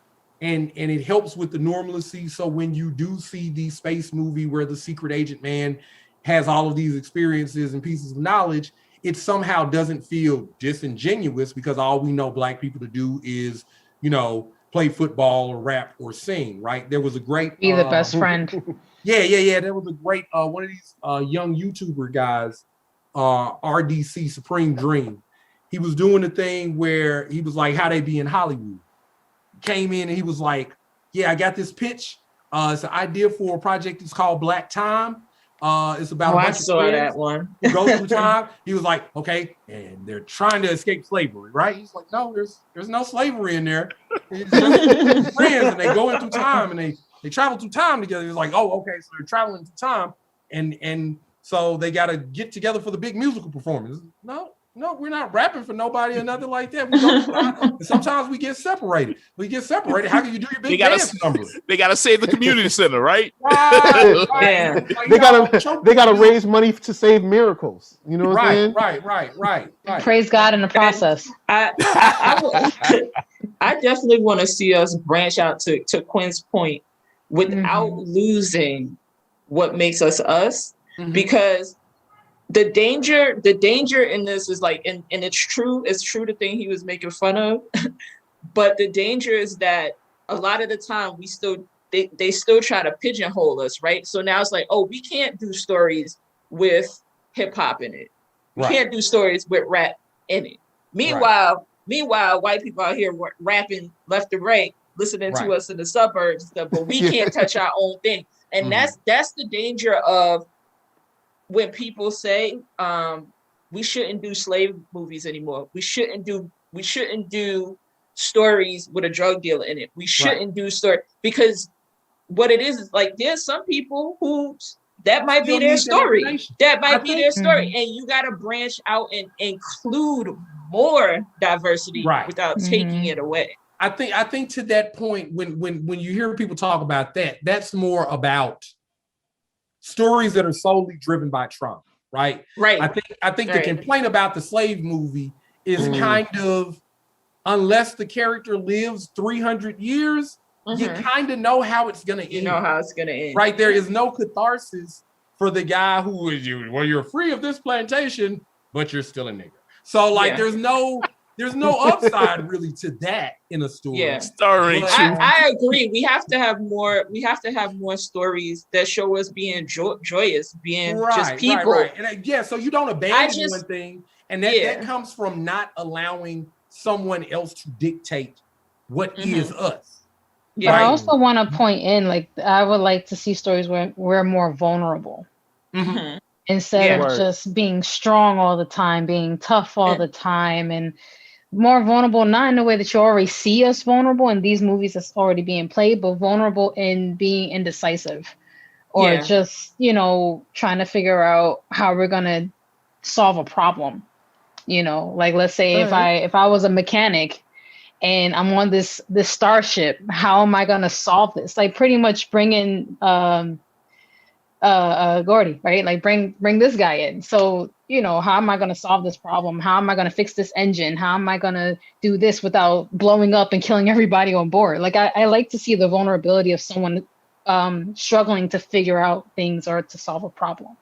And problem solving in general, right? Like, without having, without dumbing it down because it's a black man. We have a lot of problem solving movies where it's like, Lil Bow Wow has to figure out how to get his mama outside of foreclosure. And he need to win the lottery or something, He gotta hustle. Bring us like more complicated problems. Honestly, that movie has a scene with him and old boy on his roof where it's actually kind of a real scene.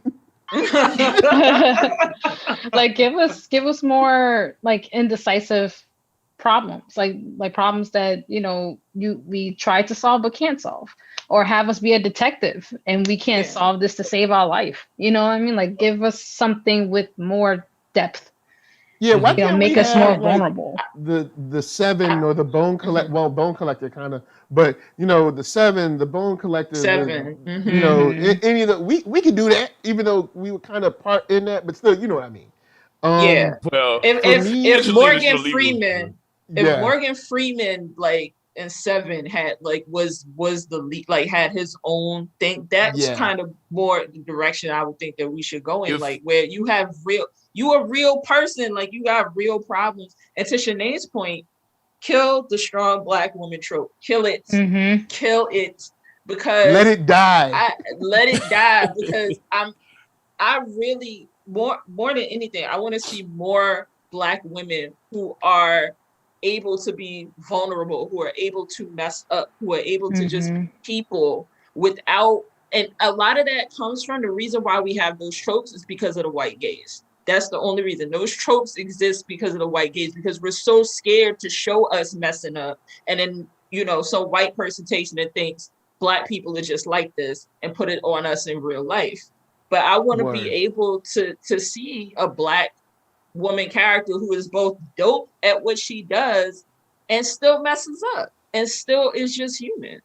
I don't want this to sound like a contradiction, but like to the point of having like a Seven style movie and that kind of thing. Like in the recent Angelina Jolie joint where she's like a fireman, there's this sister in the middle of the movie. She's like she's the wife of the Punisher, the dude that played John Bernthal. But no, but her little vignette in the movie is like the whole movie, right? Like the two dudes come in and they manhandle her and she kind of flips it on them a little bit, and then she gets her win at the end of that. Like she rides in on a horse and she's pregnant and she's like and she takes the dude out, and I agree with you, you know, kill the strong Black woman trope. But again, in terms of having our own thing where we're problem solving on our own without like being the sidekick, like I thought that was a really good part of the movie. Like I was in here in my living room standing up screaming like, that's the end of the movie, I'm out, I gotta get out of here. Like because it's nothing wrong with us being brave or anything like that. Yeah, there's nothing wrong with being strong. It's just that when that's the only character trait you got, and there's nothing else that's like not a character that's well rounded. Because we strong all day. We're probably the most resilient people on this planet. We're tired, but we still tired. Like, and it's like, you know, that's not just one facet of who we are as women. You know, like we're Black and that's our identity, but we're so much more than that. We have ancestries, we have spirituality. Like you know, I kind of put in the whole movies about church going, like the whole Medea and all the Tyler Perry movies when it has something to do with church. But that is a part of our culture, but also spirituality, ancestral, hoodoo and voodooism, and you know, just everything in between. I would like to actually see more of that, like where Black people throughout the all diaspora, they have different religions. You know, between Islam and, you know, voodoo, hoodooism, and all of these. I would like to see more of that because I'm actually interested in those things and interested in learning more about that, since that is a part of our history. All right, I gotta drop this. There's two things I want to see. Well, besides all of the books, like, you know, Project Wildfire, Mind to Avenge, One Nation. I want to see all those. You know what I'm saying? I want to see all those made the film. Pay those people their money. Spirits of Destiny, all that. Pay those people their money. Changa, Man, Sword and Soul. What? Because I was never on it. But two things I need to see. Star Trek Discovery this year. All right. Hashtag Black Love. All right. Sci-fi don't never have black love. It's always a brother chasing against the other, or a sister chasing against the other. All right. Look, hashtag Black Love. Second thing, stop making Black men somehow asexual. And like these, like Jason and I talked about it. John Boyega talked about it when he was talking about Star Wars and well, Hollywood does this a lot, where, you know, like the white counterpart, male or female, they're able to have, like, you know, sexual interest and, you know, this, that, and the third. But then the Black man comes on the scene and it's like, I just want to go to work, guys. I don't see any pretty women. I don't see anything. I'm just focused on the mission. And I'm like, so those are two things. This all. Hashtag Black Love and hashtag stop making it seem like brothers don't see women, bruh. Like, I mean, at least see them. Like, they're right there. Or just, you know, or just have like LGBTQ representation more too in those spaces as well. Right. So and to the same thing, like LGBTQ characters in there, like, I don't want to have sex with anybody here. Like, that's what's so cool about Discovery. Yeah, like, LGBTQ characters get played on TV because they especially if it's two men, never gonna see them kissing. You're never gonna see them doing anything that people in love or in a romantic relationship do. And I'm sorry, everybody else needs to catch up. Yeah, they don't and it's need weird to because hold they're back. just human. Everybody else needs to catch up. Exactly. Yeah, they're human. Love is love, you know. From what I've heard from some people, urge. Yeah, exactly. From what I've heard from some DM conversations, so I won't put no names in, but there's this weird pendulum. Either A, they're like they never do couple things, like never hold hands, never anything, or you come on set, you come on screen and you're like, what? You're gay? I'm gay? Sex time. And it's like, whoa, there's a middle. There's a middle. Just regular, maybe holding hands, maybe kiss on the cheek, maybe arm around the shoulder. Like there's regular things couples do. Chemistry has to happen. Yeah. Like, you're gay? Me too. Let's do this. It's like, whoa. I'm about to like, run did that they sex just time meet each other? as soon as we get off here. And even worse, it'll probably be the only other gay person on the whole show, and it's like, you know, that doesn't happen, right? Like that. I feel like that. I feel like that about how, like, when you the only other black person at your job, and so they try to hook you up with the other black person at your job. Like, it's like, just slow it down. With that said, guys, we've exercised the demons. I'm gonna throw it to Shanae first. Tell them where they can find you. You guys can find me on Instagram at Shanae, SHANEEW25. All my work, sketch work, and stuff is there. Word up, Takeia? At Takeia Marie on all things social, and TakeiaMarie.com is my website. You can check out my work there. All right, and over here, Jason Reeves. 133art, bigdistro.com, on all social media at 133art. And right over here, Quinn McGowan. Quinn McGowan, operative.net. Yeah. So, guys, thank you for rolling with us. We got much more to show y'all, so stick right here. We'll see y'all later. Peace.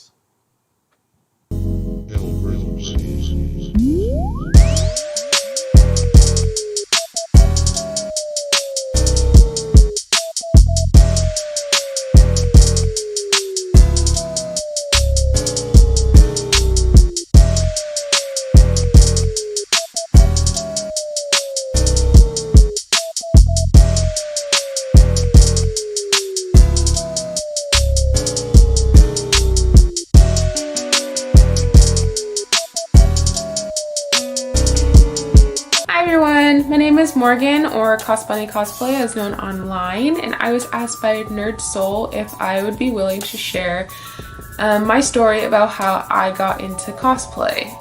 Growing up, I liked things like video games and cartoons, and I dabbled a little bit with anime, but I wasn't super deep into the scene, I guess you would say, enough to know about cosplay. I didn't know that conventions existed. And the only time I had ever experienced cosplay previously, like before I got into it myself, was there was a group at my school, at my high school. They were like a year younger than I was, I believe. And they would come to school in Homestuck cosplays. And I, like when I was younger, was very, like, to myself, very introverted, and I did not want to do really much of anything that would draw attention to myself. So seeing them dress up, I was like, I could never do that. I always thought cosplay was just, you dress up and you go out in public. And that's what you do. Because like I said, I had never really experienced cosplay outside of that. Fast forward a few years later, I had a group of friends, one of which whose birthday was Halloween, or is Halloween. Her birthday is still Halloween. We had all collectively been reading the book series The Maze Runners. Also, there's a couple movies out for the first 3 books, I believe. And we thought it would be funny if we all made costumes as the Maze Runners and went to a corn maze as the Maze Runners.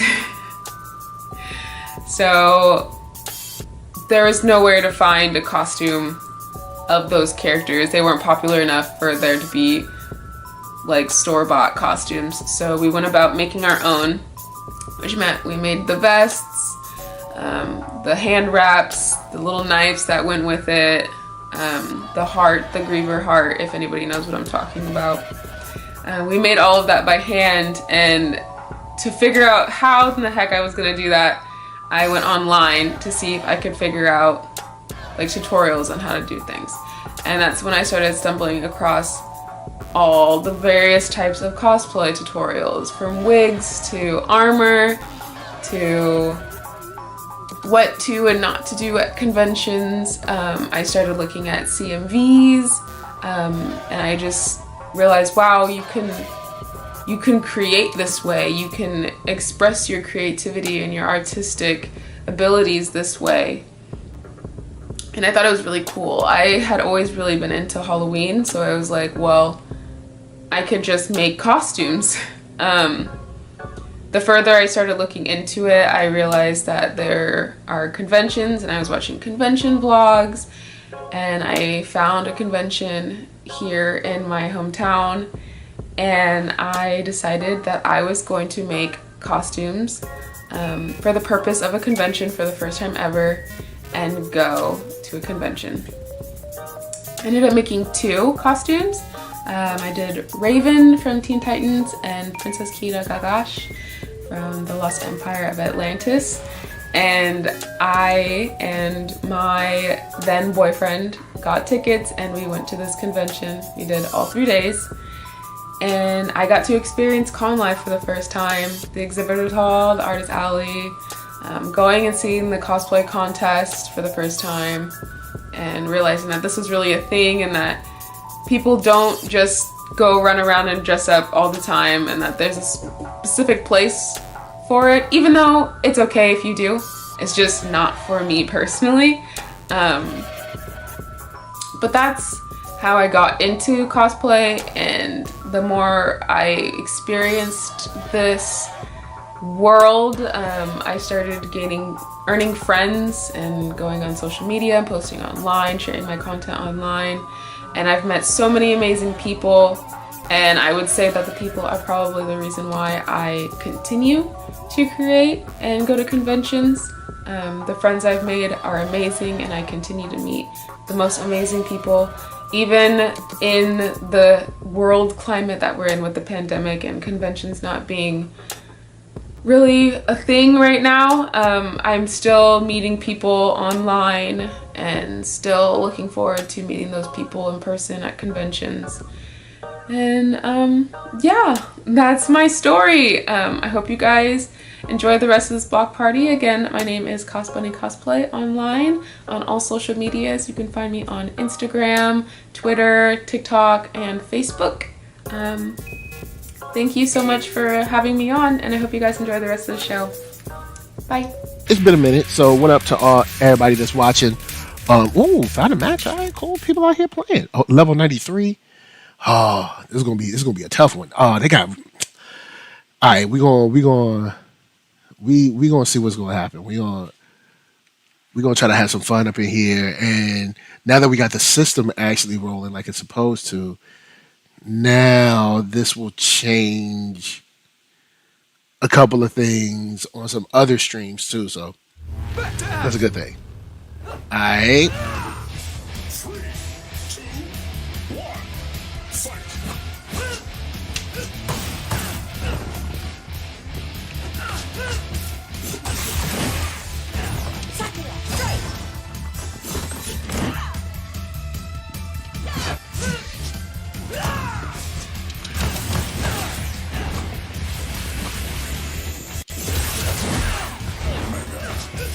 Ooh, that was nice. Up.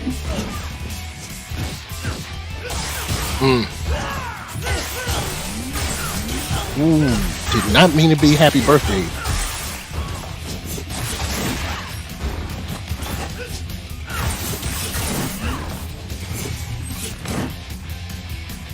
You and I have some unfinished business. Alright.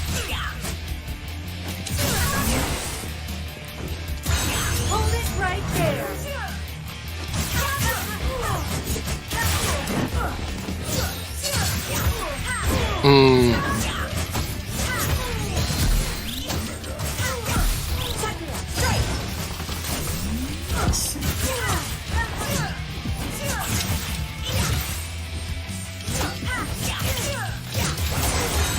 There we go. There we go. That's what I'm talking about. Let's do them levels. Let's get them levels. Let's get them levels. Alright, come on, hold on. Is Gia going?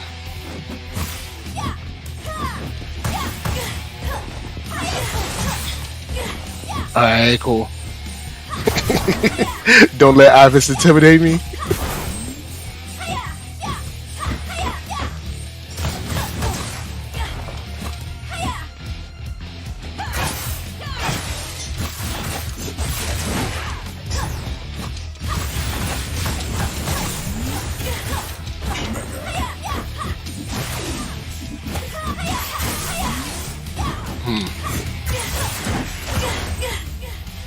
Alright, that was a little bit better. Gold Ranger's your favorite on this? Alright, cool. Sometimes you gotta not let the numbers, don't let the numbers get to you. You know what I'm saying? Sometimes the numbers will get to you. You be like, oh man, like this dude or this woman is like way out my league. Alright, cool. Let's see if we can find another match. Dang, yo, there's a lot of matches today. That's a good thing. We got a lot of matches today. Alright, cool. So that means there's a lot of people playing, which is great. I love the Power Rangers community, man.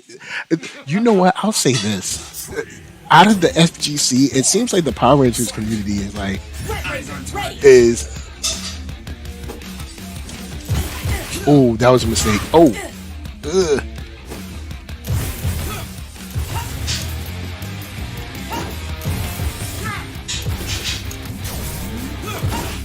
Ah.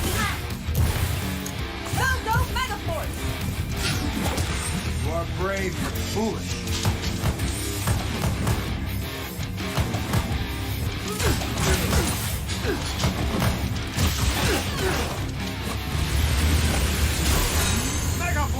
Is he really going to get me with that? Yes, he is. Alright, here we go.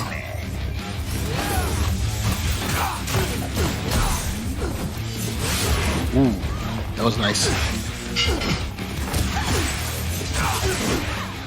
That's right, you gotta whip it.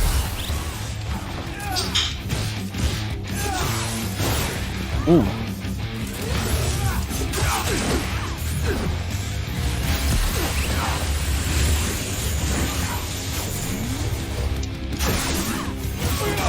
Really?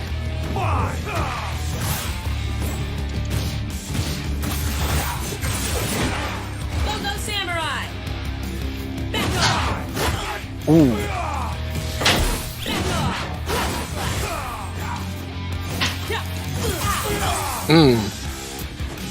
Caught me mashing.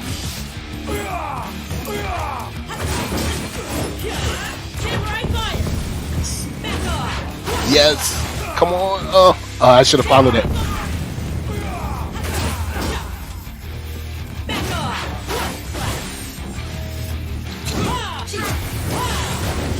Alright, let's see.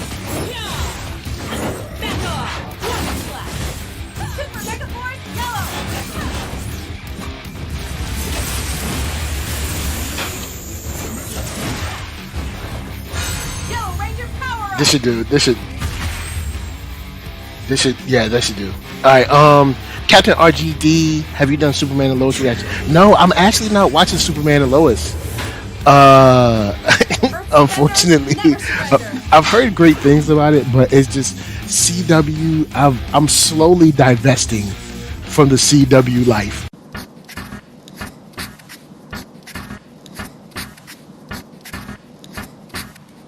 The endurance of thirst. Do it. Come on, poet. Yeah.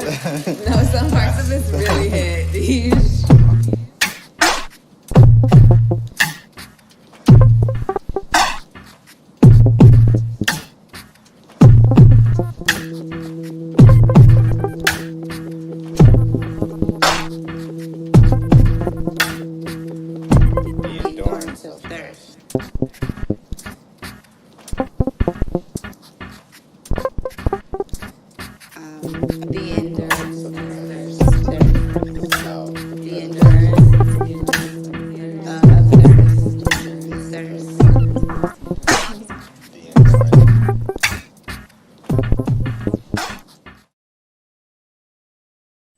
Yo, yo, yo. Hey, y'all, it's your girl, Illixie. Shout out NERDSoul. And this is a fucking rent party, y'all.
Tell your fine daddy I said. Tell your fine daddy I said. Tell your fine daddy I. Tell your fine daddy I said.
So there it is, y'all. There it is. We did it. We made it. We did it. Everybody getting in there. Everybody up in here. Everybody get up. Everybody up. So everybody up in here. You know what I'm saying? Matter of fact, I might be able to adjust it a little bit. You know what I'm saying? Like,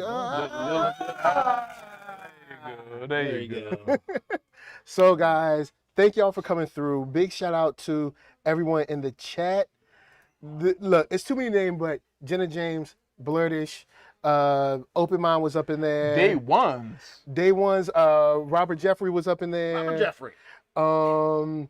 Takeia Marie, I think, might have came through. Dre 807K. Right. Like, look, a whole bunch of y'all. You know what I'm saying? Straight up. Also, VV, much love to you. I saw you up in there. And even NERDSoul Light came through. NERDSoul. So much love to all y'all. Look, man, this is the rent party. Rent party. That's what we do. That's what we do. Juneteenth. All right. Juneteenth edition. Thank you.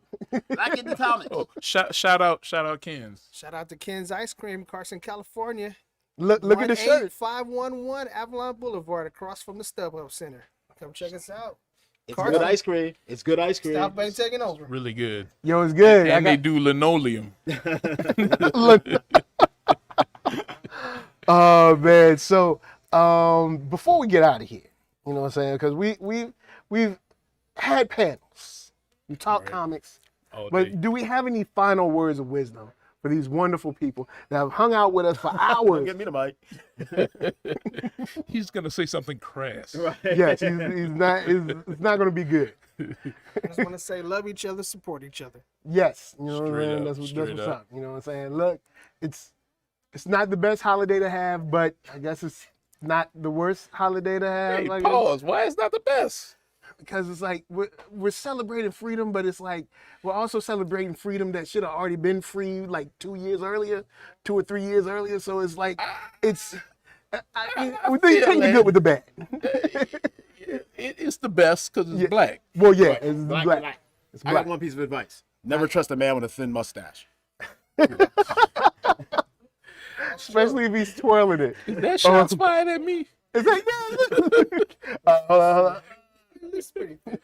So, also, big shout out to Blackstar Collectibles. Yes, Theo, Lord. can you come over here and give us some words of wisdom, real quick? Some of your wisdom. Some of your wisdom. Some of your wisdom. Let Theo slide in real quick. The owner operator, the CEO. Here you go. Thank you for coming out. Have a good night.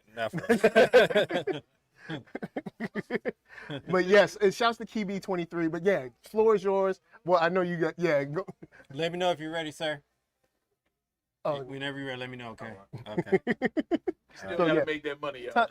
Tell them about Blackstar. Tell them about Blackstar Collectibles is a pro-black pop culture collectible shop that was conceived by me and my best friend 10 years ago, and it's finally come into fruition now. So we're excited. Every day feels like a dream. I love what I do. We love what we do. It's just awesome. This is the whole. It feels like a dream, you know. That's what's up. That's what's up. Yeah, and we're here to promote representation, to give that little kid, the little boy, or little girl, heroes of our color to look up to. He ain't lying on that one, because my son came in. He got to the front door and he said, Exactly. Black Panther. Yeah. So Yeah. yo, man, it's dope, man. The Barbies, Princess Tiana over there, Yeah. man, it's a dope shop, and I've been a fan of yours for a minute. Got a chance to be on this, and I was like, yo, took the opportunity. Thank you for having us. You know what I mean? Because you didn't have to do it. Oh man, Because we know how it could have been. Yeah. But he was like, yo, man, y'all roll through. Yeah. Let's do this. Yeah. Well, he ain't say it like that, but still. Yeah, I've been wanting this. You know, that's the thing. One of the main things that we're trying to do, and we're taking baby steps, but we want to highlight and sell Black indie comics. What you up? know? And that's what we're doing, and we're going full steam ahead to do it. It's been a process, but we want to be I think we're going to be the biggest Black indie comic retail store in the nation. That's our goal. So, Word up. That's what's up. So we partnered up with NERDSoul.